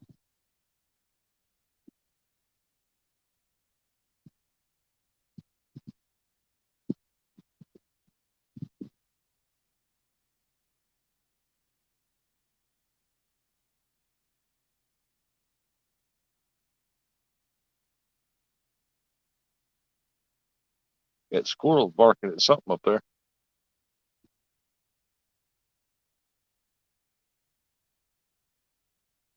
Yeah, let's do that. Let's release in this right up here to the store. Let's see if we got any bait.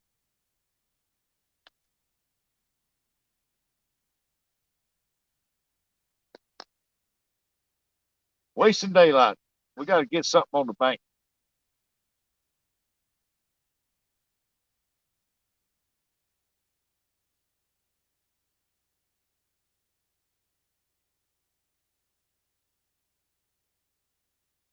Something eating that corn off the hook out there. Probably an old bluegill.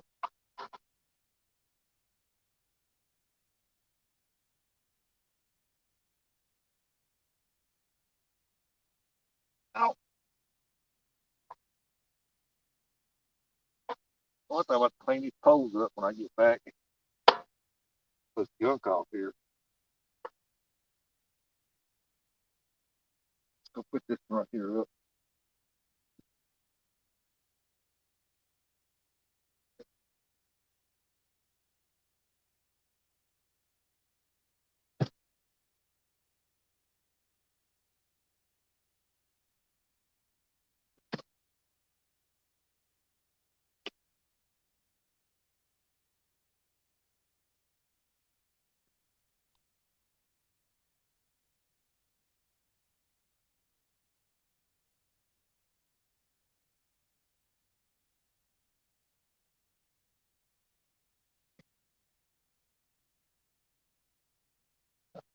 Fishing on credit. Fishing on credit.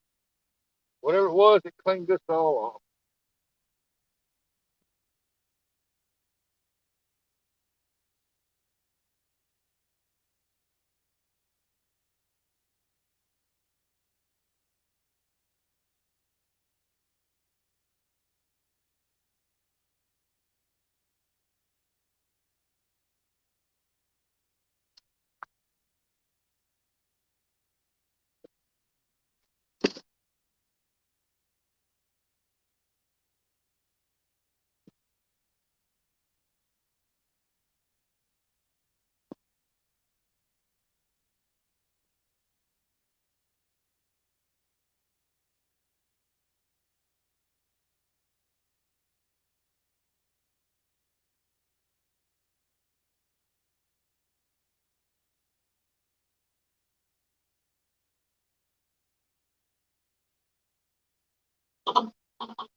All right, guys, gals, let's tell you what.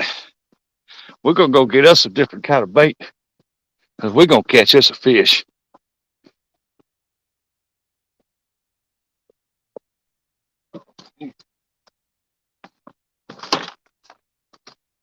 We're gonna catch us a fish. There. Let's go get y'all hooked up in here.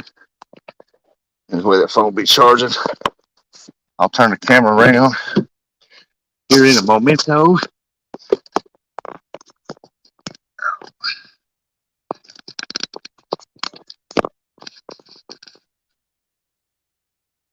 It's plugged up here.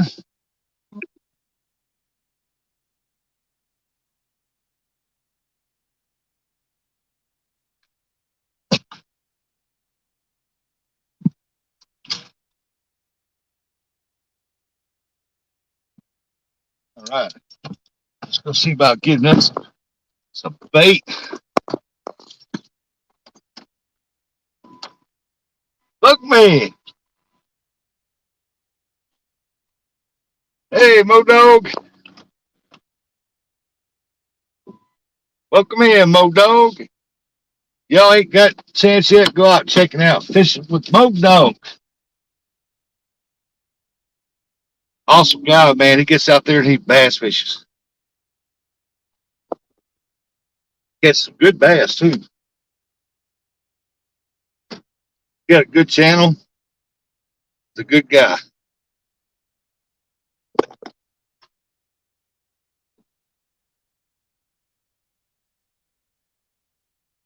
I don't know if I'll lose signal or not. I shouldn't.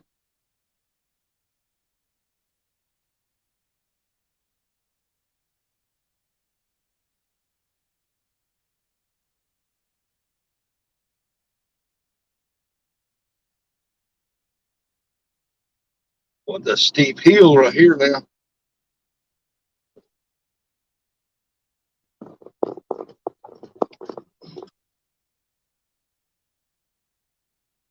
Where's my sunglasses? Good night.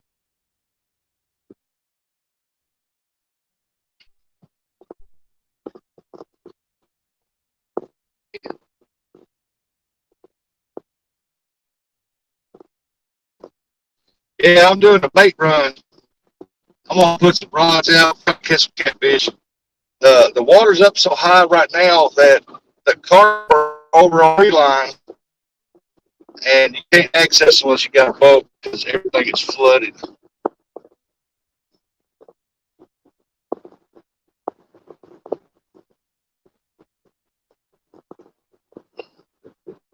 The water level at the lake is real high, so and them carp are they're nothing but a water hog anyway. They like to get up in them trees and root around up in them trees, around them trees and stuff.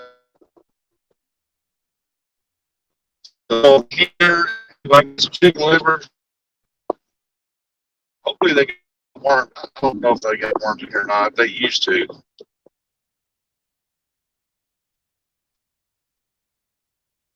We're going to see if they do.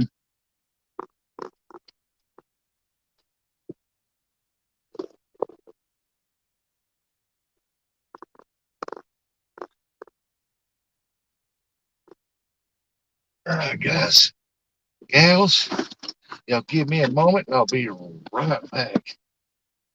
No use of bathrooms. That's weird.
All right.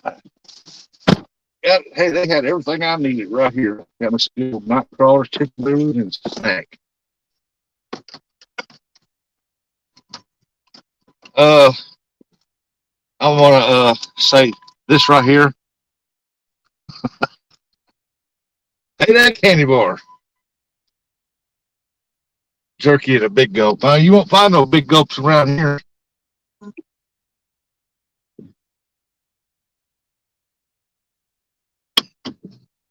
Plenty of jerky, but no big gulps.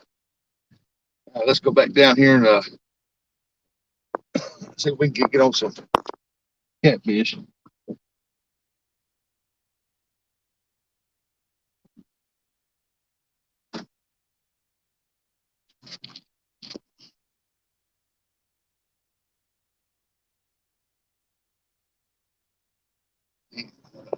Unsupervised. I seen it out in there unsupervised.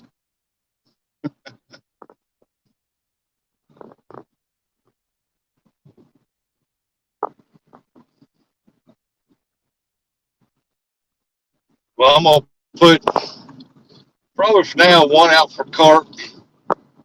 And then the other ones I'm gonna put a chicken liver on one and nightcrawler on the other, and let's see what happens.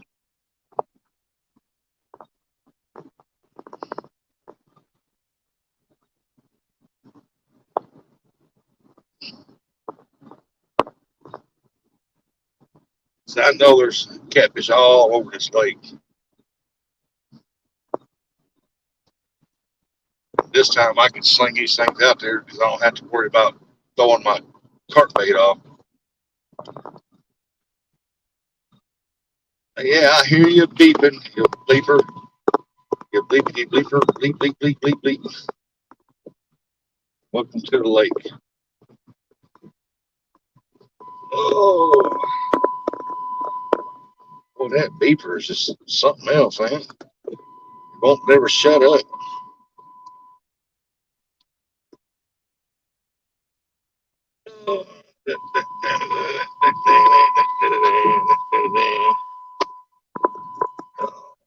Let's see.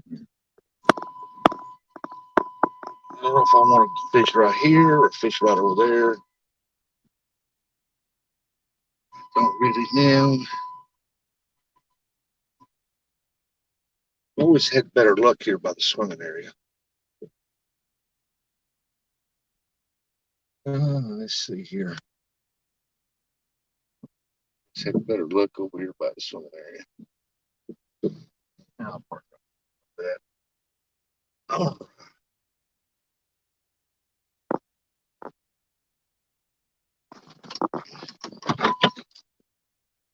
oh dog. All right, let me get this bait here. Say that here.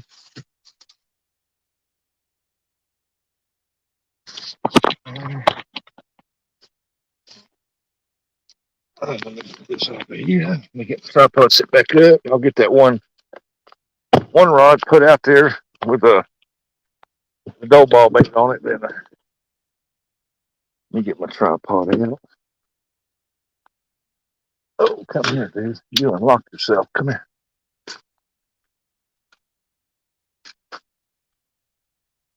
All right. Put back in there. Gotta get the charger put back on. You hung back up there. Where's my charger? All right. Hey, fishing with the moat dog.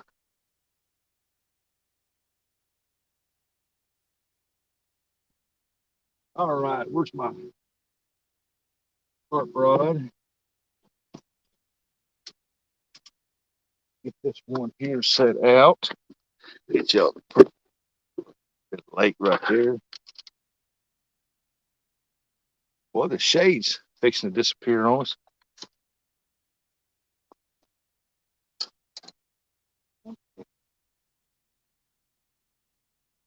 Not on my corner.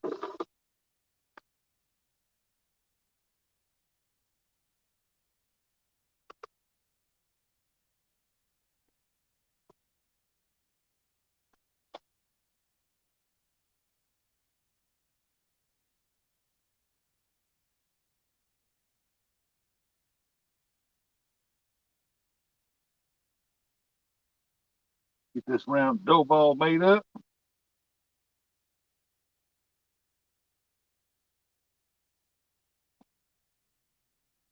All right.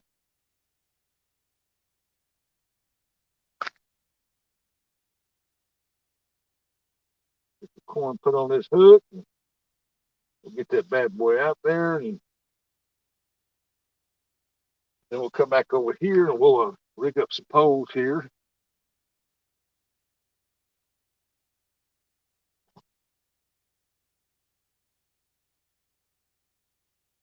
All right.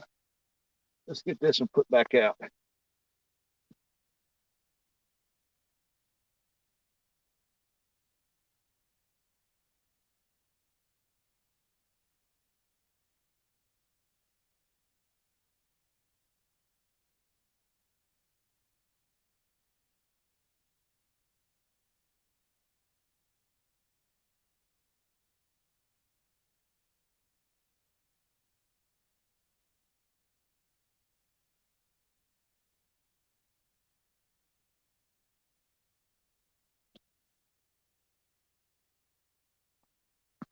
All righty then. Let me see if I can. There's the old fishing van. It's stuffed full of junk.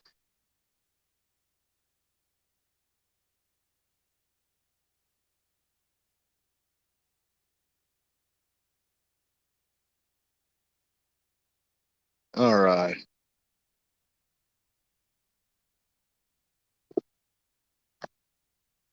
Oh, I got a black screen. Well, I got a black screen for. There we go. There we go. All right, we're gonna get these rods here picked up, fixed up.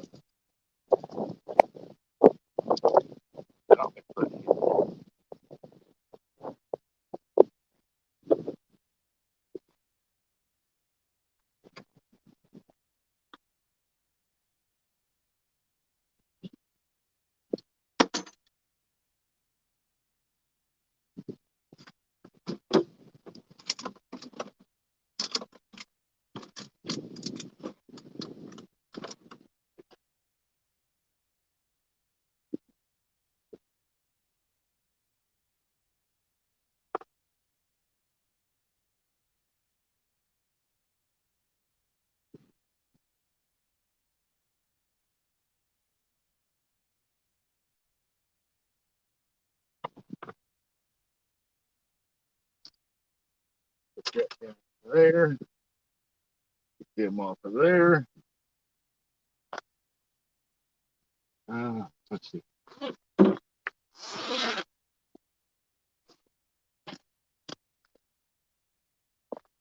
Joe, turn it over here like this so you can see what I'm seeing.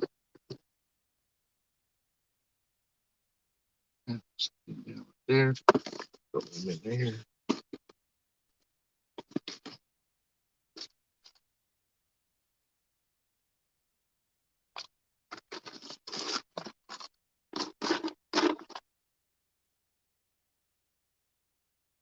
Okay, what I use is a Stellar 8/0 fishing hook. They're wide gap offset circle hooks. They're good hooks, man. You can look on Stellar Fishing Tackle and get like 100 of them for like $24, and they are A1 premium hooks. I mean, they are some good hooks. Now, what did I do with my scissors?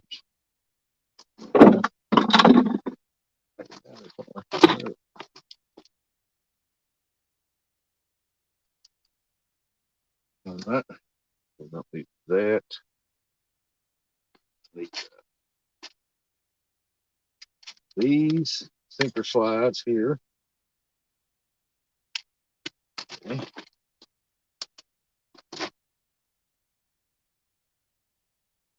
That sinker slide through there.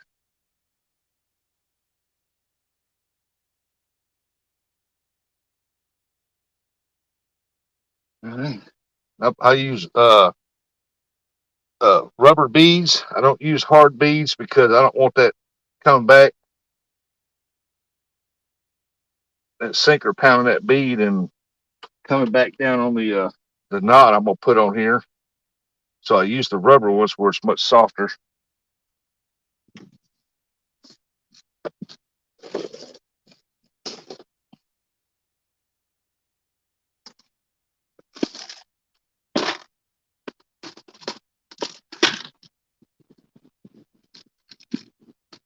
Be a barrel swivel over here right quick.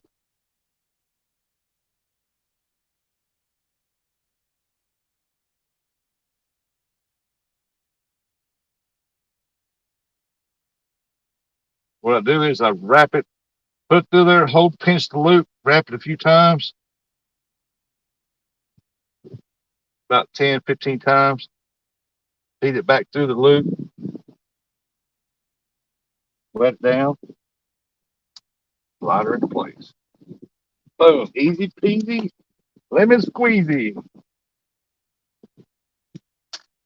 All right.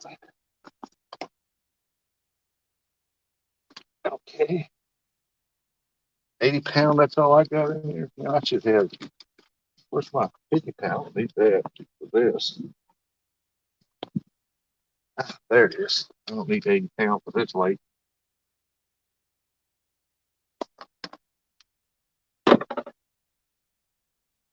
Oh, that's a bad line. That's a bad juju right there. Lay my scissors at. Y'all see where I laid my scissors at? That's a bad line right there. The end got frayed or something there. There we go.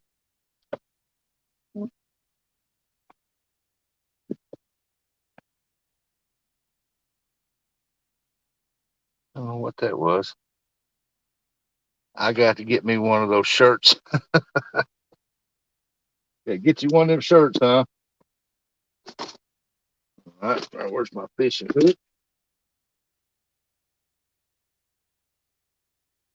Just gonna do a quick snell knot on this. And here I don't have to put really nothing that major heavy because uh, there is some big fish in here, but more likely we're gonna wind up with some small channel cats. But you never know.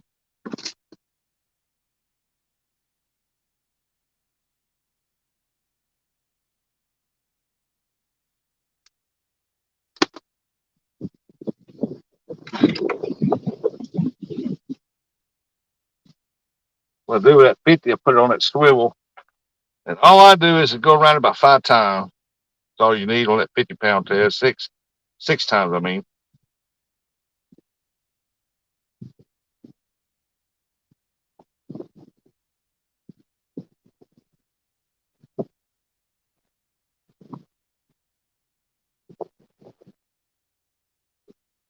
Bam, there it is. Just bait, get him baited out. First, get my keys untangled. I'll be back in a few. Okay, Ben. Kind of a big orange sun. Get some good chicken liver and some night crawlers, and I hope they ain't dead. Oh, hell no. I'm going to have to make a run back up there. She gave me nothing but damn dead night crawlers. Oh, hell no. Nah, she ain't doing that to me. Well, folks, we're going to have to run back up there anyway because she gave me a bunch of damn dead night crawlers. She didn't check them. When I had my bait shop, we checked every box before they went out that store.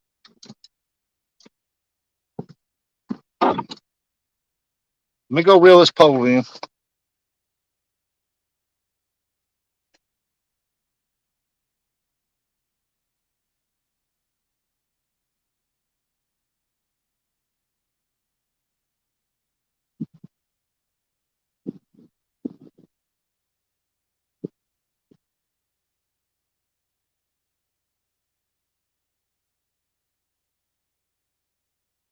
Look, y'all, I got to run back up here to the grocery store and get that box of dead night crawlers.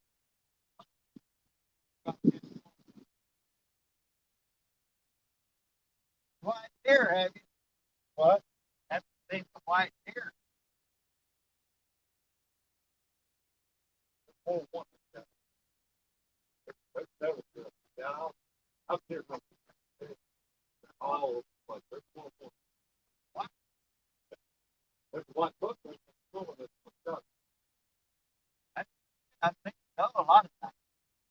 Yeah, there's a. But I always go back off KK Highway back up in there. And there's some white deer up in there.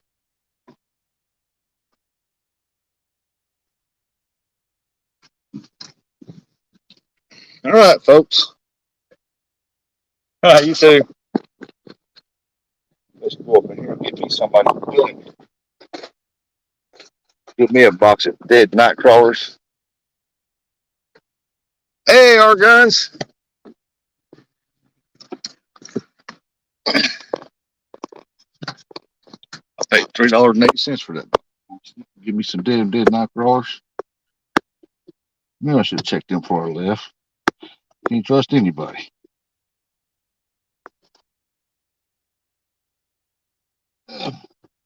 Anybody in retail anyway. I'll put my seatbelt on this time so y'all don't hear the dinger going off.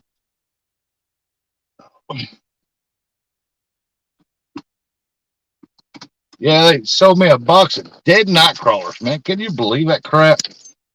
Like I said, when I had my bait shop, any bait that's went out of my store, we made sure they was 100% alive and thriving. Just cutting into my fishing time now. Knew I should have let her finish eating her sausage biscuit. She's got through her night crawler. She got a bunch of them dead.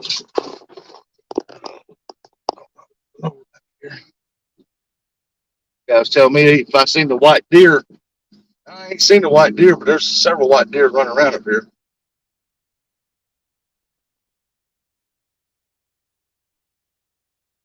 He said it's a white doe. 351 crappie killer. That guy can catch some crappie now. Y'all ain't ever watched 351 Cleveland's channel? Man, y'all need to go over and check out his videos, man. He can catch some he can put some crappie up over too.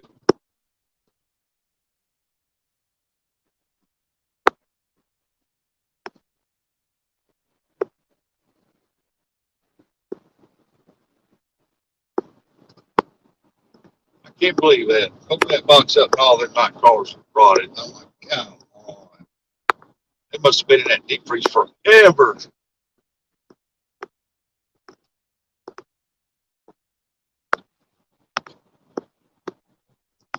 My, I like digging my own ones. Especially when we go from Bluefields. Use them for bait.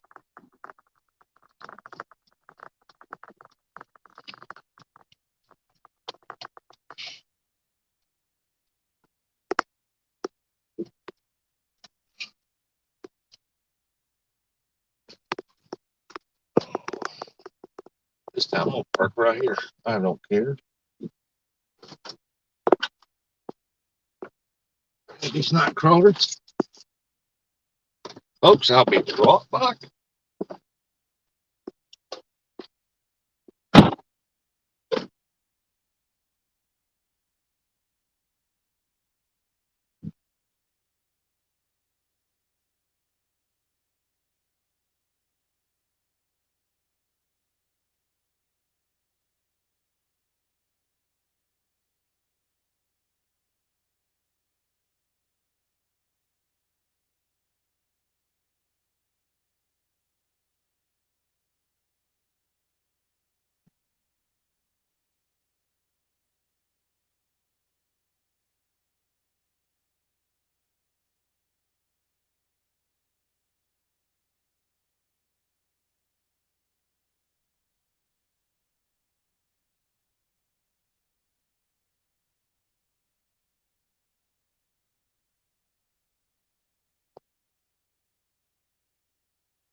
All right, we back in business.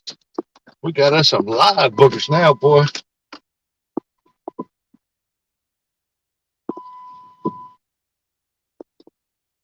She said them things are like 2 weeks out of date. I said, what? I think y'all need to clean out the refrigerator. It's just what they get when they don't pull the ones almost out of date and it's still alive. Got expiration time on it and they get rid of them.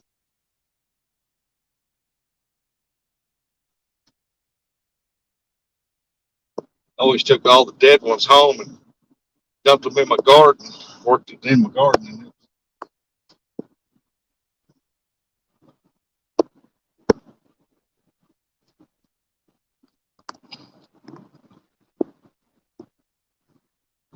Y'all just have to bear with me. I'm so glad y'all hanging out with me. All these.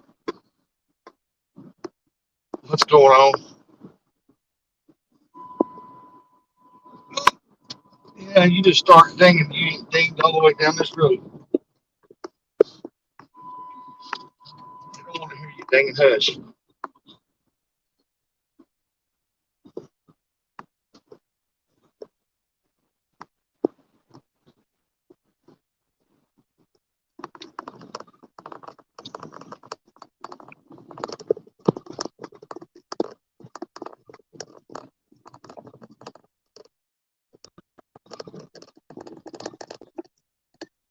Oh, I do apologize for all this, folks.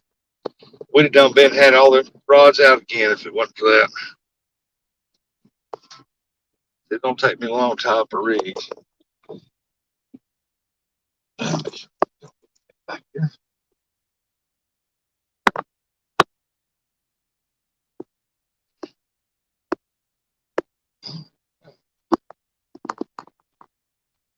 Ooh, what happened to my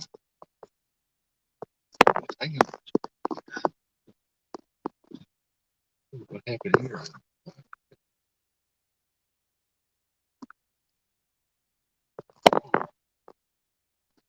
I got necklace touched it or something.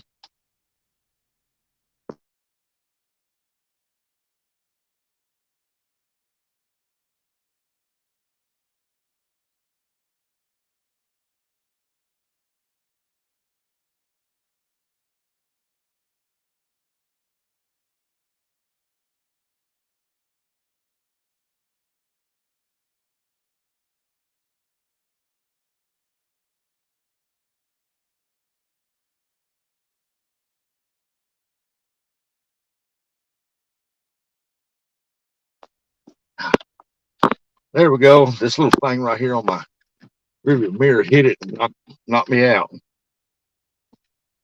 Okay, sorry about that. I'm gonna leave this phone on this charger here.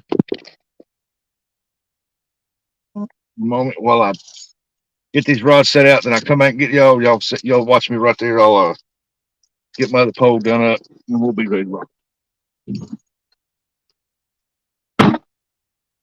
All right.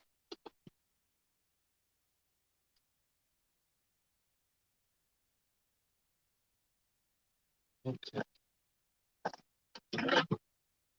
All right. Get this one put back out.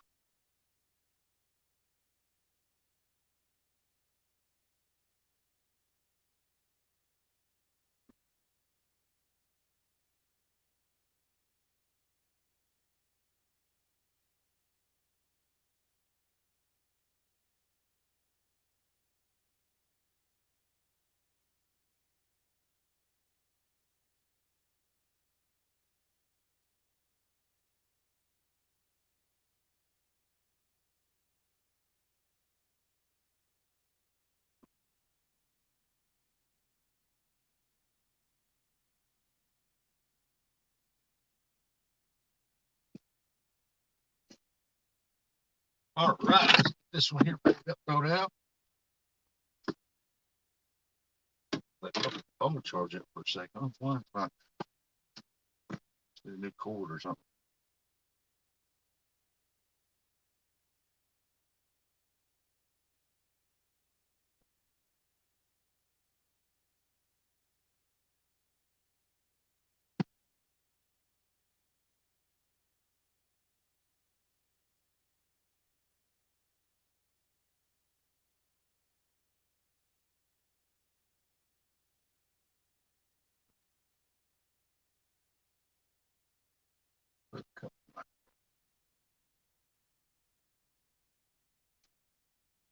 the sinker on it. Throw that bad boy out.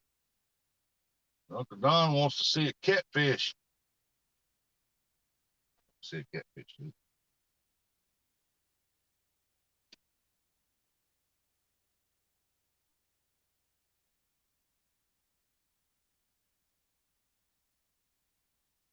Yeah, they put the lid back on there. Let's grab the sinker out of here. I can find one. I could use this 6 on it. Here. I don't need a 6, folks. Fishing the Mississippi. All right, let's get this rod here out and get that one hooked up. We'll be rock and rolling again. Yeah, I think I better wait on that.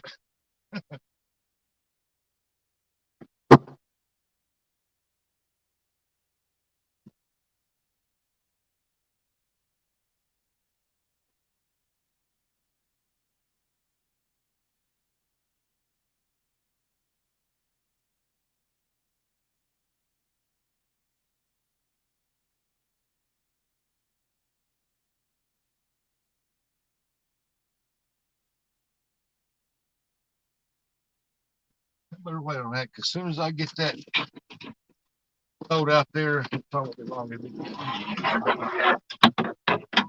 I know it's not.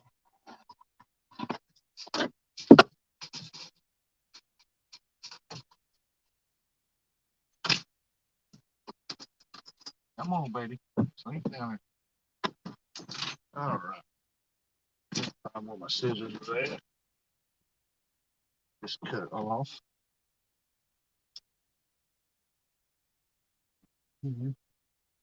Put that in here. This off right here. Throw that into there so don't throw it on the ground. There's some bird wrapped up in it. That'd be no good. Get that. Now I need a hook. Okay.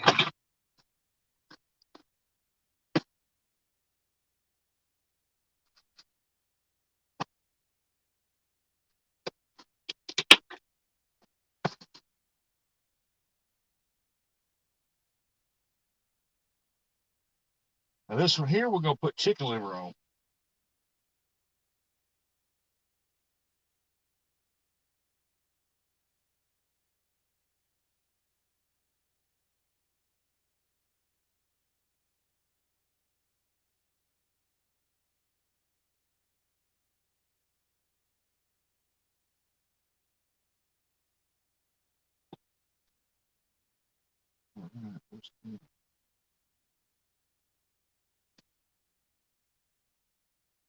About ready to throw this one here out, sure.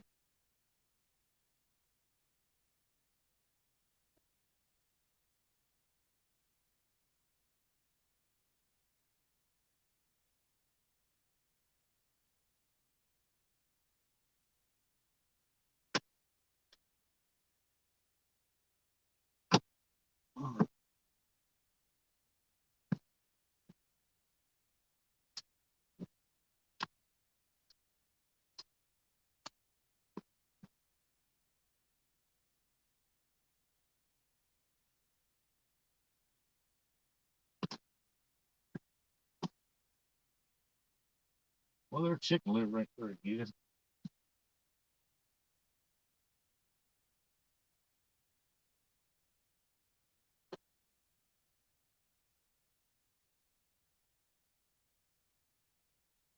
What to do with my rag? What to do with my rag, man? Where's my rag? I had to leave it here. Somebody snatched it. There it is, right there. Kept sitting on. All right, we'll get these poles out, and then we're gonna get your camera guys out. We're gonna get y'all out and get y'all set back up, and then we're gonna see if we can't catch us something besides that. Catch us a catfish while we're waiting on the guard line.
Get the salt water out. Get it set up.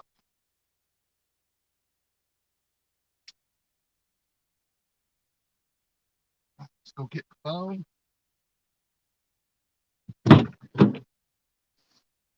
Oh, I gotta get me a new charger system for this thing.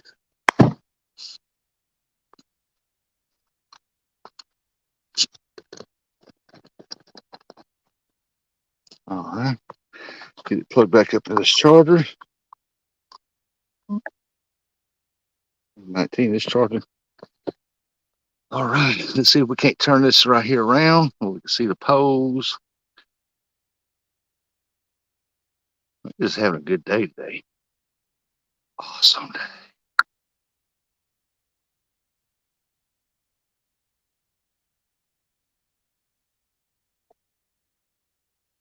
Let's see if that other setting will bring up poles closer than that.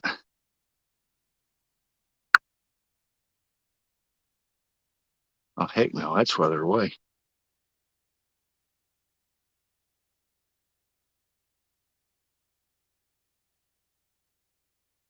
Bam. There we go. Whew. Hey, multi-hunter. I'm going to move y'all a little closer here in a second. Trying to stay in the shade somewhat because it's going to get warmed up.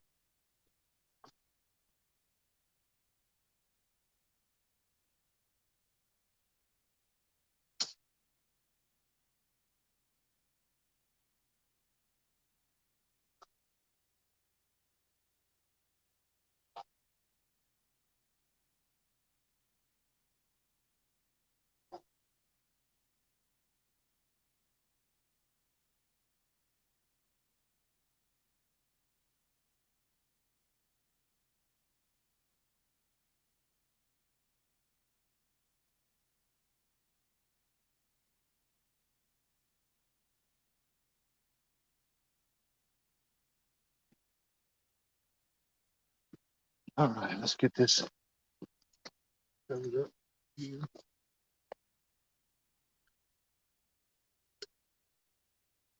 Get this here, put it here where it stays cool. Soda. All right, let's close this down.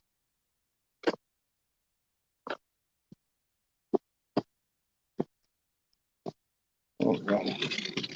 I got the whole road to myself. If they don't like, they can turn around right there. All right. There we go. All right, we're back in action now. Anybody come in I missed? I'm sorry. Hello, hello, hello. But I know we lost some people because of all the running around stuff, but I had to go get some bait. And then she gave me a box of dead worms. I said, well, I got to go back in there and change that out. But we're back at it again now.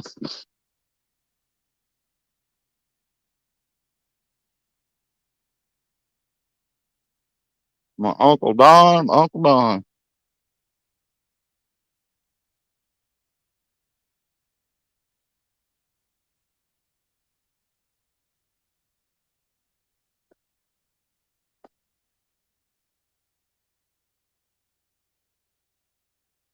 Hey, Brandon. Now, yep, now I'm fishing. I got a getting carp on that one. I'm going to try catfish on these two.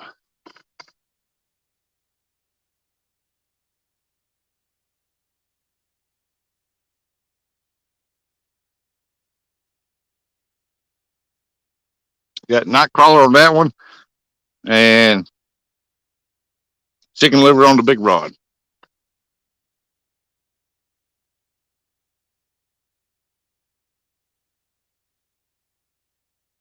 I don't know if I got my throat in there. If I did, I tried to get some shad, but I think they done moved out further from the bank.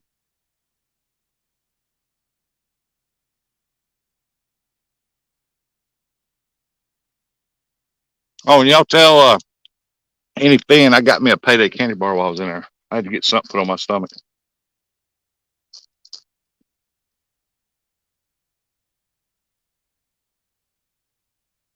They say with diverticulitis and the amount of surgeries and the amount of cold they took out of me and sewed back together, they say don't eat peanuts, but my doctor didn't tell me I couldn't eat peanuts. He didn't tell me nothing like that. He just said avoid it for a while till you heal up.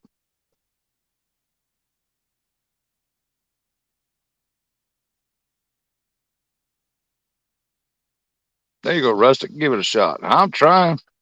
I'm a trying. Thank you, Brandon. Y'all would hit that thumbs up and share me out, please.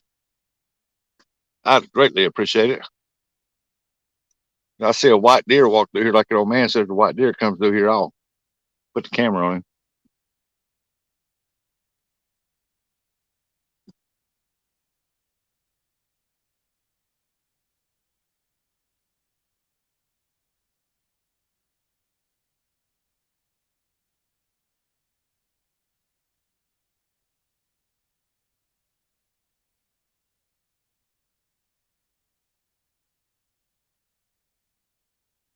Man, carp is still busting the water on that far side. They loving the trees right now. I bet there's a lot of shad over there too.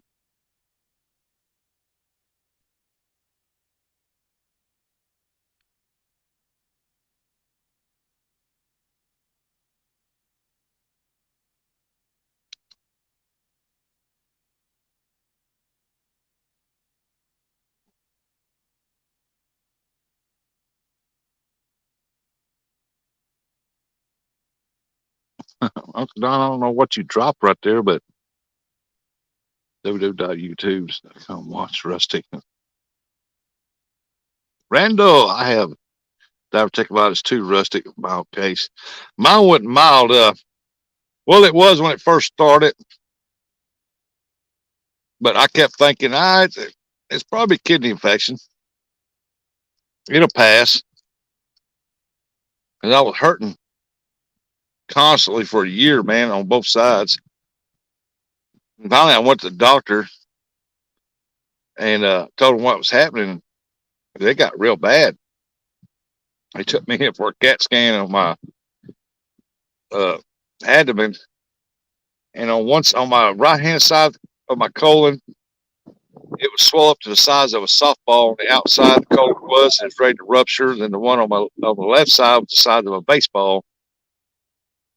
And they put me in the hospital. I was in there for over 30 days, getting nothing but antibiotics every 4 hours to an IV. They got it to shrink down some and cleared up some, and they sent me home. They said, well, we're going to schedule you for surgery in about 30 days. We're going to let all this antibiotics run through your system. I said, all right. And I didn't even last 30 days, man. They called me in and wanted me to go ahead and just get my my blood work and fill out paperwork and stuff where I had my surgery. That way, all I can do is go in and have the surgery. All the work's done. I did that, and 2 days later, I was back in the hospital.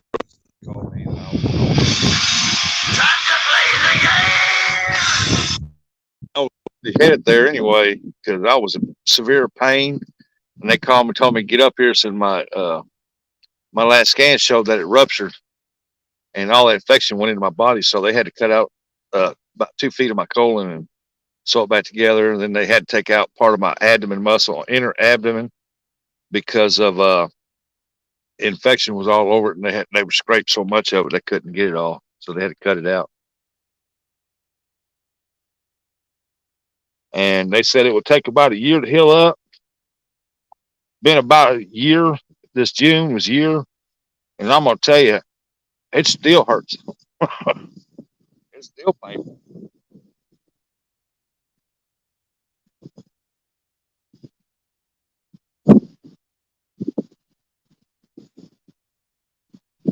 But I can feel on my colon on each side where uh, they cut it and they pulled it together. They cut that section out, they pulled it together. Uh, I can't feel that, but where that infection burst and they swell up in big balls on my deal right there on my colon, and that one burst, I can still feel the pain on both sides of every night. That's where the infection set most of the time. I had so much infection going through my body. I went from 265 pounds to about 350 in a short period of time. I got real big, and now my belly stays permanently swollen. I don't eat that much. I eat about one time a day.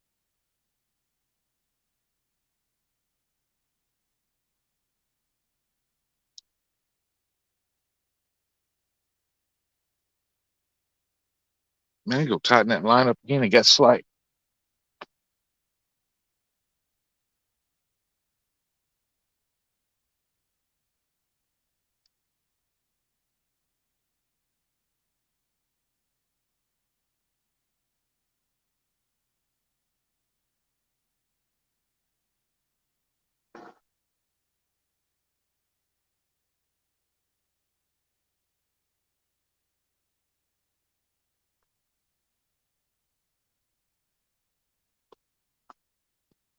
Right.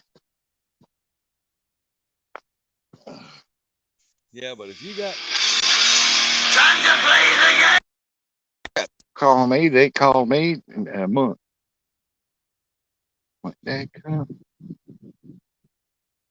Send your butt to voicemail. Probably my brother calling. My 20-year-old girlfriend. Well, you're 53 years old. What are you doing with a 20-year-old girlfriend?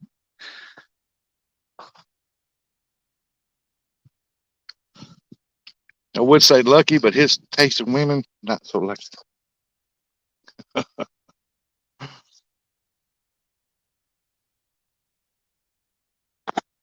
Hey, we got 18 folks in here watching. Awesome, awesome, awesome. I need to change sides. Y'all, that sun's taking over.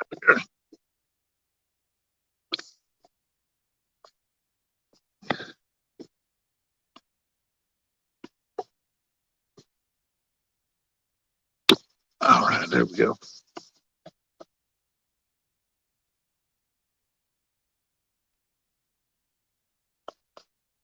It'll make a heartbeat reset unless I move my chair over to the side, which I could probably do that.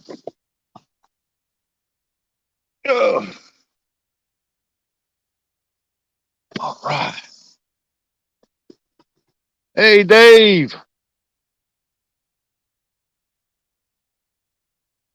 Dave, you need to email me, buddy, at outdoorsrustic@gmail.com.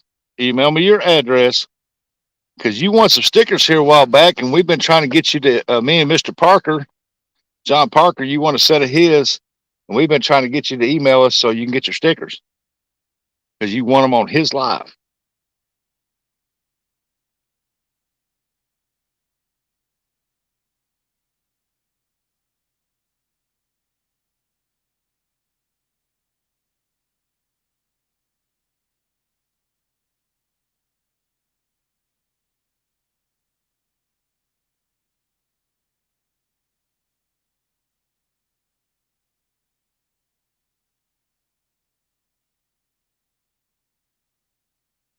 And there's something walking up through the woods here. Probably a loud squirrel.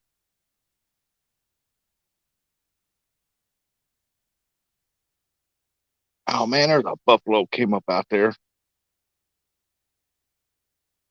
Man, that ain't cool. All that buffalo cart moving around out there, they ain't going down and hit the bait. Yeah, so Dave, email me, outdoorsrustic@gmail.com. Y'all give me a thumbs up if you can hear me. I don't know if my big fat fingers probably muted myself or something.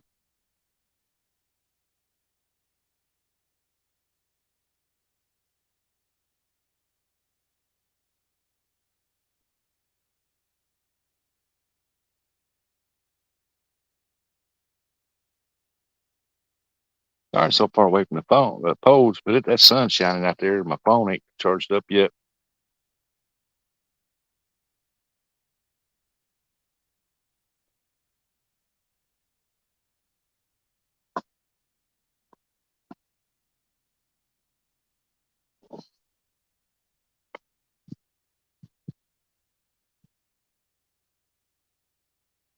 Man, it is a beautiful day today. Beautiful day, gorgeous day.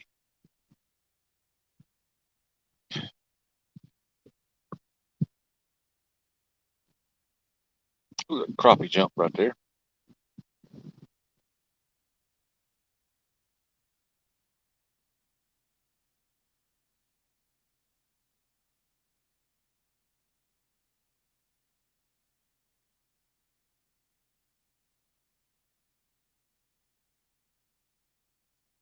Hey, 351, let me ask you a question. You been out 922 if you're in here? Uh, Same question to you, both of you, or anybody who crappie fishes. Have you ever caught a crappie that jumped out of the water while it's hooked up like a bass?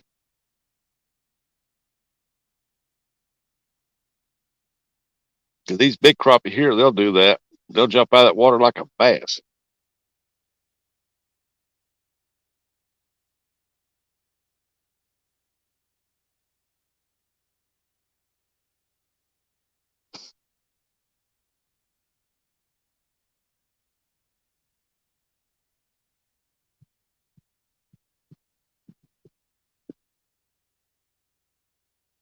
Dave gave me a thumbs up.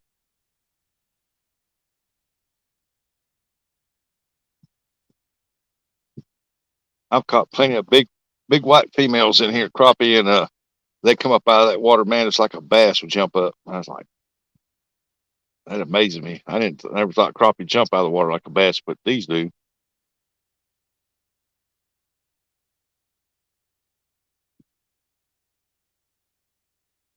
And then buffalo moving around out there now where I've been throwing all that bait out there.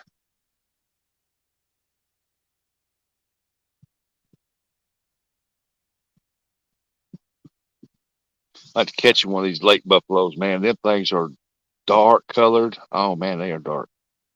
I said, yep, jigs right at my head.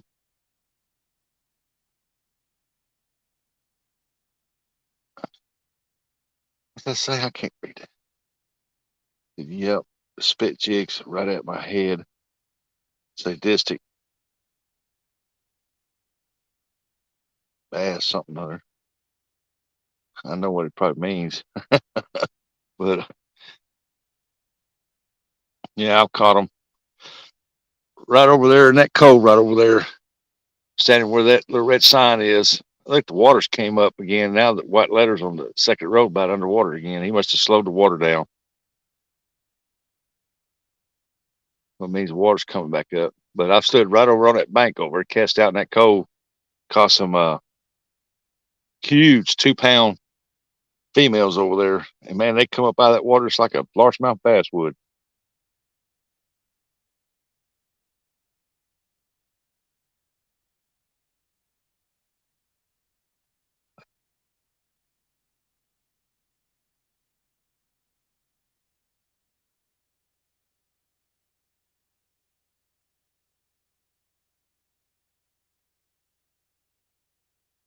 Rustic every now and then will want to turn the phone so I can see that.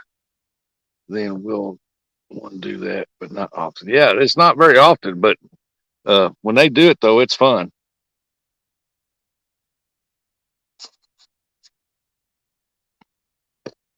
Well, the sun's taking over quick now.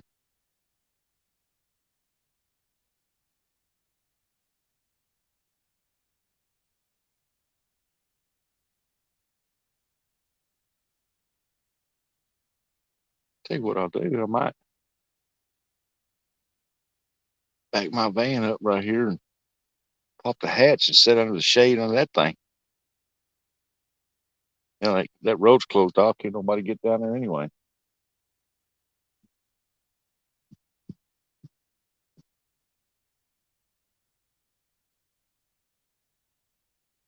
Yeah, I might do that so I can get y'all closer to them rods.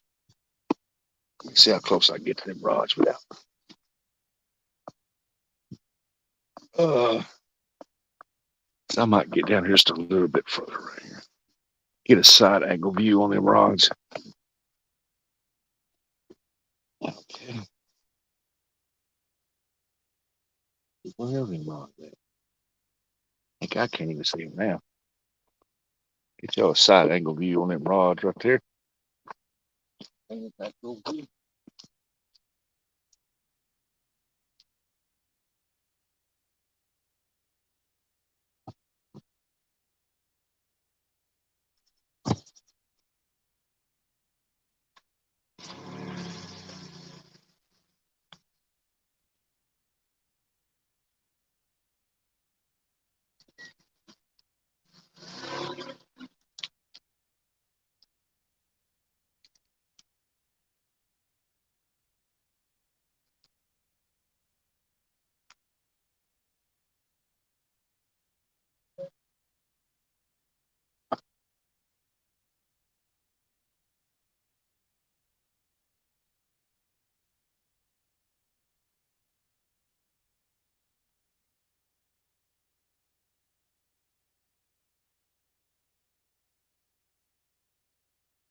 Righty then.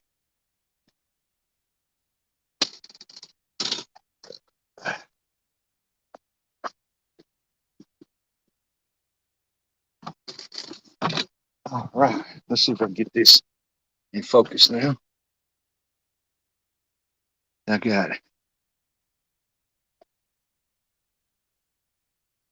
That rod. And two right there. Hey, Joycelyn. Hello, Joycelyn. Make a little shout out, Joycelyn. 72 likes. Awesome. Give me a thumb up. Y'all can see them rods. If y'all don't like this position, I'll move.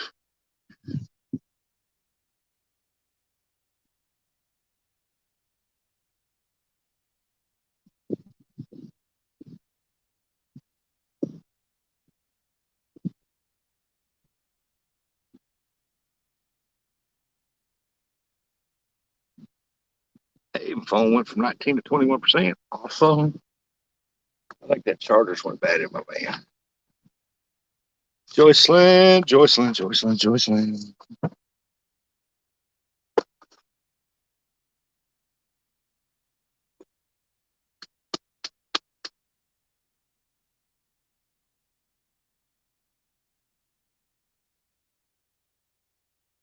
I got to get me some more sinkers. I am almost out. I've lost so many on that river.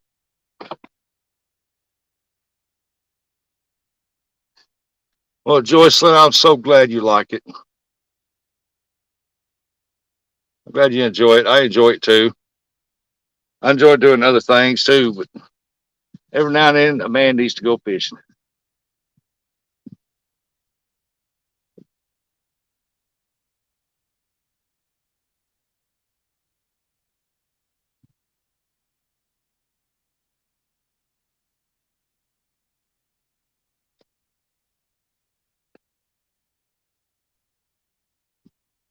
Oh, you can see them?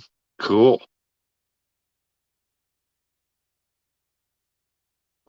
Yeah, let's get this shared out. Let's see if we can't get us to 100 likes. That'd be awesome.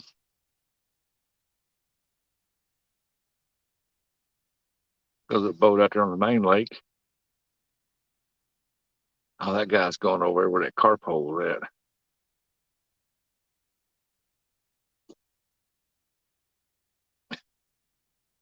I'm going to sleep now. It's 12 midnight.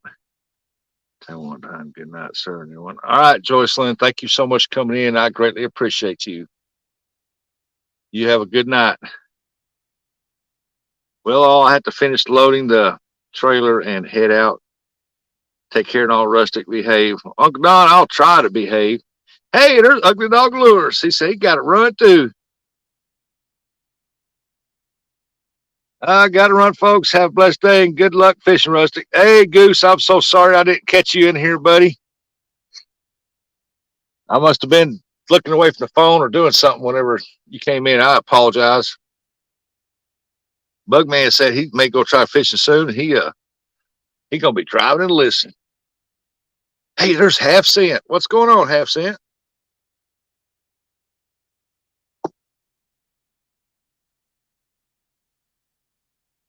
Weak hurricane headed here, so to Southern California. Be here about a weekend. Man, I hope it's real weak that it doesn't hurt y'all or anybody.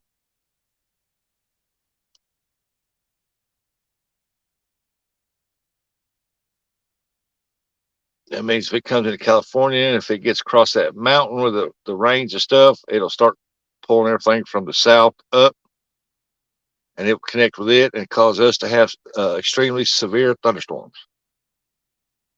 Huh. Make it go up north of you there and hit Canada. Just watching you, bud. Oh, that's awesome.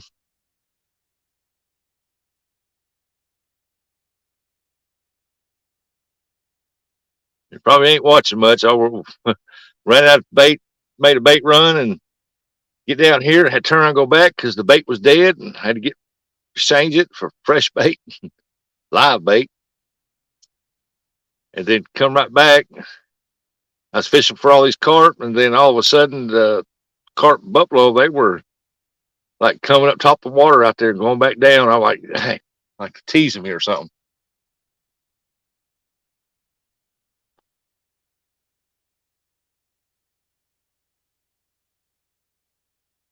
So I got this first rod, far left one here. It's got a carp bait on it, pack bait.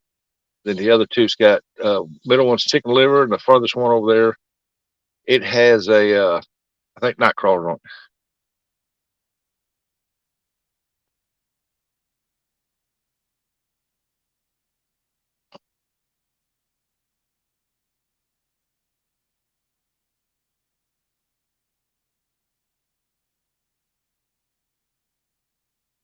Best place to go after channel cats right now will be over at Spillway, but the water's so high over there, heck, you can't even get down there to fish. You talk about massive takedowns, man. Them fish over there hit hard over there.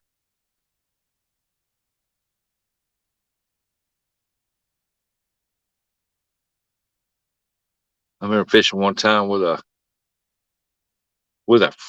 cricket. Throw it over by this log pile, 20-pound test line with a little floater. Throw it by that log pile over there. Big old catfish come out by that log pile, hit that. He rolled in the water when he hit it, and he took off, and there was no stopping. He snapped that 20-pound test line. I looked at a buddy of mine and told him, I said, that's the first and the last time that's ever going to happen.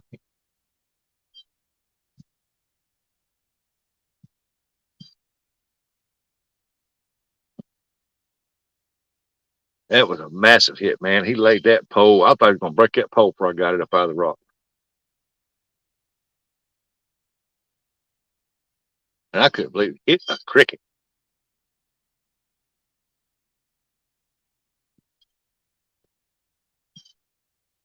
Hey, Rat Rod, what's going on, Rat Rod? I'm trying to whisper up some carp. I switched the two furthest poles. I switched them to catfish. That first one's still going for carp. I had 3 or 4 good bites. That's about it. All I got. And I think all they was doing was pulling on the pack bait.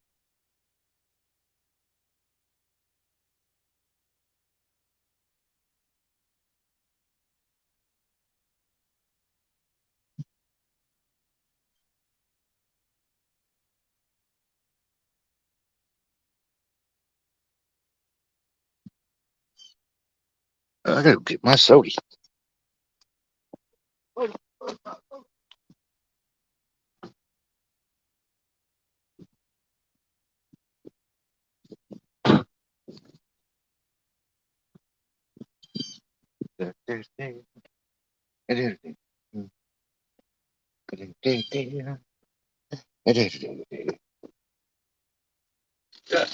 My chair over my chair and I can right there.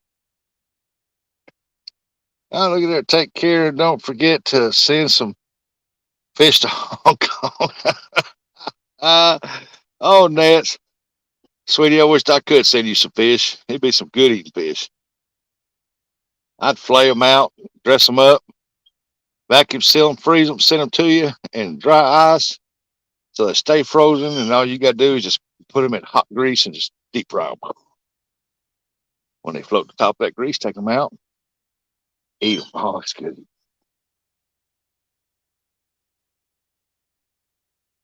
But I tried sending you a shirt one time and it got sent back.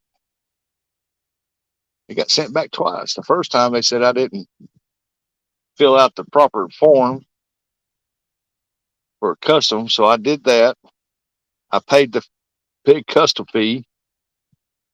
The second time, I paid it again and filled out all the paperwork they wanted, sent it, and it got sent back.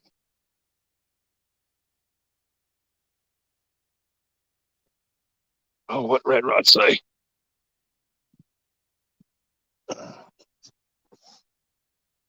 I might have moved him up here in front of me. I can't see that. Okay. There's one rod. There we go. Oh, good night, Nets. I'm charging it.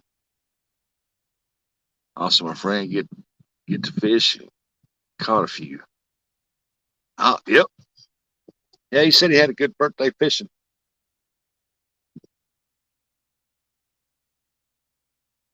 My birthday, July 29th, and I got to spend it with my granddaughter. She was born on my birthday, so when I turned 55, she turned 12, and oh, I love my birthdays now because I get to go to uh heck, I can't even think of that uh little mouse with that cheese, that pizza place with that cheese where you play games and stuff and eat pizza. Cheese eat cheese. I don't know what that is. Chuck E. Cheese. Chuck E. Cheese. We get to go to Chuck E. Cheese, and we get to one time we played laser tag, and oh, birthdays are fun now. Red said, "That's awesome, Rustic."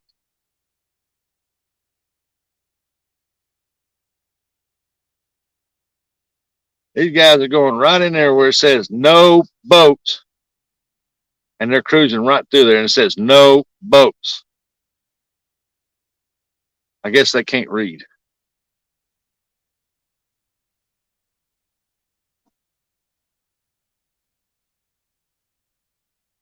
Yeah, it's people like you that gets fishing theirs cut off.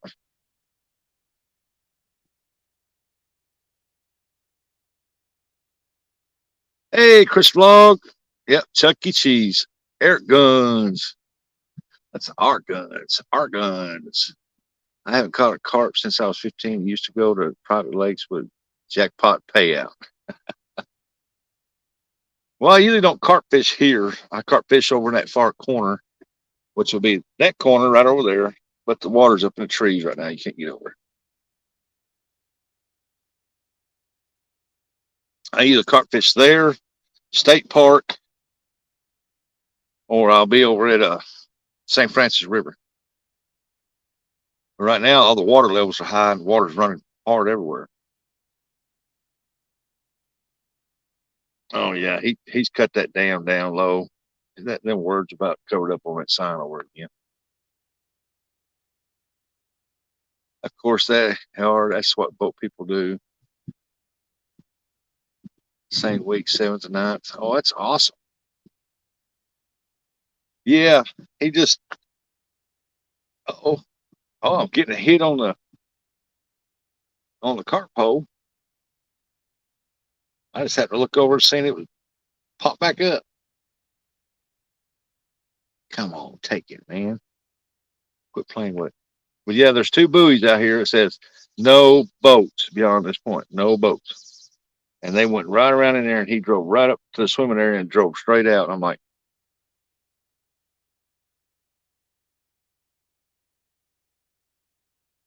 that's when he ought to. That's when the water patrol needs to get his butt and tell him, so you're never to own another boat in your life. You can't follow the rules. It's about like people who don't use their turn signals. And I know a lot of people bad about it, but you know, I guess they think everybody else around them is smarter than they are. They think we're mind readers or something. Oh no, they're fixing to turn right up here. How do you know? Man, I could read his thoughts.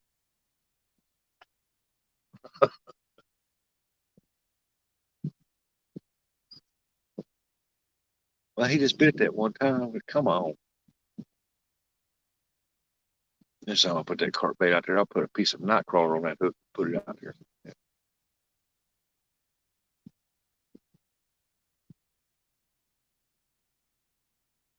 Oh yeah, I want to take it. This lake holds some huge carp. I mean, if you can get them to hit, there's some huge carp in here. And some of the biggest buffalo you'll ever see is in this lake. This lake holds some big buffalo.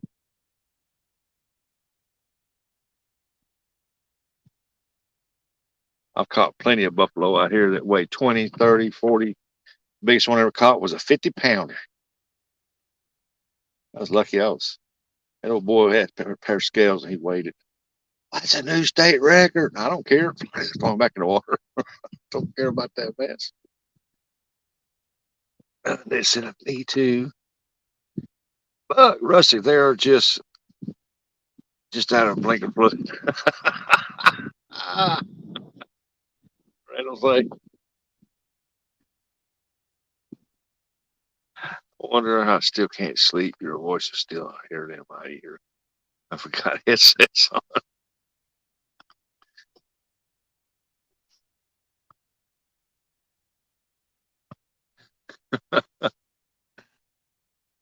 You got to lift your earplugs in. Annette, you go get you some sleep, get some rest.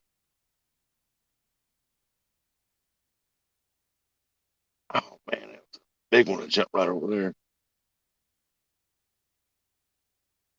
Right up in them trees.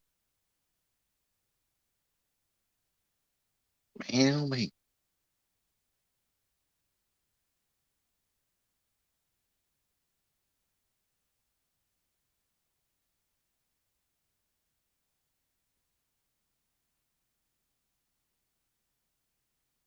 Hey, there's Black Rain. What's going on, Black Rain?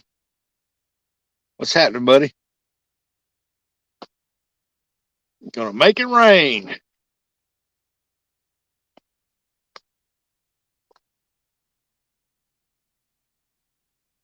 wonder if Indiana Chris is all right. He said it was storming there.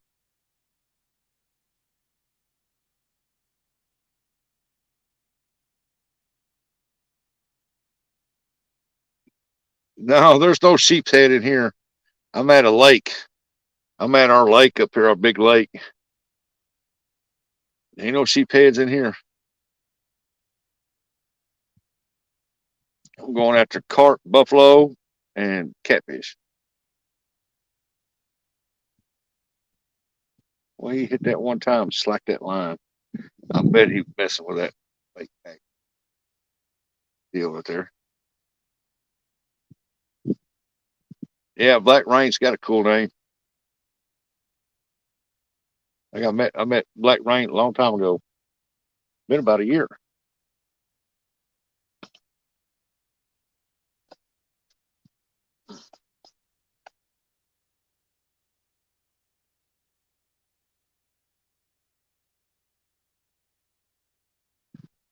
Uh-oh, there's the Cali King. How you been, Cali? Cali King.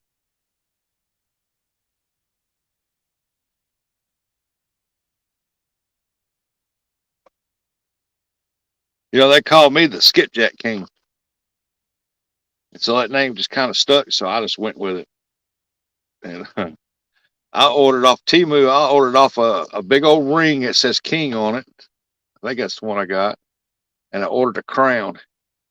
And come springtime, I'm going to have a skipjack tournament deal to see if they have what it takes to beat the king.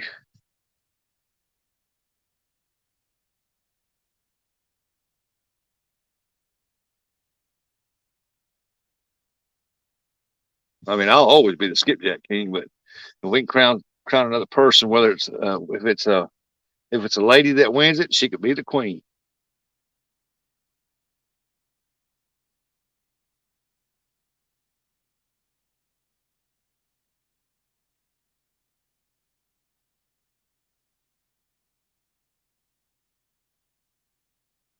You'll get the ring, and you'll get the crown. Only thing of it is, if you win it, you get that. You have to make a video and wearing it and saying that you are the skipjack queen or skipjack king.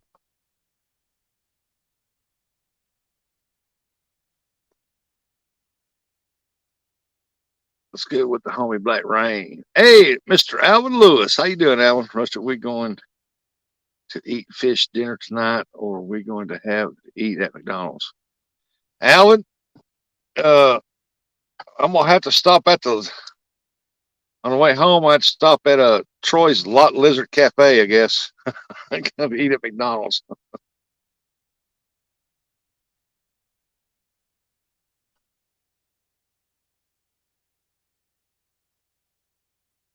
But I am getting bites on the carp rigs, but I think more or less they're messing with the pack bait balls. They ain't got with the hook yet.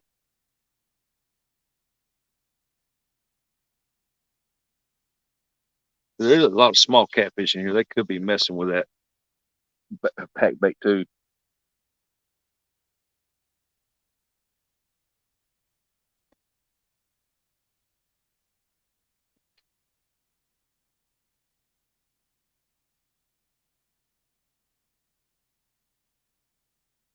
Might need to rig one that pulls up where the hook is. Yeah, I don't know if I want to eat there either.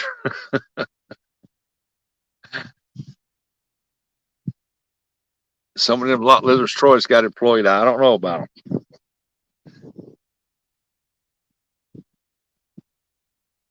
Yeah, I might have to put me a hook above the sinker for that worm. Never had to do that before, but I don't know. Might have to now.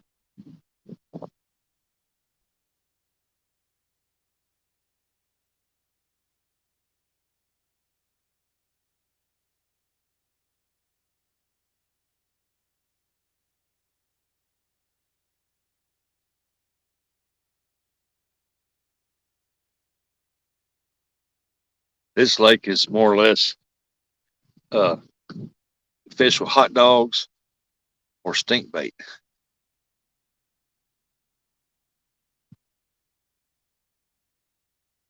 These channel cats up here, they love them hot dogs, man. Just all beef hot dogs. Cut them in little 1 inch pieces and put it out there.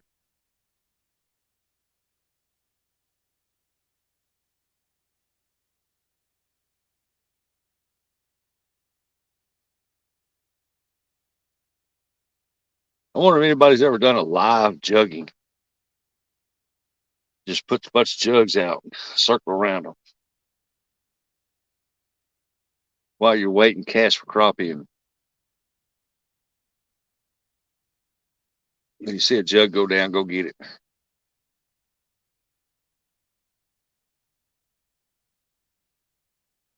Really don't care for that jugging though. I mean, most of the catfish they swallow that thing, they gut hooks them.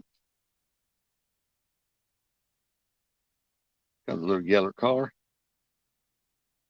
Little yellow car. Got a yellow car.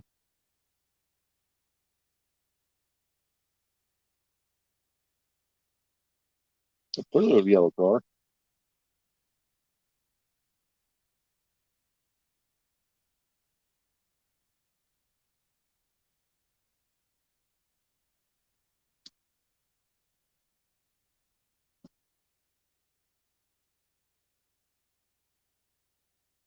Yeah, that's why Troy's been driving them Euro trucks. He's staying away from his eating places.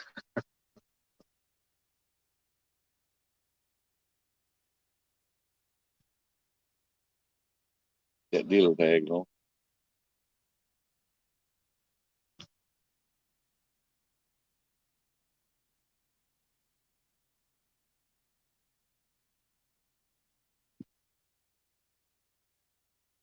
Yeah, when you want a fish fry. Yep.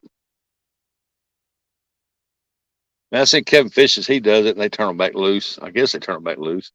But I seen him pick up a few jugs and stuff. I'm not really big on it, but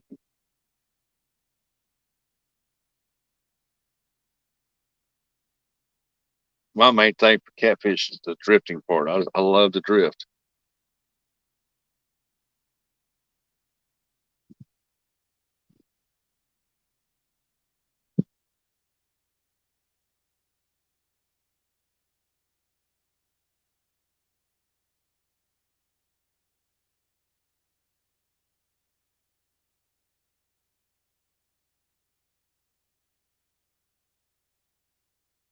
I guess I need to check that pack bait. He hit that pretty hard a while ago. All right, River Rat. I guess while you're gone, I'm gonna take and jump here and check that one pack bait rod because he hit that hard a while ago, but he didn't get no hookup. Yeah, we'll get up there and check that here in a second. I set a few trout lines when I was younger. I've never really set trout lines.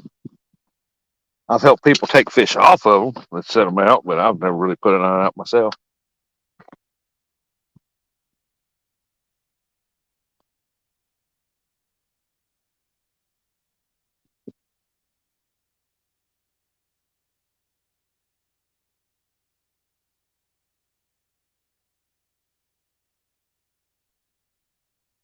Yep, here, take my corn. Take the corn off of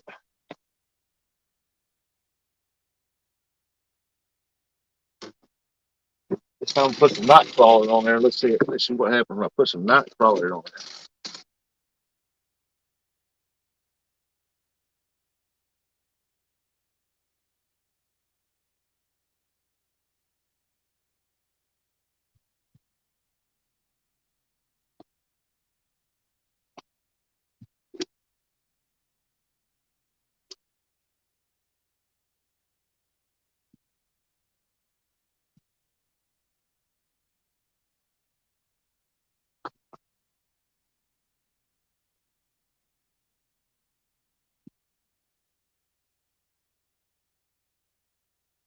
Okay.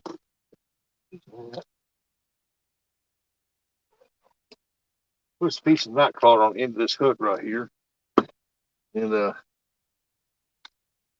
see what turns up.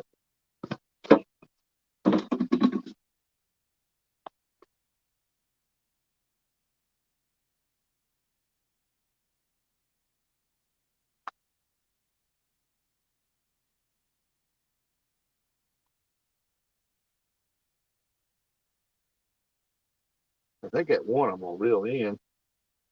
It's got the worm on it, and I put the hook above the sinker. I got worms. I think that. All right, wipe my hand off. Like junk off there.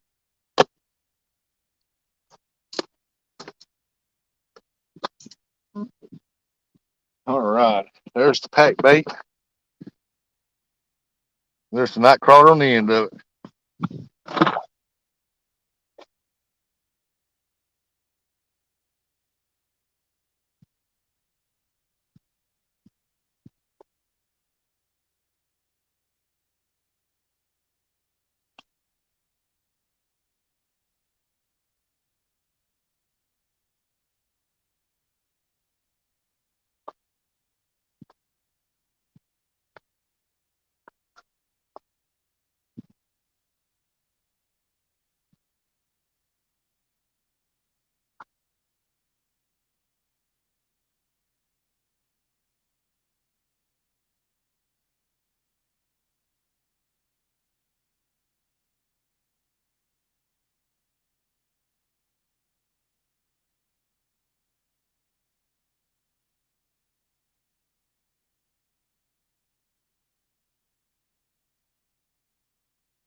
Yeah, I think I'm gonna redo this one.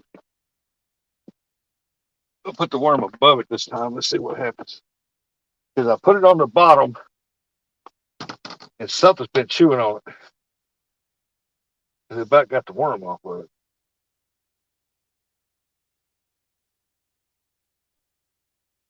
Okay, what do I do with my scissors?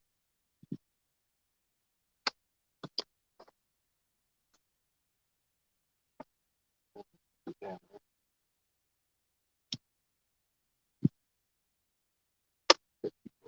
there. Look right there. Too long, maybe put right there. All right, tied on here.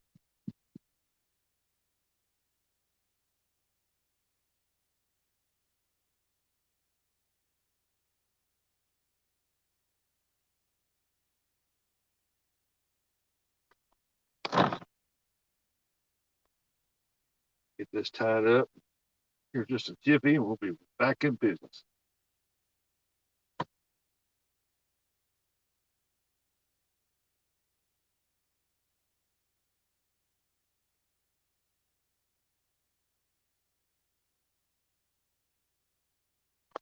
All right, get that off right there.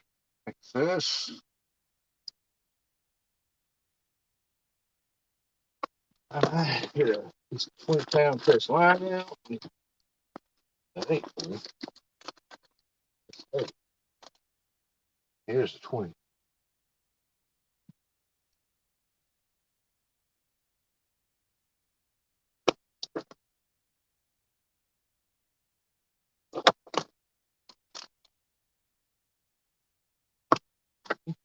This piece here off here. Get right there. Get that off here.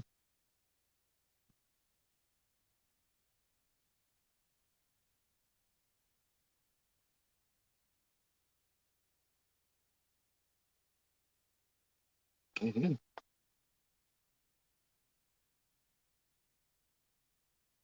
I'm thinking that this worm's going to do better.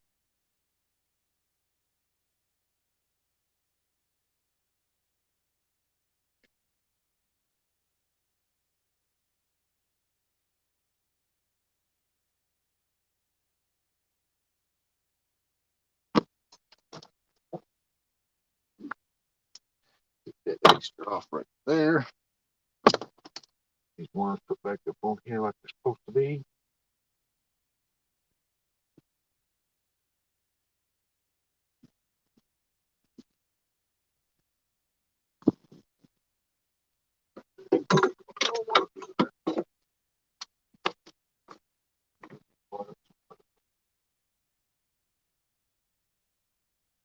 Hey, it pooped on me.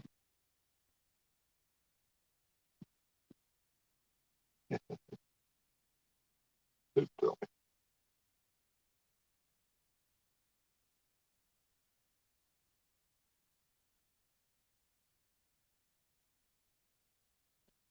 Right. Feel like Richard Gene fishing machine just blowing up some worms on there. All right. Let's get this bad boy.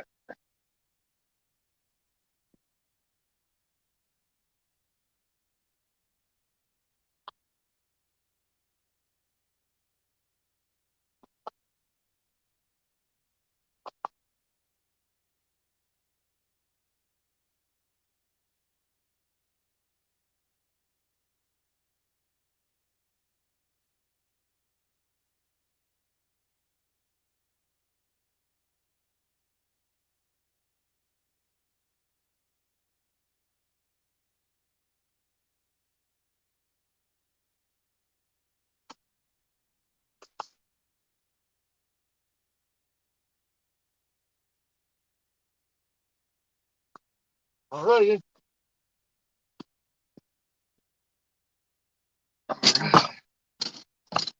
All right, all right, all right. I got to scoot over a little bit. All right, let's see what we got here. Put this right here like that. I can see what 1, 2, 3 poles right there. You do any crabbing? No, I don't do no crabbing. I've never done that.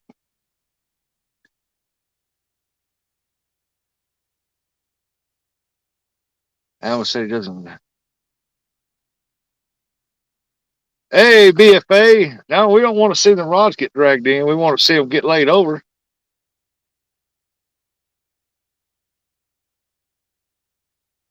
My poor boy, I can't afford to have him rods get dragged.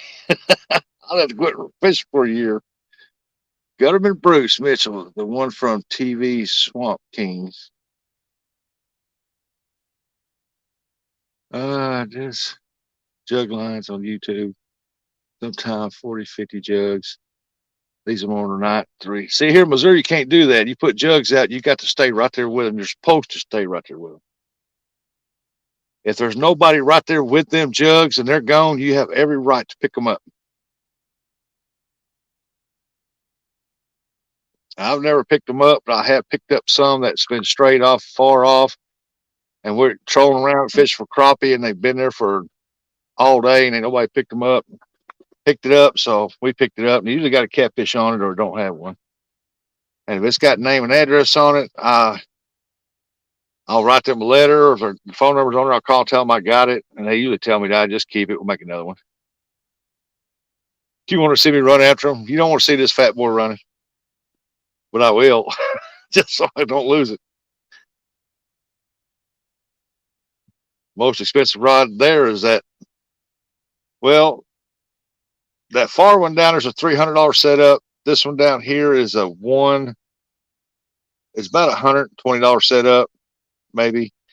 Then this one down here, I get $25 for the rod. It had a reel, I get $50 for that. But then I put a Penn Fierce 3 $100 reel on it. So I really don't want to lose none of them. I want to see you run after them. Yeah. I've seen you run after some a couple times. You still ain't sent me that sharp looking headband that you wear, one like that big old green one.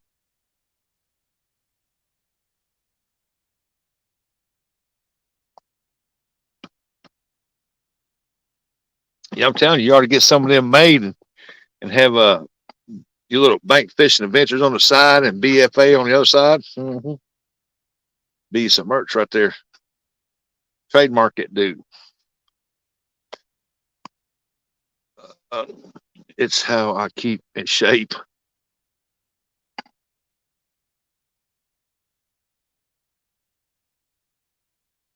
Oh, look at there, getting a hit already. Bam, and that center rod, erase that worm up off that bottom, and boom.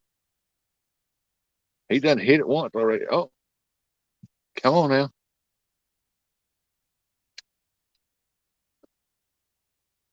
I got 8/0 stellar circle hooks on there, offset circle, wide gap.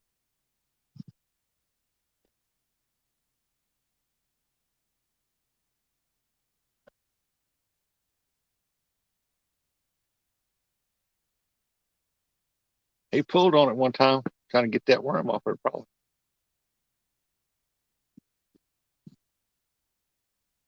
Man, that reel right there, it's on that big cat fever rod, and that thing I throw out there. Now Lewis said he's in Louisiana, close there, and lives on Facebook. Goes live when he sets and picks them up. BFA said, "Good idea. I would.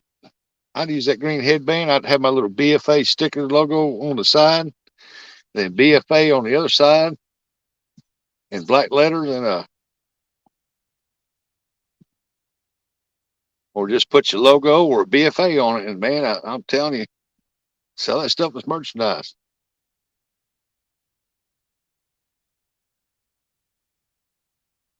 You can get all kinds of. Get some with the American flag. Put your logo on it. Don't get no tie dye stuff though. It might sell. A lot of people like tie dye.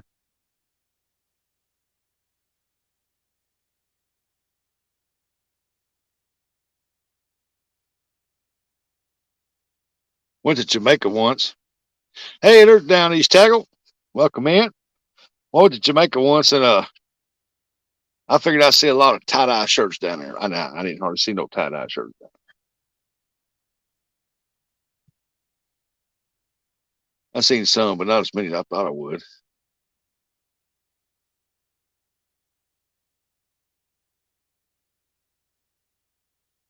Yeah, but I get that green one. Get the American flag one. Get a blue and a red. Mm-hmm. Oh yeah. And even have a pink one for the ladies.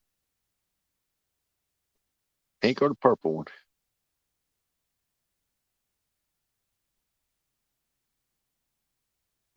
Let's see here.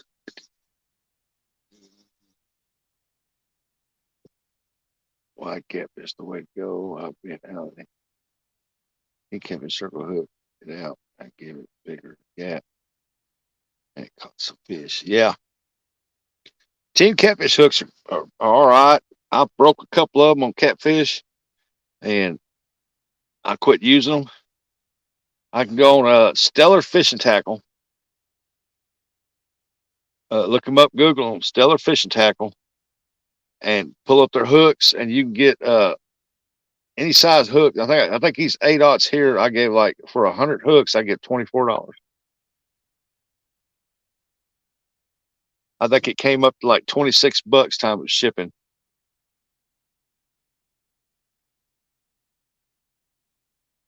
And to me, 100 hooks, good, strong hooks. Oh yeah, that was worth it to me.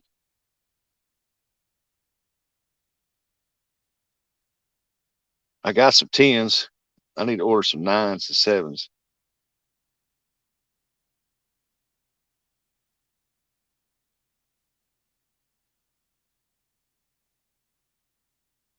Rusty, me and two people are opening up a shop in Branson. October, I'll need a skipjack supplier. If you can sell it up there, I take skipjack up there. I can't hardly get a hit on it up there.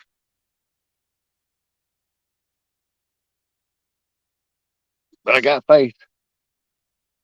I'll take that back. I did get a few hits on skipjack while I was up there. I was just fishing in the wrong spot, I believe. I think in October we're going up. We're going to be up there in Branson in October. I don't know when. I have to ask her because I know I'll be at the Lake of the Ozarks the 29th, 30th, and I think it's the 30th first or whatever that is for 3 days. And uh, I'll be I think we're supposed to go in October to Branson. They need a good bait and tackle shop in Branson. I'm telling you, I have yet to find one.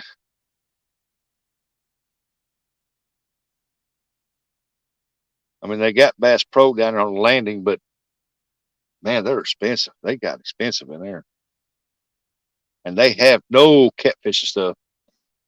They all they got mainly is uh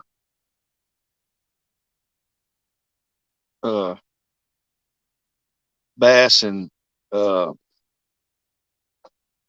trout stuff.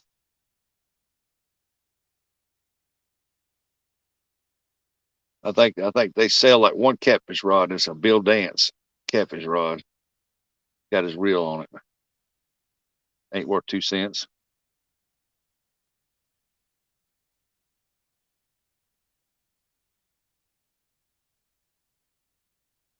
And he hit that one time. That was that.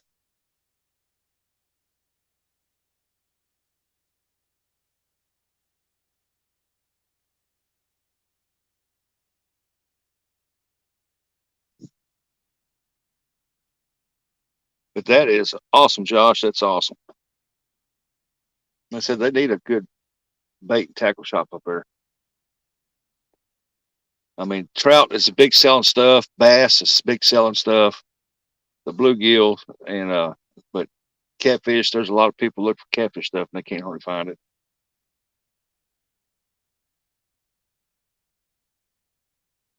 But I'll supply you a skipjack. That'd give my wife an excuse to go.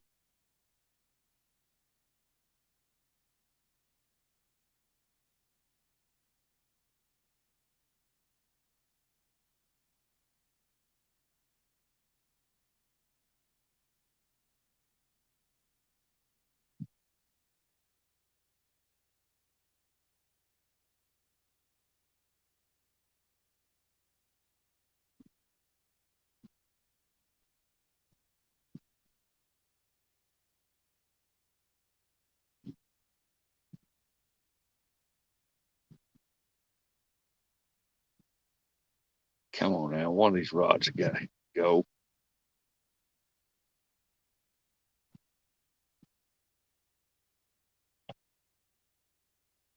On this lake here, I usually don't fish for nothing, but either uh, mostly crappie, and I do some bass fishing here because they got some good bass in here. Welcome back, Catfish Dave's last testicle. No, no luck yet. I made a bait run. I've changed bait on 2 poles. Trying to go for some catfish. Still got one out for hey, Cold Creek. I still got one out for carp. Just had a hit on it. It took the corn off the hook, I guess. Whatever hit it.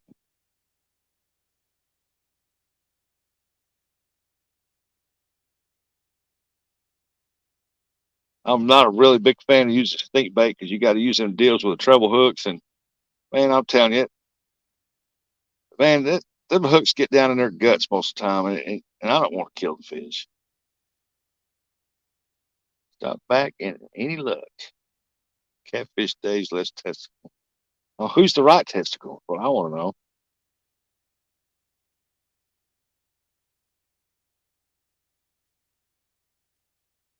I know who the backside is. Just like that saying his name, don't you? Catfish Dave. I very seldom watch him. He, I won't put it out there. He bitches too much about everything. But that's just him, though. That's just the way he is. If it ain't dogs, it's roosters. If it ain't roosters, it's boaters. If it ain't boaters, it's windy.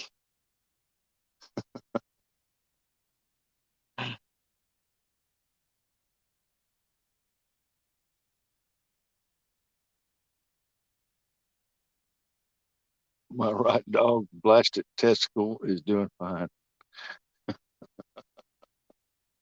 That's got to be J Dog.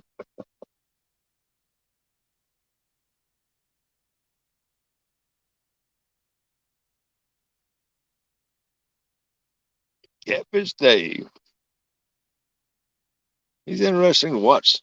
I watch his uh, videos from time to time. I don't watch them all the time.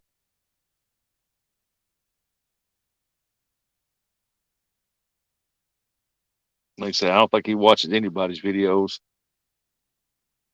I'm not at his caliber.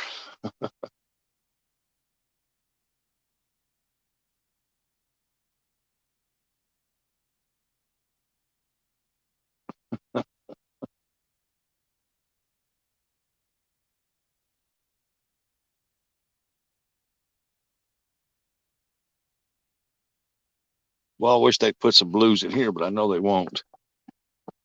This water could hold some giant blues in here if they do it, but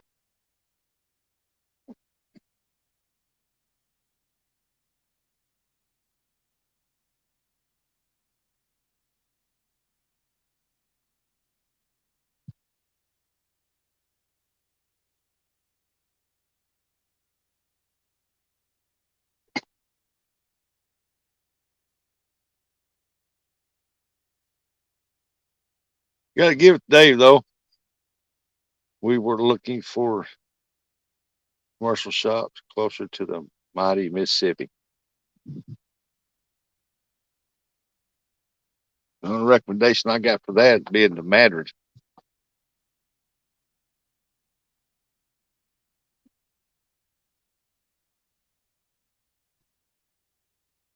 Pretty decent little town. A lot of catfish people come around. When I had my bait tackle shop here in Portersville, Missouri, I was 20 miles from any Walmart, tackle shop, or whatever.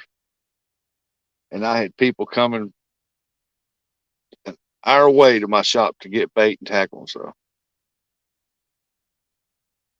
once you get out there, man, they'll come from all over to come there because they won't go anywhere else because they're heading to the river anyway, and they'll just run by there. I've had people from Kansas City, Kansas, they up in Kansas, come down to visit people in Portersville, and they would never. They'd stop in and spend $200 or $300 buying rods, reels, tackle, bait. I told them, I said, "I'll just leave your rods there at your kinfolk and just get them when you come back." And they said, "Nah, we just buy new ones, give them to them because they're rough on them. They don't last long. They tear them up." I said, "Well, I sell good quality stuff, so they must be hard on it." We still have a live bait section in the frozen section. In the frozen section, we're gonna put some crawdads in there in the frozen section, and so, oh yeah, put some shad in there, some skipjack, some crawdads, shrimp. Heck yeah, put your tackle in there.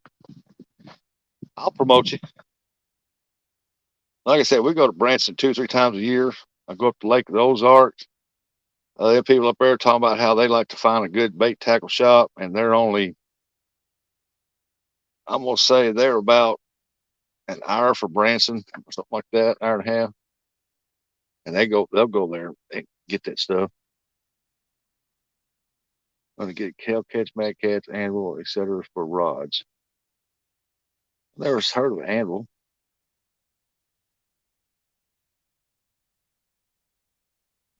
Yep, good start. 50 rod, 150 reels.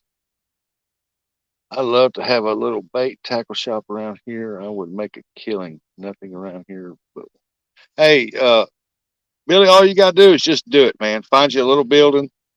I mean, if you're living in a decent little spot where you live, you can get one of them rent to own buildings, portable buildings built, and start small. That's what I did. I started small. When I started, I had a few hooks, a few sinkers, and that was it besides the bait. And then the next year, before the year was out, I had rods, reels, floaters, everything you think of, stuff for bass, crappie. I had the poles, the reels, and then the second year, we grew even bigger. The third year, I had to expand the shop. So uh, it's the first year's the toughest because you got to get the word out. Hey, what's going on, Bear? I mean, that was our toughest. We had to get the word out, and so I was thankful for Facebook, and I'd go live on Facebook, and when I had when I was under my shop name, Rustic Outdoors, I had a page made directly for the shop business there, and for the first 6 months, it was really tough, and then people, once I finally got the signs put up out front and by the road, and people were looking like, well, I didn't know what was there, never paid attention. And then I started advertising on the yard sale sites and around the area, and then word started getting out. And that second year, it just really started taking off.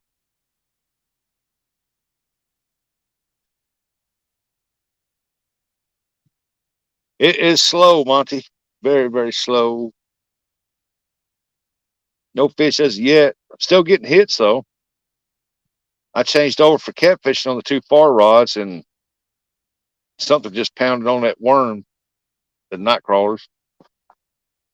I got a big ball of night crawlers on there. But ain't nothing hit that chicken liver. I don't know why. Ain't good yet. But yeah, you gotta Billy, you gotta start off small. Once you start off small, get the word out, you'll start growing. You'll grow very quickly. But I'm gonna tell you, it's a lot of hours in one. People are gonna say, "Hey, I need some minnows, but can you open up?" And you know, you say you open up at 5. They say, "Can you open up at 4 o'clock? Because I got an hour drive to get ready to go, and I need the minnows, and they're not open over when I get over there." Then you'll have people say, "Hey, I'm coming into town. You closing up at 5 or something?" Which I would close up about 7, because people would get off work and call and want me to wait on them so they can get their fishing supplies and stuff, bait for the next day because they worked off and they want to go fishing early the next morning. Like I wasn't going to be there early the next morning.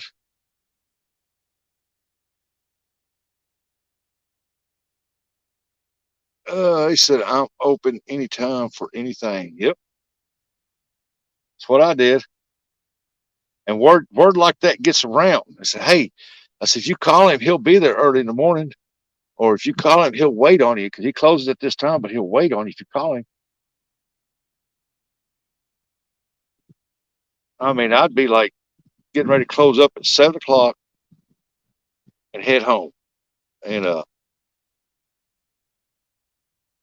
I'm gonna say about 6:30, 7 o'clock, because my actual shop time was 6 o'clock. I closed, but I stayed there to 7 doing the paperwork and restocking and taking inventory every day.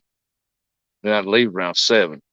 But I've had people come in there right at closing time when I was going to walk out the door and turn the sign to close. Have like 8, 9, 10 people walk in needing stuff. Well, sure, come on in. Flip the lights back on. Turn the cash register on.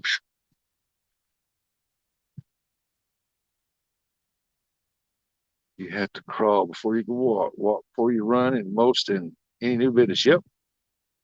I've always heard your first year's toughest because you got to get the word out. Let them know you're there. Let them know what you're offering. And once the word gets out, the second year is a little better. Third year is even better. And then how you play it from after that third year, expanding wise, you don't want to expand too big. You might want to expand just a little bit, uh, and then add on every year after that. Because I've seen people go in and start off small, then they after their second year, the third year, they're doing real good, then they want to expand real big, then plump, next thing you know, they're out. They are out of business. They went too big, too fast.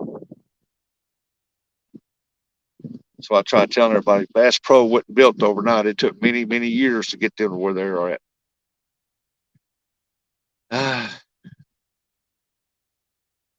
Let's see. They said I have the building. If I had 1,000 for inventory, I'd do it and catch the bait myself. You don't need 1,000 for inventory. You know what I started off with inventory as when I opened up, $250. $250.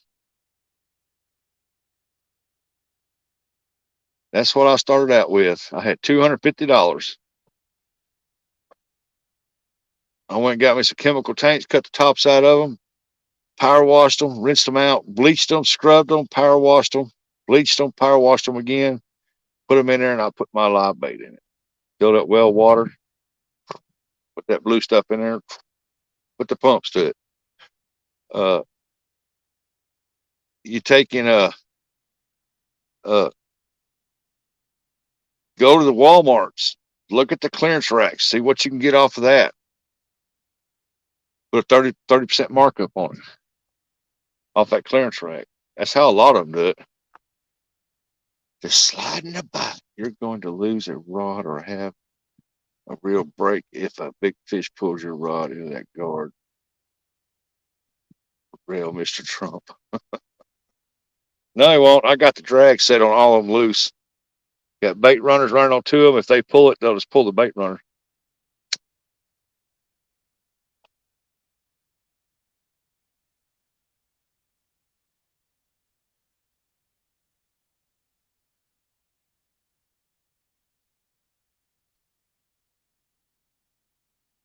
Yeah, I started out with $250. I went and bought my live bait. I caught my other bait. Well, at first I was buying it too. and putting it in my store. And then I realized I can catch it. But and then I'd buy some sinkers and some hooks, some floaters. I didn't have much when I first started. And then every week I would just add more inventory. Hey, Fisherman Sid, what's up? Not the fishing, I'll tell you that right now, or not the catching.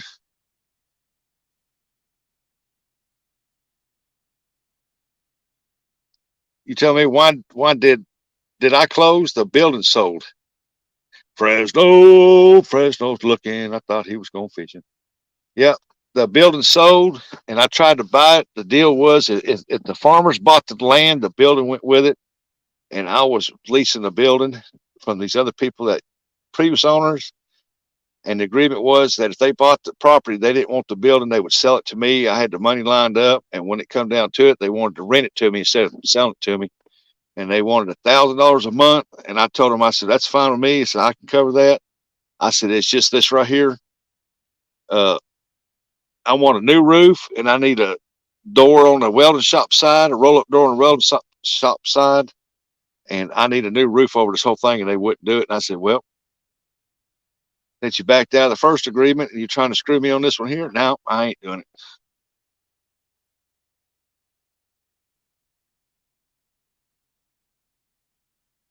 Is there a rod limit there? What river is that? This is Lake Wapapello. You're allowed 3 rods. Anything over 3 rods, you got to have your name and address on. That's anywhere in the state of Missouri unless otherwise posted at that lake. On the Mississippi River, on Missouri side, on the Mississippi River, you only allowed 2 rods. Anything over 2, uh, you got to have your name and address on, and you're allowed up to 50 rods.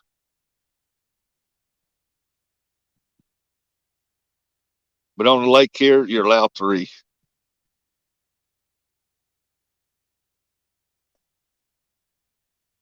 Where'd my soda go?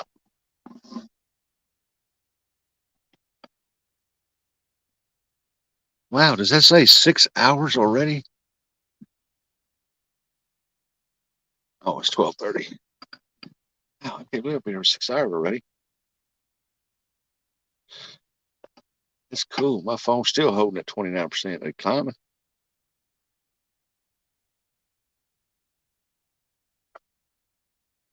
Yep. Anywhere in the state of Missouri is 3 rods. Uh, Anything over the name, conservation number, name, address, uh, and you can have up to 50 rods unless posted otherwise. But on that Mississippi River, you better have your name, conservation number, or whatever you got to have on it over 2 rods. If you don't, they give you a ticket. And I don't know why it's like that on the Mississippi River. That don't make sense.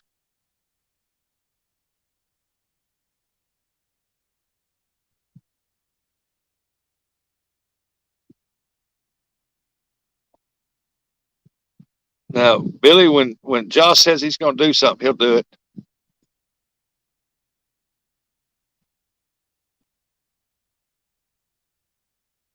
Like Josh. Josh, good old boy.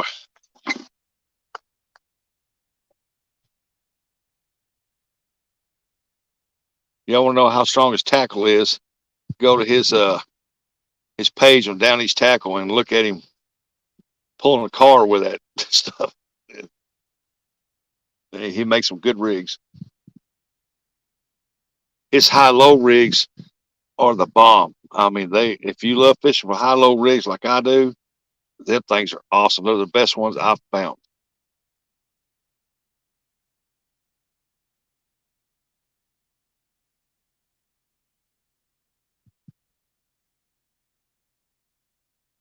Yep, you got that right, Bear. The crimping is a lot better.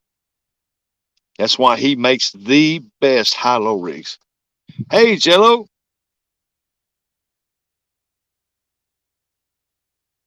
Yep, you can have up to 50 hooks.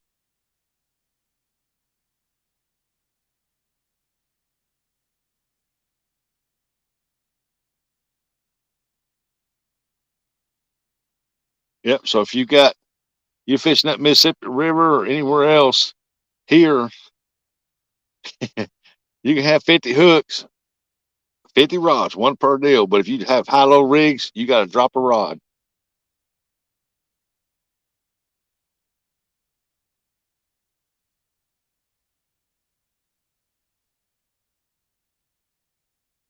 Man, that big old carp swimming over right close top of that water. That dirty dog.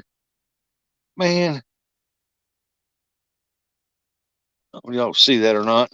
There's two buoys right there, and that farthest buoy over there's a big old carp over there, man, swimming right on top of the water over there. Golly. Maybe they're starting to fan out some. That's why I love fishing over that hole over there, man. It's real calm. There's a deep spot right in the center.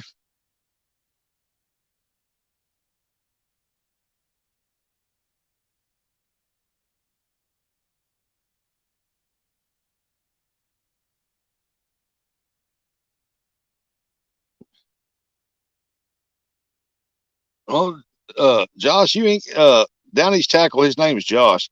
Uh, you don't have to thank me, bud. I'm telling the truth. I mean, I fish with a lot of different rigs and setups and stuff, and that when you crimp all that stuff together, you're putting it just right.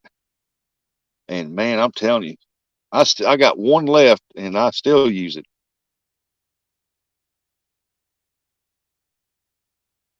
Hey, I turn. Do I can see here? Teta Vlogs, how you doing, Teta? Like 80. All right, awesome. Thank you.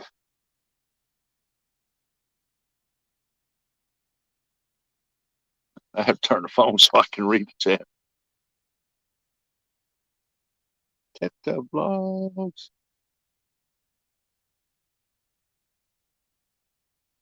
Is it Teta or Tita? I like Tita. That sounds better. Tita. Tita. Oh.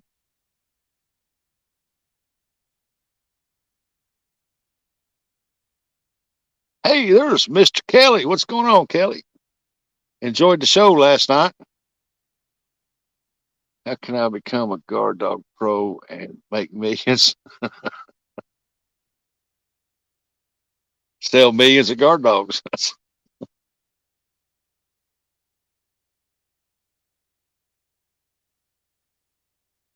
Yep, enjoyed the show, Kelly. It was a good one.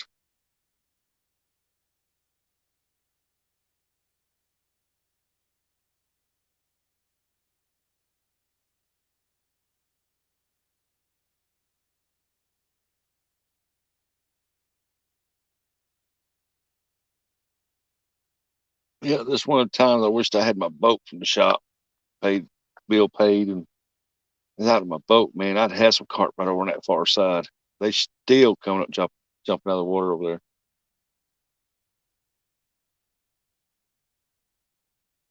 Oh, worm got hit. I just turned around to see it barely move.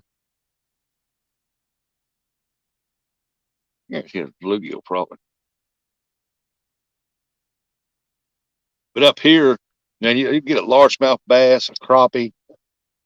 Oh, there it goes.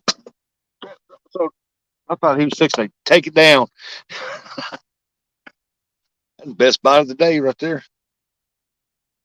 It beats all the rest of them. I dropped my soda. I got so excited.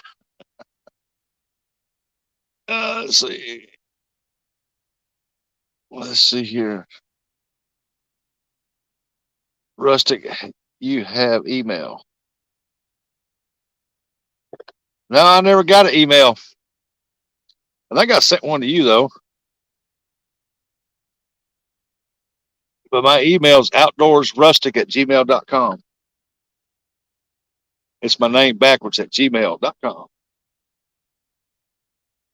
Townsend Utility Service. What? I'm just getting some bites. Yeah, I'm trying to do a little carp fishing. Now I'm trying to do both catfish and carp. I'm going to need it.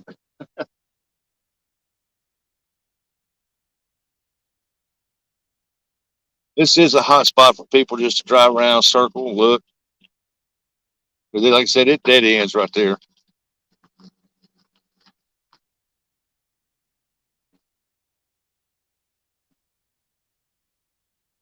Kind of catfish are there. Big old flatheads and big channel cats. A lot of small channel cats and a lot of small flatheads too. That's it. There's no blues in here. And far as I know, uh, there's no bullheads in here. I've never seen a bullhead in here. I went out there in here, but I have not seen one in here. Now I have on the spillway side. I've caught bullheads over there, but over here on the lake, I've never caught a bullhead over here.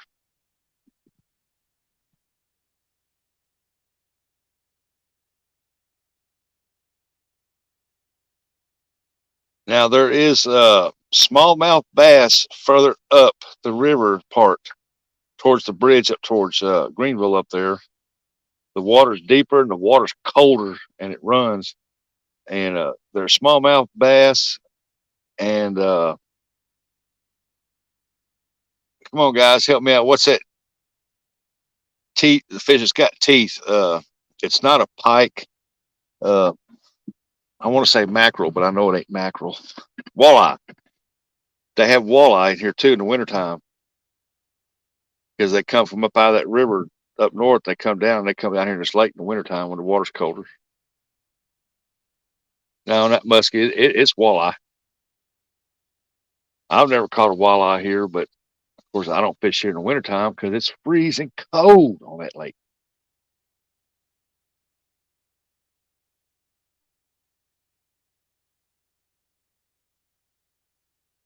I've been up here in the wintertime one time and this whole lake was froze solid. Top was.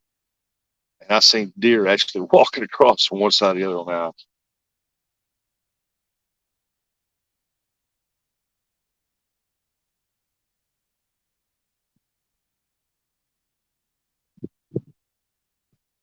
Man, I thought he was going to take that down a while ago. Like, come on, come on.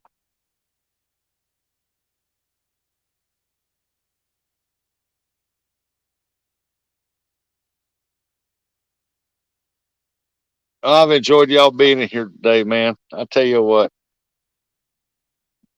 it's been a long time since I've had a live, and I've enjoyed every moment of it.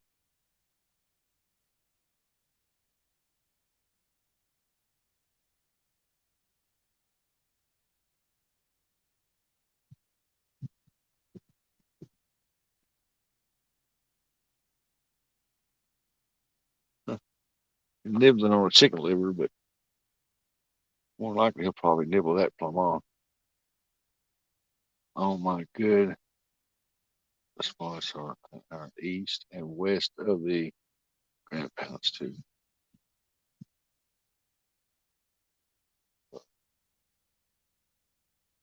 Yeah, I don't know what Jill. I don't know what gas prices are where you're at, but here there some places is 330, 333, 343.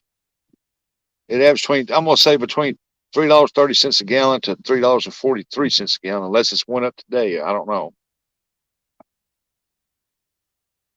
I don't pay no mind to it. I got a charge account. I go to a station and they just pump it and put it on there and I pay it once a month.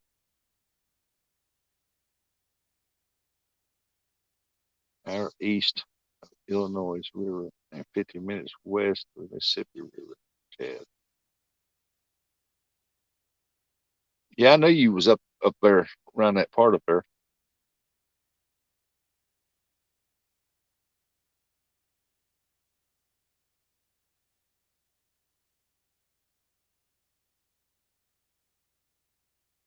You live in Illinois, don't you, Jello?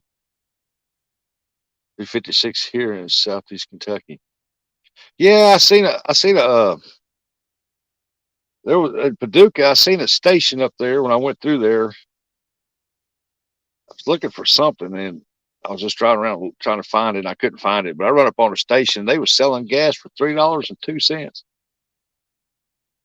I didn't stop and get any. I had a full tank, but then you go right down the road 2 blocks. And there's another station, and it was a 346. Then I seen some that's 350, but I didn't see them 356 up there. Like it's like 350 something. But man, I'm telling you, Gas going back up. Where I charged my gas, they said it was going back up again.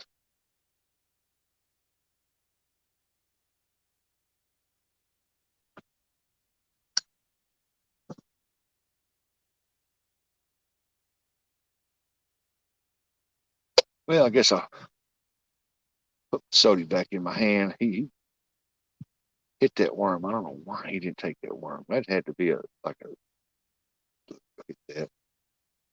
It's hard to tell with that big cat fever rod. That thing is a medium heavy action, but it is limber. What's that say? Does that say 539?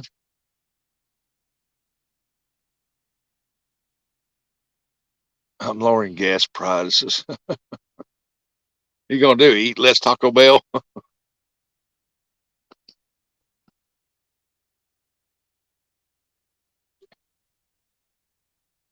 I know out towards California and out there, gas like $5, $6 a gallon. And that's weird. We get our gas from the same place. We got Crowsville, Missouri down there. They have a distribution tanks down there, big ones, big ones. That train hauls that fuel in, and they'll fill them tanks up. You'll see a Walmart tanker, or it's not Walmart. It's whatever that station is down there, Marimart or whatever it is. Uh, Casey's, a Love's, and you'll see 3 or 4 different tankers down there filling up out of that same fuel, and they haul it to these stations, and each one of them's different price.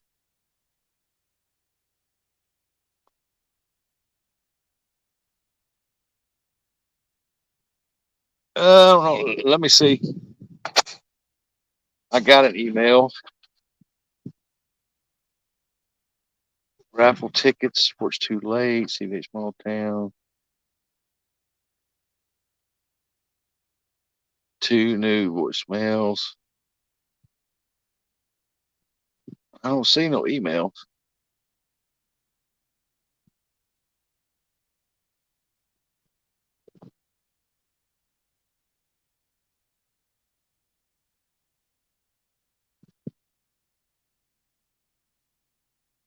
I don't see no emails.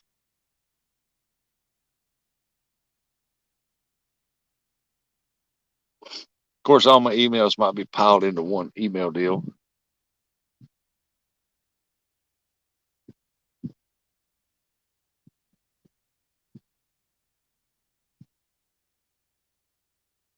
Check the spam. Yeah, I haven't thought about that. I will.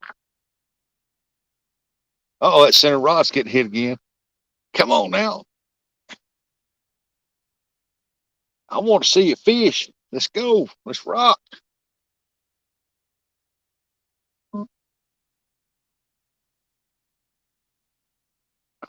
I appreciate it, Mark. Hope you get to feeling better, buddy.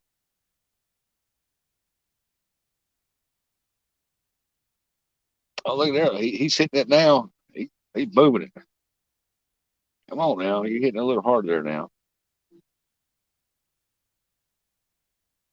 Give another 5 minutes and I'll rebait my. Maybe I'll get enough of that carp bait out there that attract the fish up in here.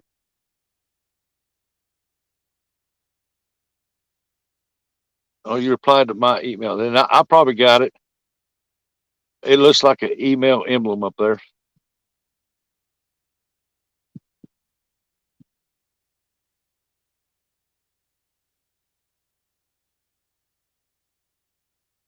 Come on, pull down on it.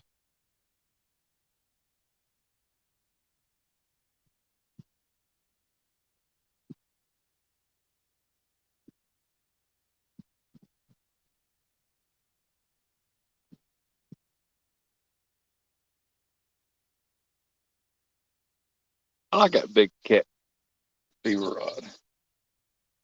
Cat fever.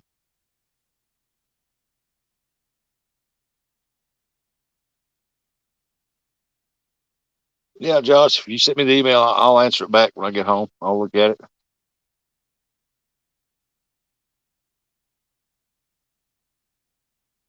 I got to leave here at 2 o'clock, be an hour and 10 minutes, and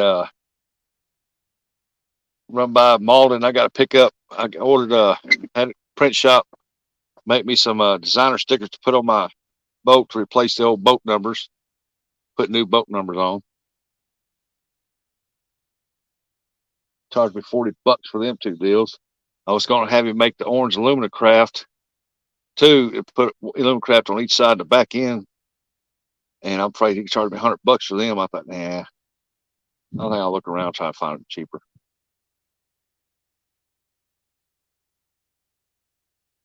Yeah, it charged me $40 for it, left and right numbers, which with the inflation, the Biden inflation, it's probably the right price. I ain't gonna complain. I need them. That's the new 2023 gear. Awesome. I've been using on FA rod lately. Need to get a different reel for it. What kind of rod is it? Is it a bait cast rod, a spin cast rod?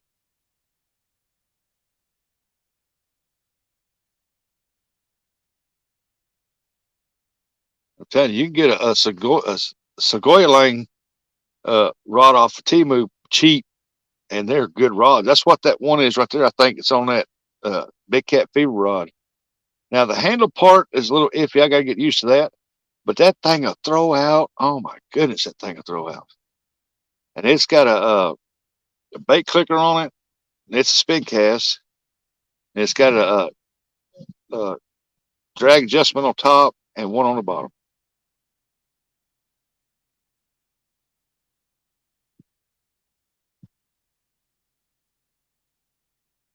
Man, that carp are still jumping over there. Dang. Oh boy, I must have had my boat. I hate to see what that repair bill is going to be. Got to take on a big old ant. I'm going to take on 4 more yards to pay for that thing. I've already got a bunch of yards. I've been using a heavyweight rod, bait cast rod. They got some good bait casters on there too. Now you don't want the you don't want what I got. I got the Segoy Lang ATS 4000. That's too big for that rod. For my rods, it's all right. It's a big rod. They use it for like sea fishing and stuff, uh, and it's a good. Oh man, he hit that. It's a good reel, all stainless steel. Man, it's a good reel. But that reel a little big for the FOA rod. But they've got some good Segoy Langs on there that you can get cheap off Timu, or get you a PC fun to put on there. I think they're like 40 something bucks, $49 for a PC fun. 50 FOA. Yeah, I know who FOA is. He's got a good rod. I just wished he had a longer one.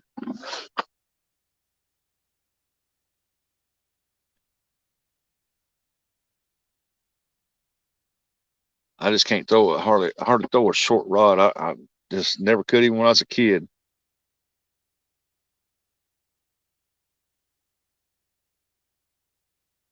It's a good rod.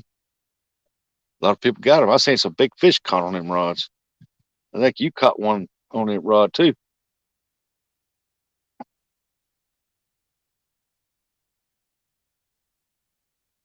Yeah, but you can get a 50 Chaos PC fun for like $49 right now. Uh, look it up on Facebook or Google. Facebook been advertising for $49. And then they have some Segoya Langs on Timu, real cheap. If you put a $10 order in or a $20 order in, you can pick out stuff for $20 on there. You get the reel. You add that reel like as a free gift, and you get what you paid for it, and you get a free reel. That's how I got that Segoy Lang 4000. Is I got it for $1, and I got it for a pack of three-way swivels. I got them for $1, and there's 52 a pack. So I give $1 for the reel and $1 for them swivels.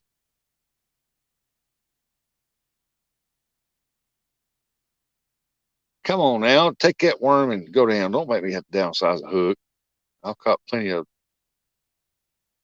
pound and a half channel cats on that.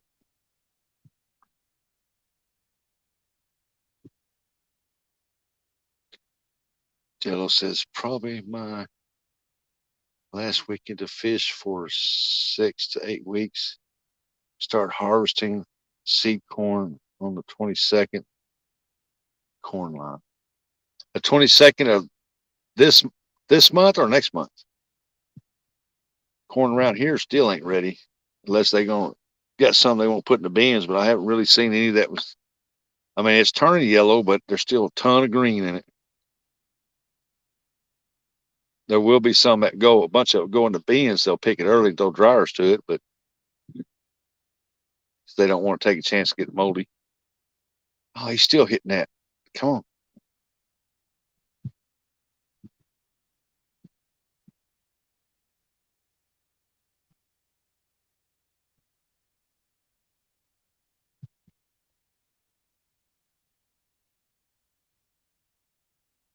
Oh, he's messing with it.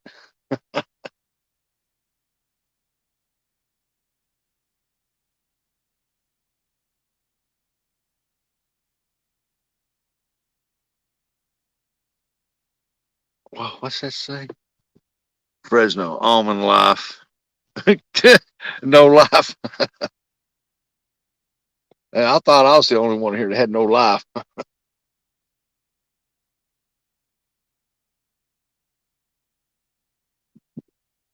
Last week, flathead.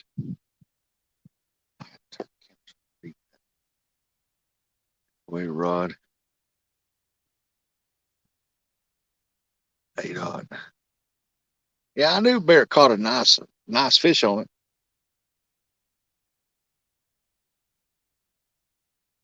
888 Zepco is not a bad reel. But Freddie's a small reel. You really need a small bait caster and put on there. An Ancient Mariner's $100.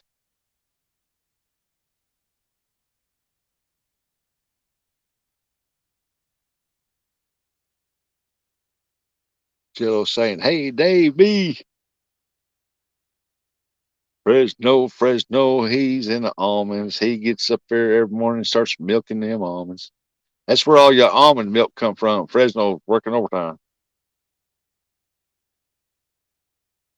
Fresno, how you milking them almonds? One teat at a time.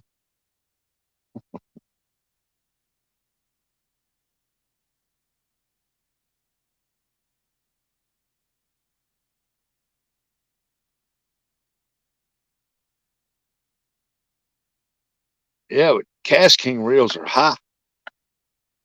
I looked at them too when I had a dilemma. I was looking at the reels. I looked at the Cash Kings, Abus, Akumas, uh, Ancient Mariner. List goes on. And I tried to call several of my buddies of mine. I couldn't get them to answer to get their opinions. I called J Dog, and he was busy, I guess, and he called me right back.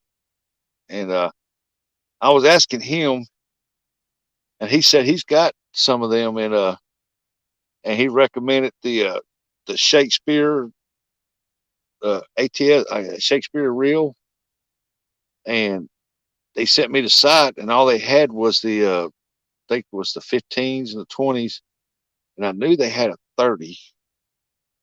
And for the Mississippi River, I want something with some backbone, and so I couldn't find it.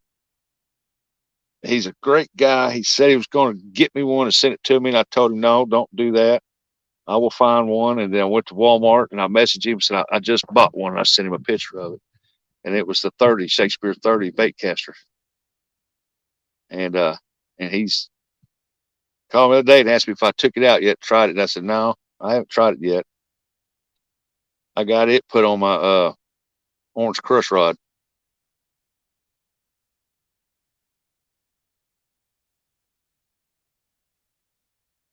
I'm gonna have to move this forward a little bit so I can see it. It's getting bright out here.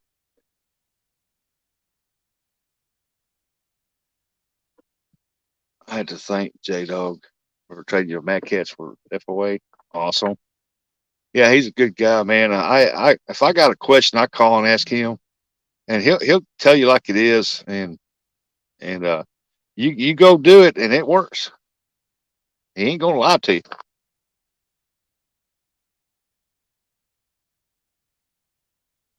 He said he's used them other ones, them Shakespeare bait casters for years, and he said he still got them. They still work good.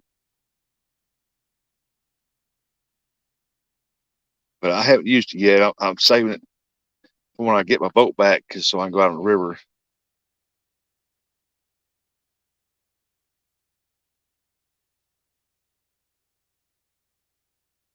Cause I got that one 12 foot over at Thundercat from Team Catfish. I want two more 12 footers.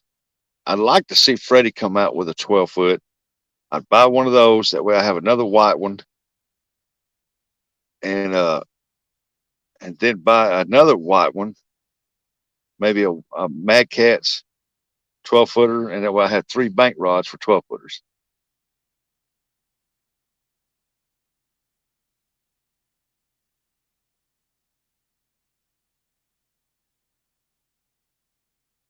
It's from a boat. I'm just wanting to use all my Mad Cats 7.6. All my Mad Cat. I only got three, but use them and a couple of these right here to just fish from the boat with. When you're out in the boat, you ain't got to throw out far. You just got to lob it out there and let it go to the bottom.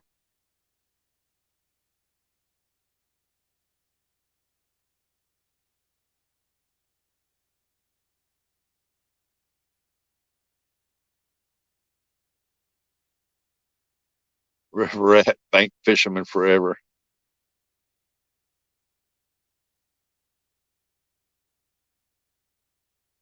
And don't get me wrong, I'd rather fish from my boat, but I like bank fishing.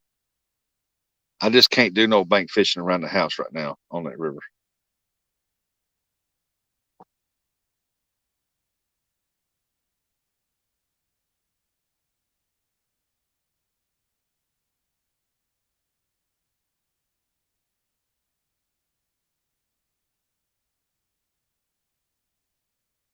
Did you see Mad Cats now has a 14-foot rod? No, I haven't seen that one.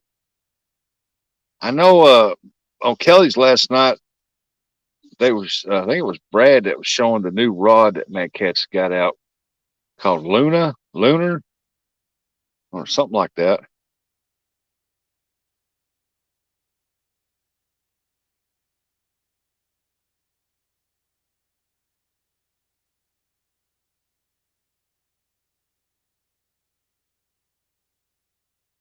I try to get Mad Cats to. I got a name for the rod. I told told him it was Terminator. I want, I want the rod red with probably silver or blue around the eyes. I think that'd be a killer rod. Lord, man.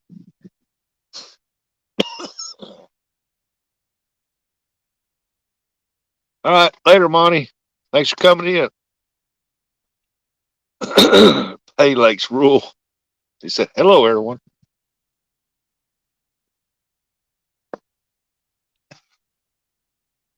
You know, I fished up there at Tab Lake. You got to pay to freaking park in a couple places. Even if you're just going there to fish on the bank, you still got to pay to take that spot.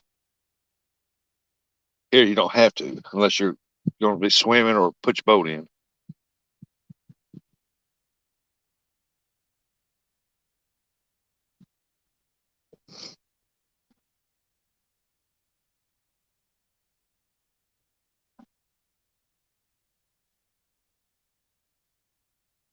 I don't know if I swallowed a bug or what.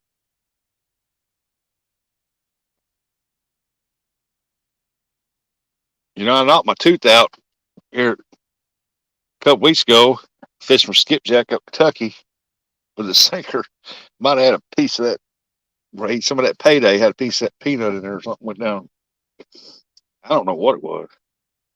Either which way, it's protein. A June bug? No, I didn't swallow a June bug. And June bugs are big around here. I ain't seen no June bugs this year. Last year they was bad. Oh God, it's bad, man. Them things would be all over my front door around that light, porch, everything. This year I ain't seen none.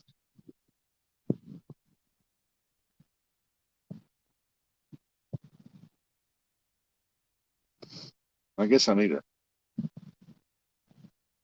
protein yum yum. Yeah, I just wish it had barbecue sauce on it.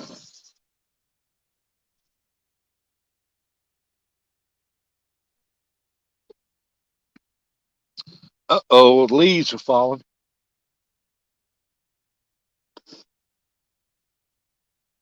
Well, I guess I need to repack bake that one. Then check that one in the middle right there because it's getting hit. Randy was 8 tons of either last night. $190 for the 14-foot rod from Mad Cats. For a Mad Cats rod, $190. It's 14 foot's not bad because by the time you pay shipping, I think that 7'6" Orange Crush I bought was $126.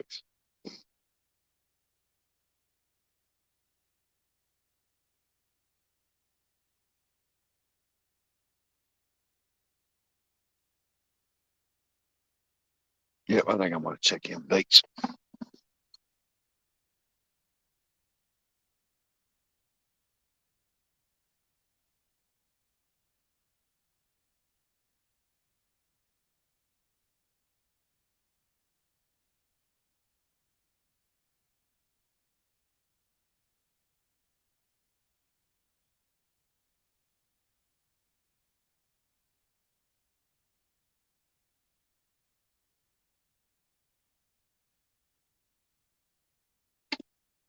Y'all won't freaking believe this, but a daggone deer just walked right up behind me.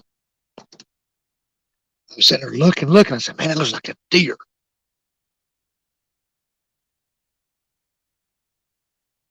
And I looked up there, and I sure enough, saying he's looking right at me.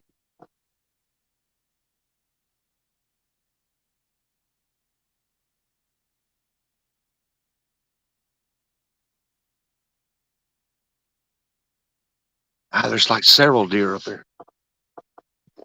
Watch this. I'm gonna turn this camera. These deer are gonna walk out. Yeah, watch this. We ain't catching no fish anyway, so let's see some deer.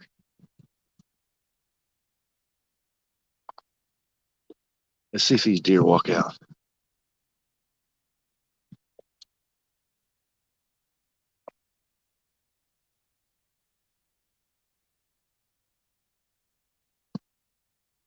I don't know how to zoom that in, but there's a deer right there, and right behind these trees right here, there's a deer right there.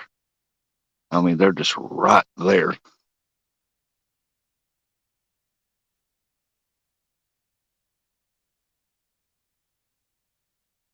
I've been sitting here talking this whole time, and they never pay me no mind. And when I walked around that van, they used the restroom right there. That one was looking at me. I looked up there and said, "Oh, crap, there's a deer standing there." I can't read that chat.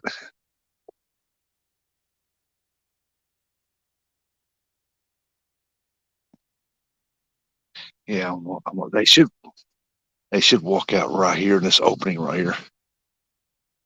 I don't know if y'all will be able to see them or not in there. But, oh yeah, they're moving now.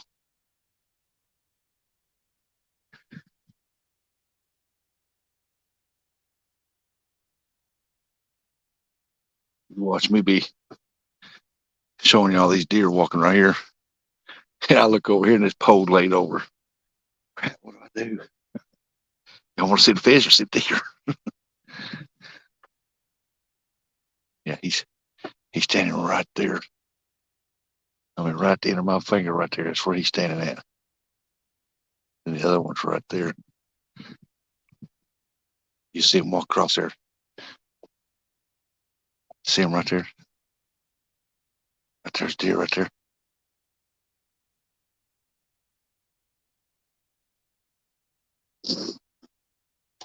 They're right there.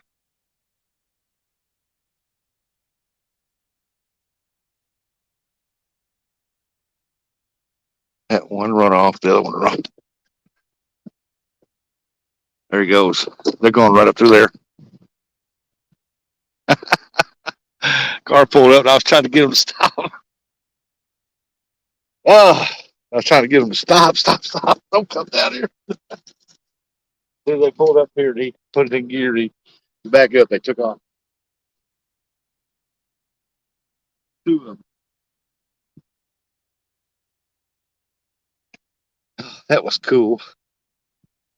All right, let's see here. I'll be right back. I'm gonna check the bait.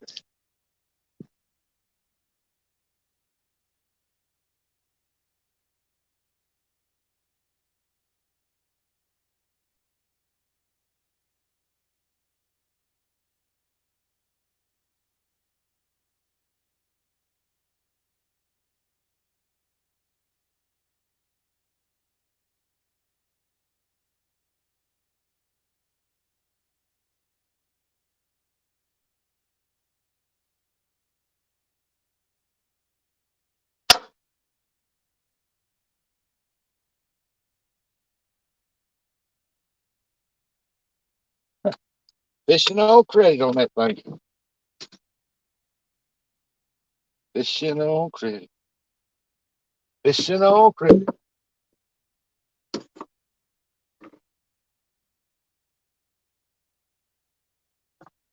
I'm getting all that, but yeah, I was trying to get the people to stop, stop, stop, stop. Don't come down. Don't come down. I'm thinking fixing to walk out.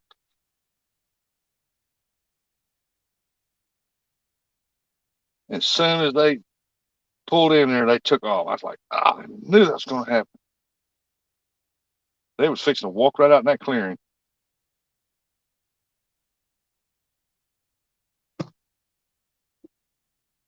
Put me two big old juicy worms on here.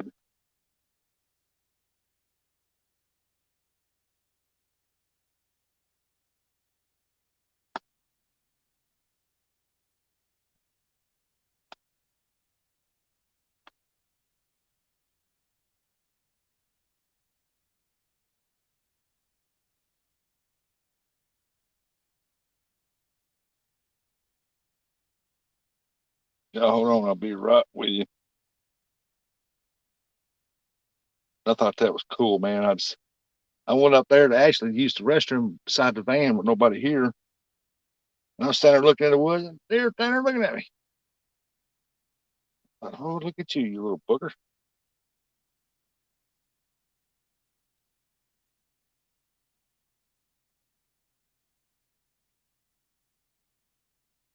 It's slimy on this worm. I can't even get that hook in.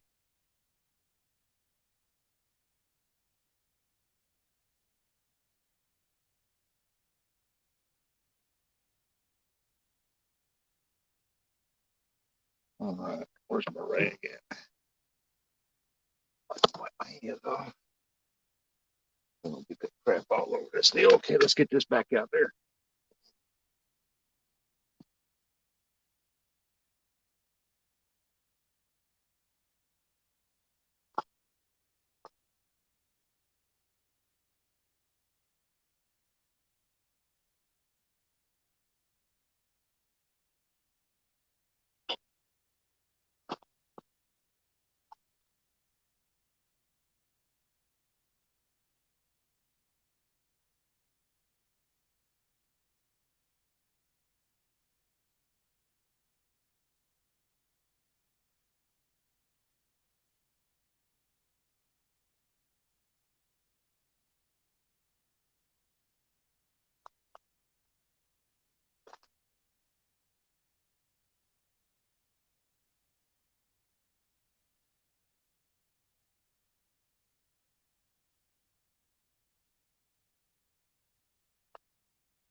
There's no credit on this one too. I thought I seen it, but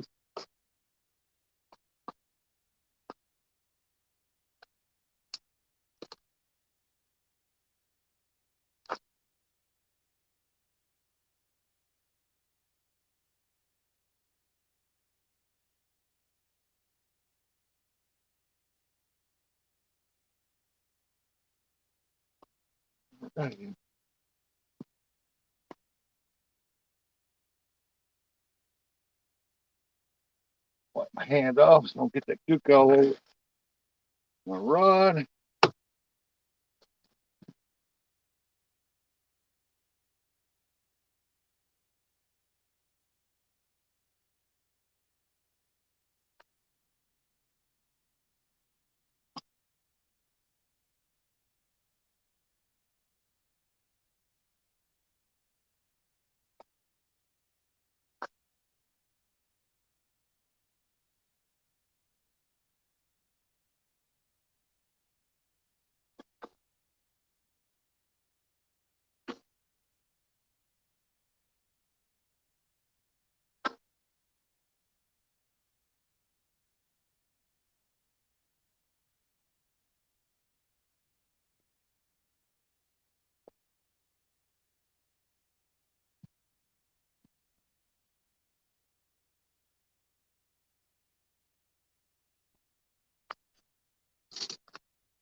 All right, let's get you back up where I can reach at.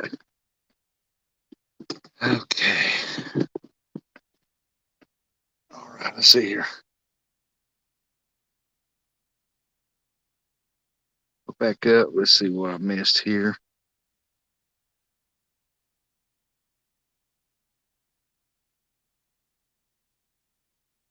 Oh, the June bug.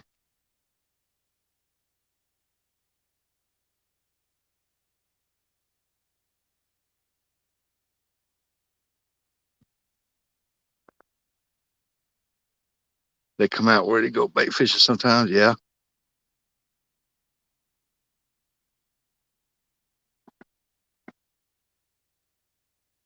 I'm glad you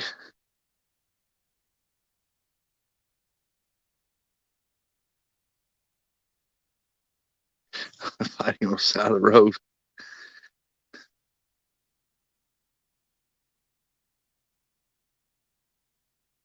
Yeah, I got the rat rod out. I had to go tighten the slack up on it. It just went slack. Yeah, we're going for catfish and carp.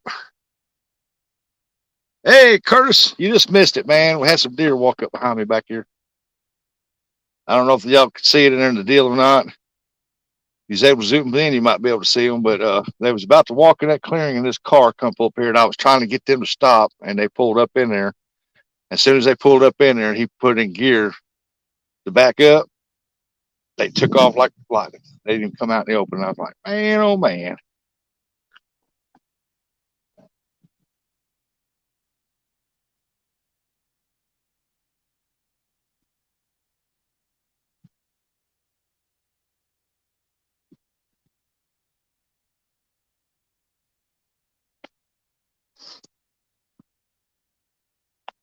Oh, man, I got that crap all in my seat. I probably got it all over my foot too. Yeah, I don't care.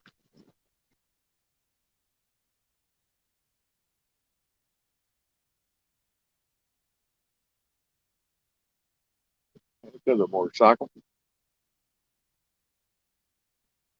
Get it, Mr. Biker. Biker man. Yeah, I don't know how to make this screen zoom in, so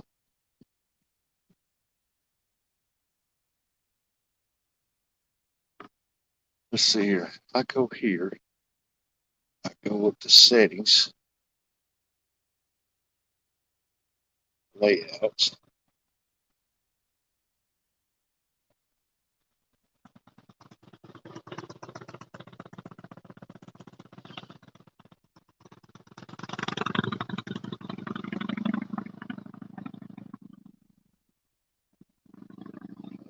Let me, I'm already on wide layout.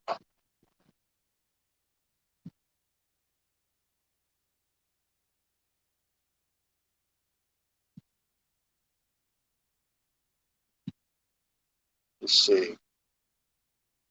Layouts. Where are layouts?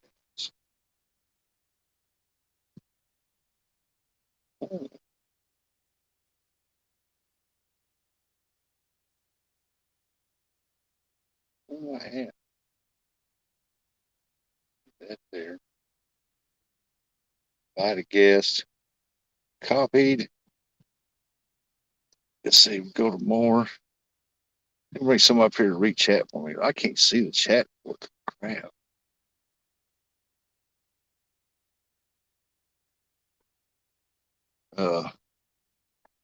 More comment. Paste it. This thing's might be. Hey, look at there. I can zoom that in. Wow. Cool.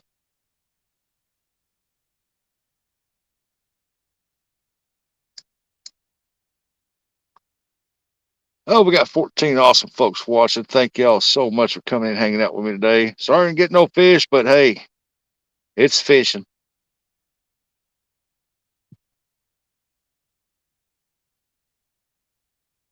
As the song goes in some of my videos, gone fishing. It ain't called gone catching, it's called gone fishing. Yeah, that kind of freaked me out. I was sitting there like, da da da da beside my van, just doing my own thing, and look right there, a deer staring at me face. I was like, oh, I get it. And there's another one. I was like, oh,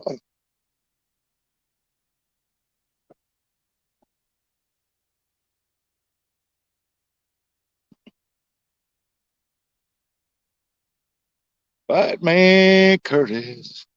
Going to go. Hope you catch some tanks. I don't worry about no tanks. I might catch a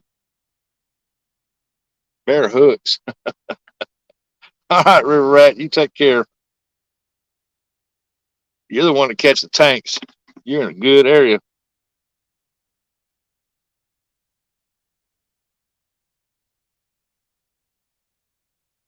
But you have a good one, River Rat.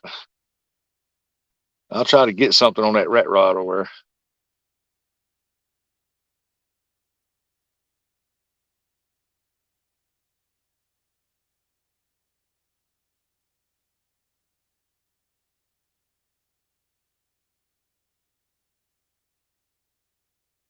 I knew the deer would be moving later today with it being cool as it was.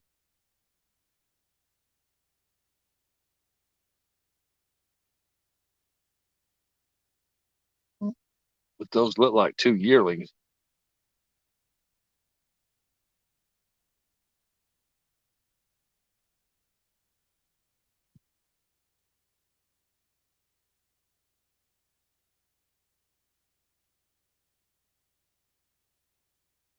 They were probably making their way down there to that beach area down there to get them a drink of water,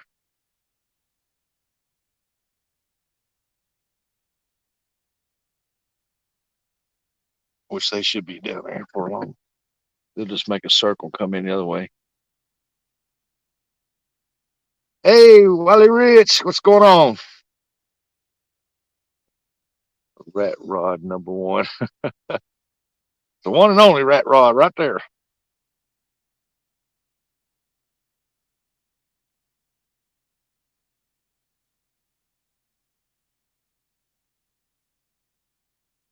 I don't we don't have no pay lakes around here.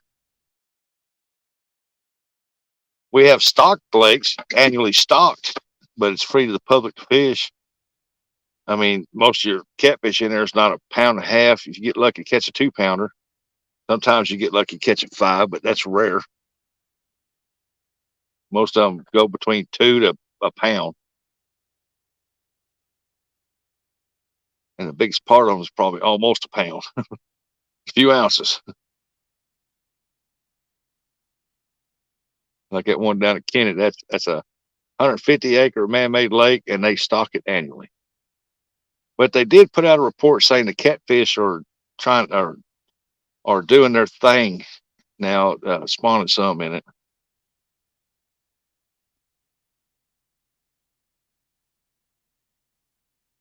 I remember when they first stocked that, they stocked that lake down there with some 10-pound channel cats, man. and that thing drained, all the water drained out of it, out of the levee, or the levee cracked or whatever, killed every fish down in there. Ain't nothing wrong with fishing pay lakes. That's all you got in your area, or you want some quick fish to eat. You have a fish fry for some people.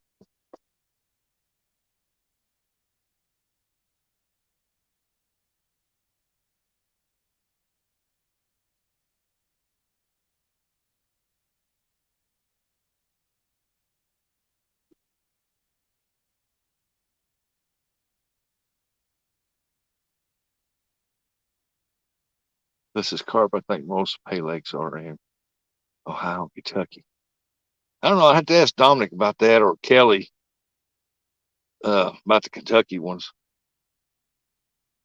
John Order up in Ohio. There's a few more up in Ohio. You have to ask them. Brandon, he's in Ohio. You can ask him. He might tell you. But here in Missouri, I ain't. Now we got some individuals who own ponds, and you pay to catch fish out of that pond. But as far as the lake parts, there's no pay lakes here.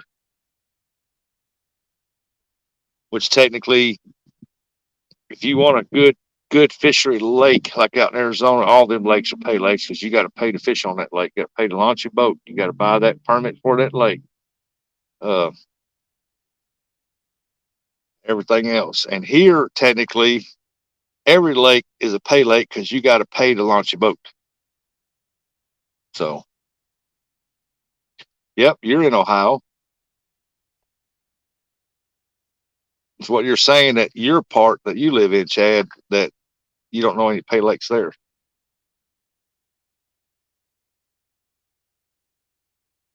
Or you know some.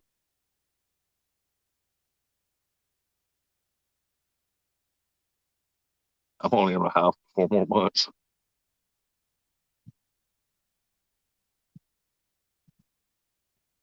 I'll be in Ohio in May, I think. January, February, March, April, May. Man, I don't know if I can go in May or not because April, May is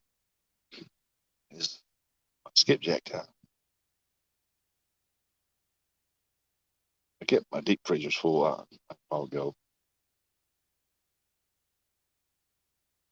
Our pay lakes are more about gambling.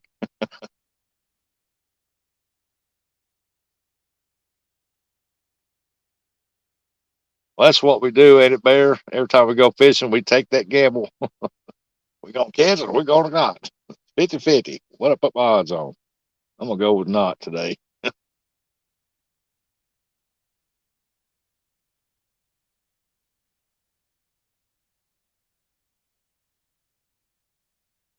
No, it's not raining at all. We got clear skies. We got some white clouds, but they're so far up they look thin. But that's just a slight breeze making little ripples on the water. I don't know a few around me, but a lot of them are close to the river.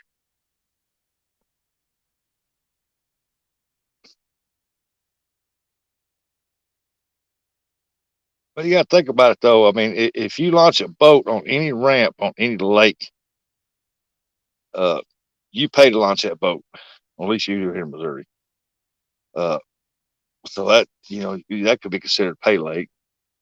Any of them could. If you have to pay to launch a boat, use a boat ramp fee. That's paying. You don't have to pay to keep the fish though.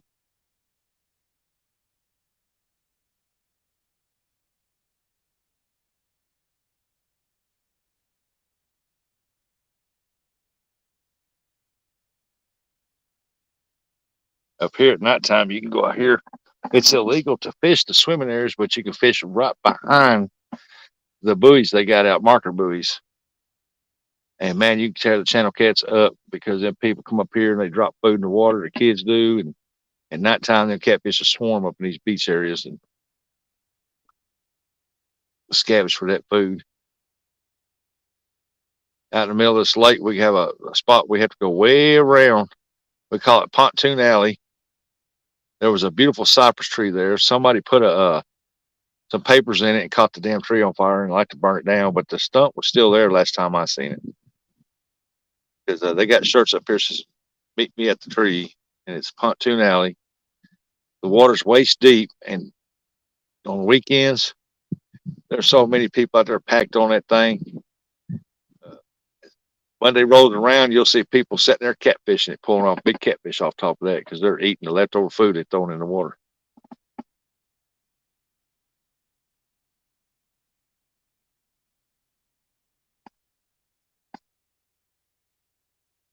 We don't have any pay lakes around me.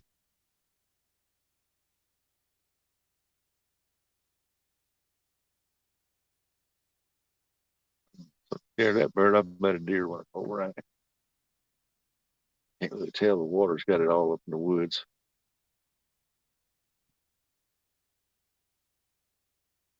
Come on, Carpelis. Carpelicias. Carpelides. Oh, there's a hit on the worm.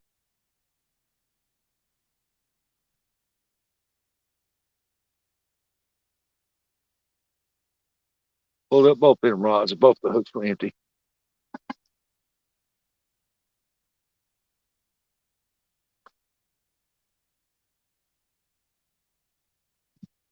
Might have to downsize that hook. Not wanting to.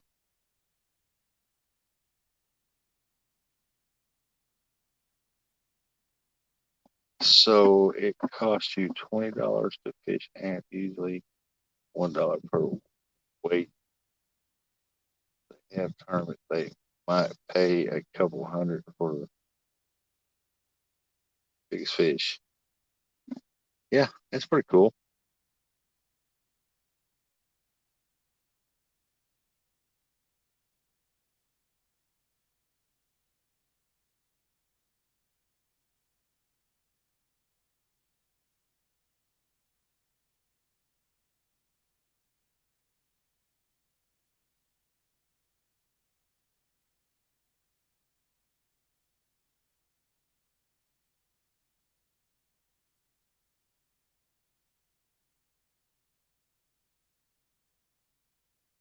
It was a pontoon.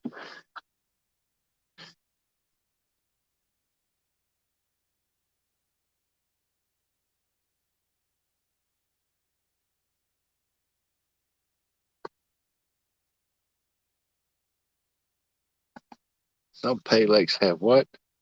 7-pound blues caught from a river at Mississippi. Oh, wow. That's what I hate when they transfer fish to another body of water like that. I hate that. That's literally what you call catching fish in a barrel.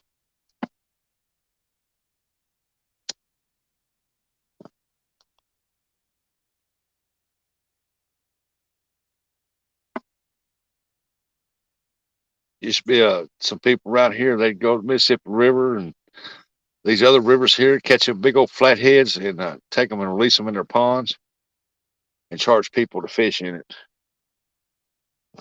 Guaranteed to catch flathead. Well, yeah, when you got a stock full of flathead, they're starved to death and they're looking for anything to eat. They got their butts busted though. Lost their properties, lost everything. And the big old carp jumped out of the water over. Come over here. I got some food for you. 1:30. It's about 30 more minutes.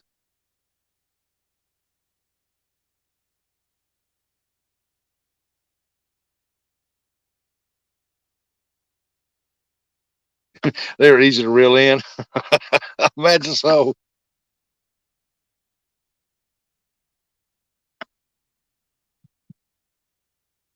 Well, there ain't nothing wrong with pay legs if you want to catch fish to eat and pay for it. Hell, that's no different than going to the store and buying it, except that store they're already filleted.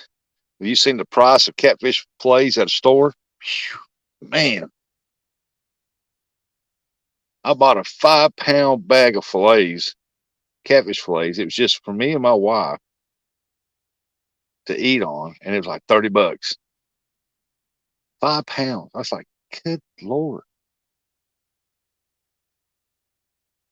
And she's always telling everybody, I'm married to a guy who catfishes and we buy our fish. And I'm not eating them fish out of that Mississippi River. I'm telling you that right now. Size of flathead.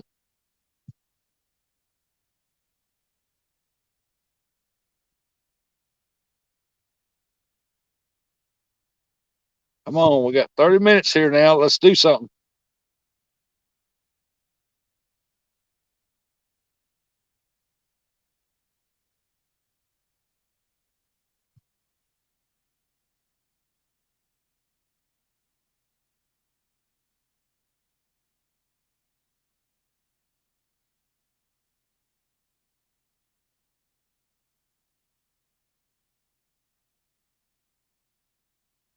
They take the fight out of it.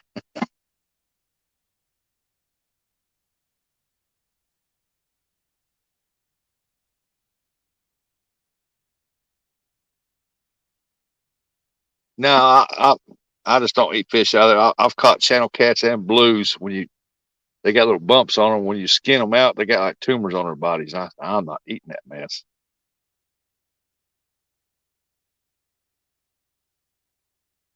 But I have kept a couple 5 pound blues one time. Well, that's a 3 pound and a 5 pounder, and it was good meat because the Mississippi River's full of farm runoff chemicals, man.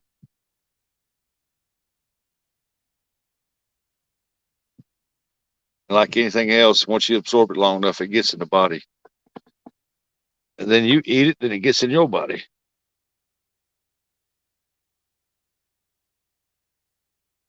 That's what I like about up here. They constantly check this water on this lake, especially when it gets good and flooded, because up north they do have crops up that way on some places,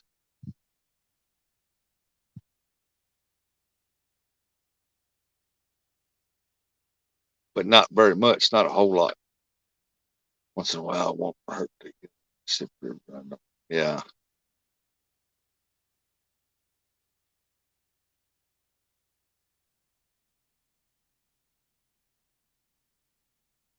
man, he's still hitting on that rod right there, but he still ain't no taker.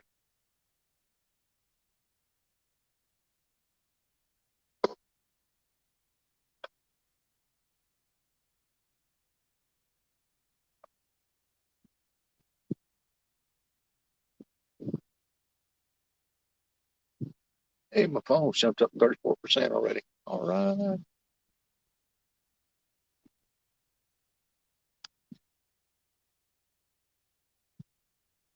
I'm gonna laugh my butt off if that carp does come up there and hit that rod and bend it down. Oh man, you know that was a dead end right there. You could turn on this side of me.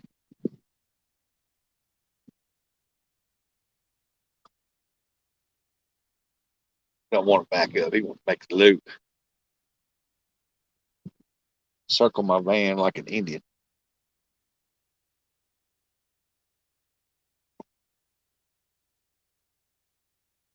It's those rubber hooks, I take. I think so. I think they're bending them out, sucking the bait off, and the hook coming back into place.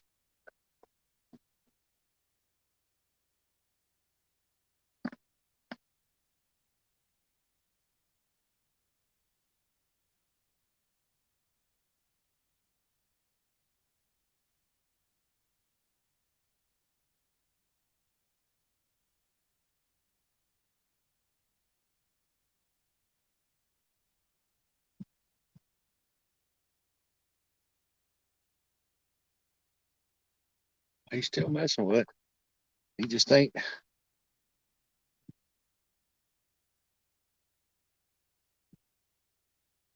When you're fishing from the bank up here, if you get beef, all beef hot dogs, best way to do it is slice it, cut your 1 inch strip, slice it, and feed it, put it on there like you do a worm, and throw that dude out there. If you're fishing with a jug, you want to cut 1 inch chunks and put them on the hook and put them out there.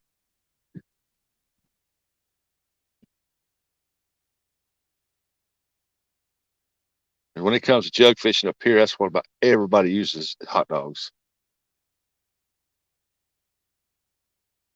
I might go live when I go fishing next weekend, but I'll see because I'll be fishing with a friend. Well, that's cool.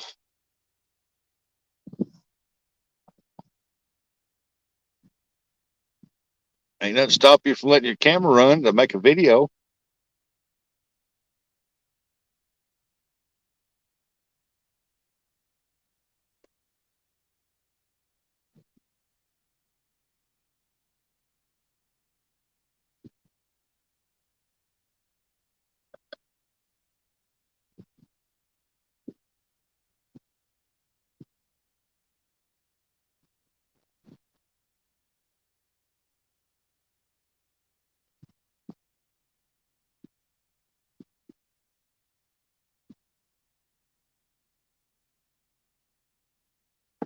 The heck's moving over there?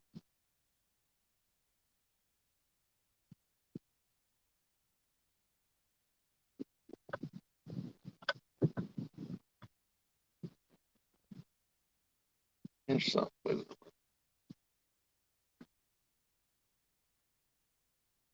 Can't see. Anyway, she may not want to be on YouTube and edit videos.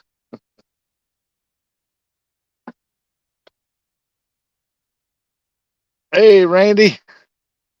Welcome in, Randy.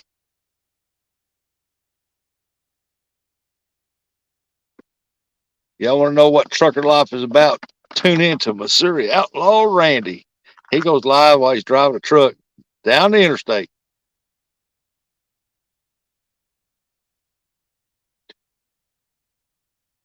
He's met some great YouTubers, well, some good YouTubers, and they're probably great too. Great people. I don't know about YouTubers. No, he's met some good folks that do YouTube, man, on traveling around.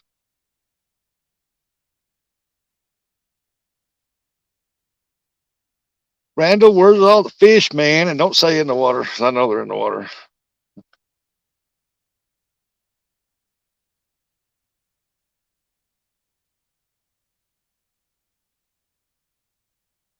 Because they sure ain't over here on this side. I guarantee you, because of all the trees up there that's underwater right now in the bushes over there, that's where the fish would be. The good fish.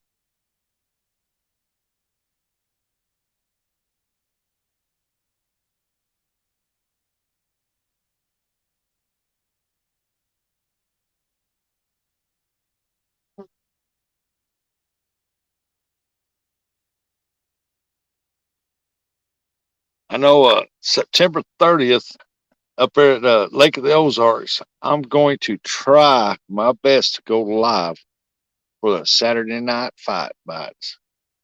Saturday night.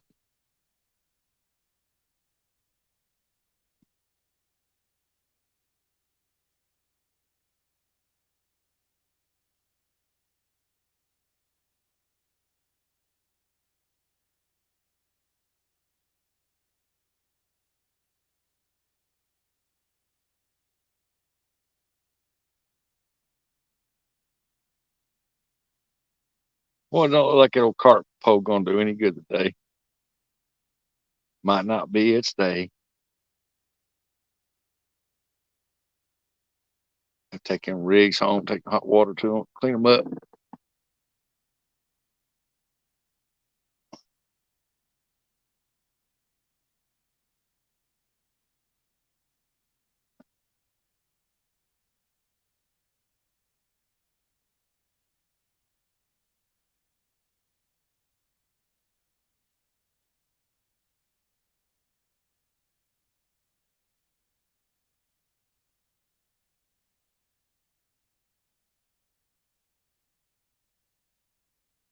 Take my chicken liver home, put the deep freeze it.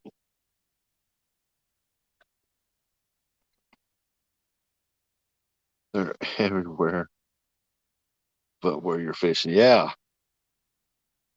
they're over on that bank over there. I know where they're at. Around them trees and them bushes. There goes 4 ducks. They're gonna ask me if I see any ducks. Well, there goes 4 of them. Man, them carp are jumping over there.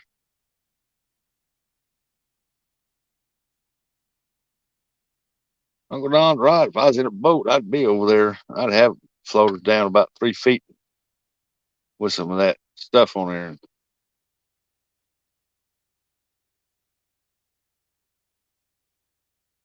Let them have it.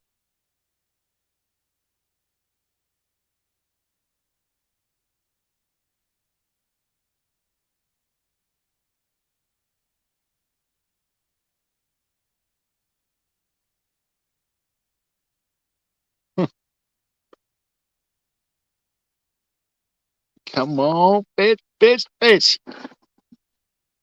Rock them poles. Come on now. I guess I could do like some, stay out here for about 20 hours. I might catch something. I got to catch something in 20 hours.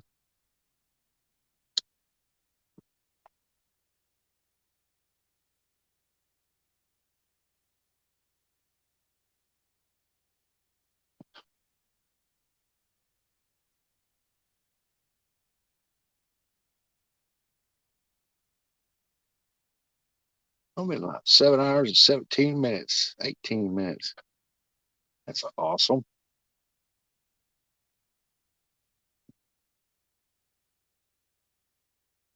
One thing about it, if I ever wanted to get in a tournament, I got plenty of battery power to do one.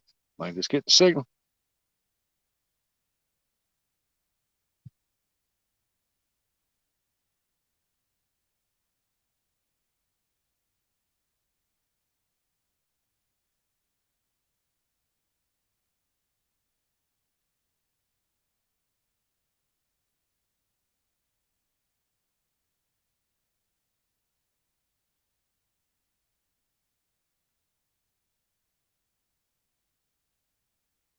Right over on the other side of that boat ramp at nighttime, won't be nobody out here. That'd be a good place to set up for a John Oiler's couch tournament.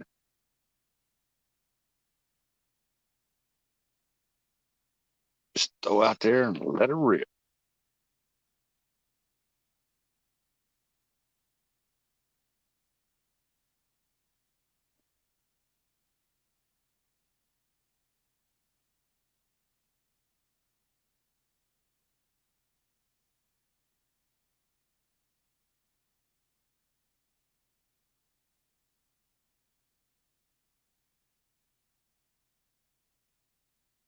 He still hit that worm.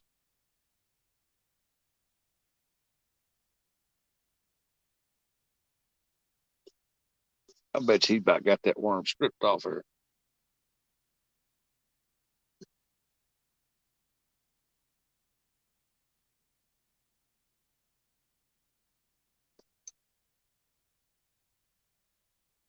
Well, I'm guessing they're not going to hit.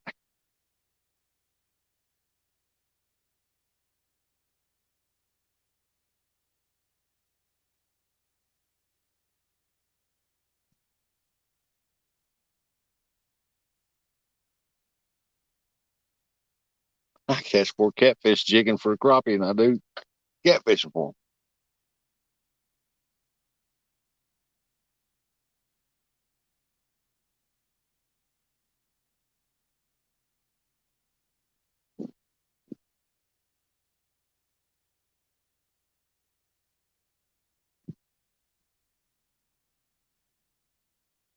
I don't know. Yes, sir. The fishing is the game. Yep.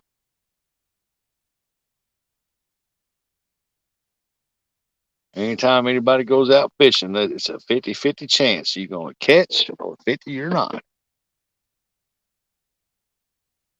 If I don't catch nothing in the next 10 minutes, I will officially have my first skunk in about 3 months.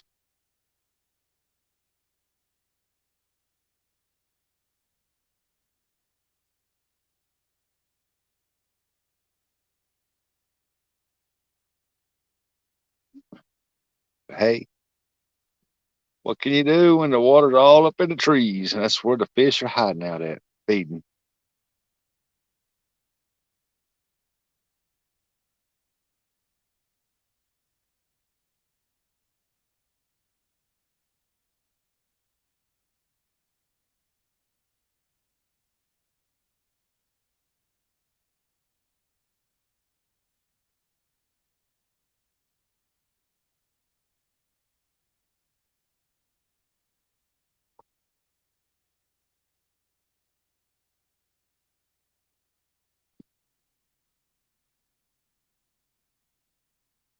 Well,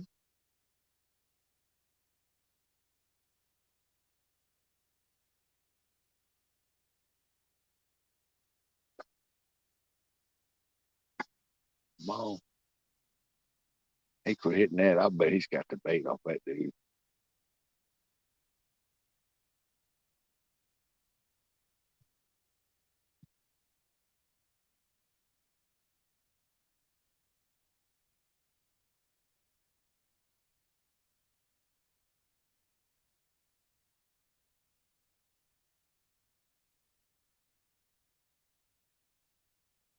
Oh, really? That one.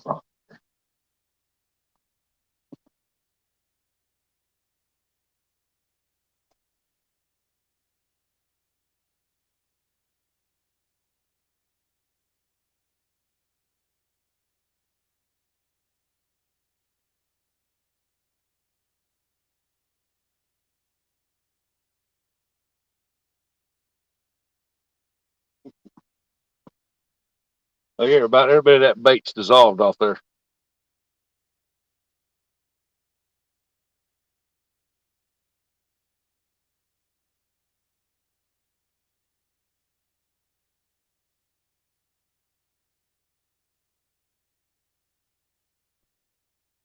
I will not give up on the carp fishing though.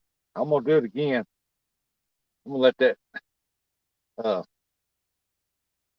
that river over by the house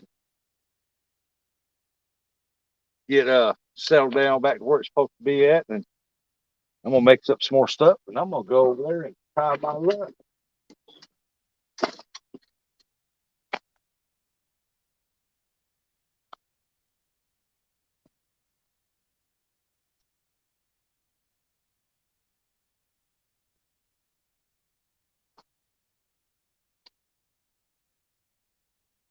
Feed them fishes,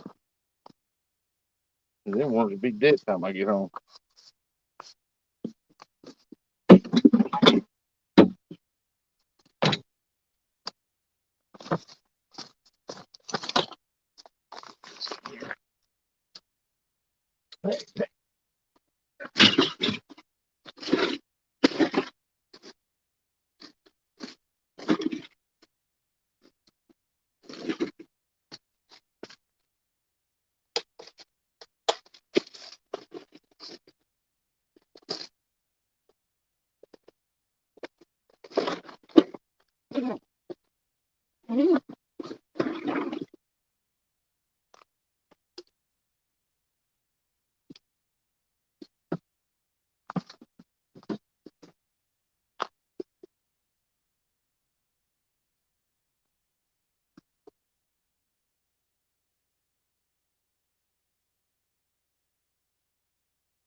Back over here. Didn't have to wash it.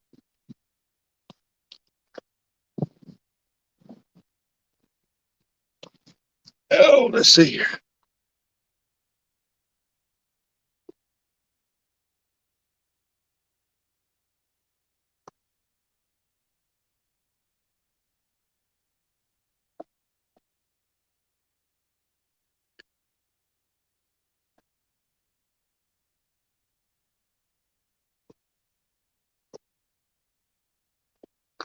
Hey, everybody.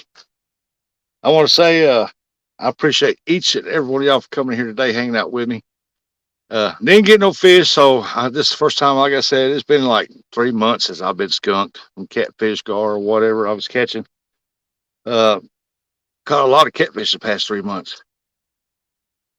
Uh, but it is what it is, and it's fishing, and I enjoyed every minute of it. And I enjoyed y'all being in here with me. And but I've got to get going. I've got to make a couple stops before I get home, and one of them I got to make before the guy leaves because he's got my boat stickers that the numbers that go on the front of the boat on each side. So uh, he's still hitting that rod. But I appreciate each and every one of you. Y'all have a good day, a safe day. Prayers for everybody that needs to be prayed for. And just enjoy the day, man. Enjoy every day. That's what I always say. So thank y'all so much for coming in and hanging out with me, Randall. Yeah, I wished it could have got some fish. It'd have been a better show, but hey, I had great company today. That's all that matters to me. So y'all get out there, get the tails up, and if you're out there on the road, Randy, be safe and tails up, everybody. And I'll catch you on the next one. Bye, everybody. Have a good one.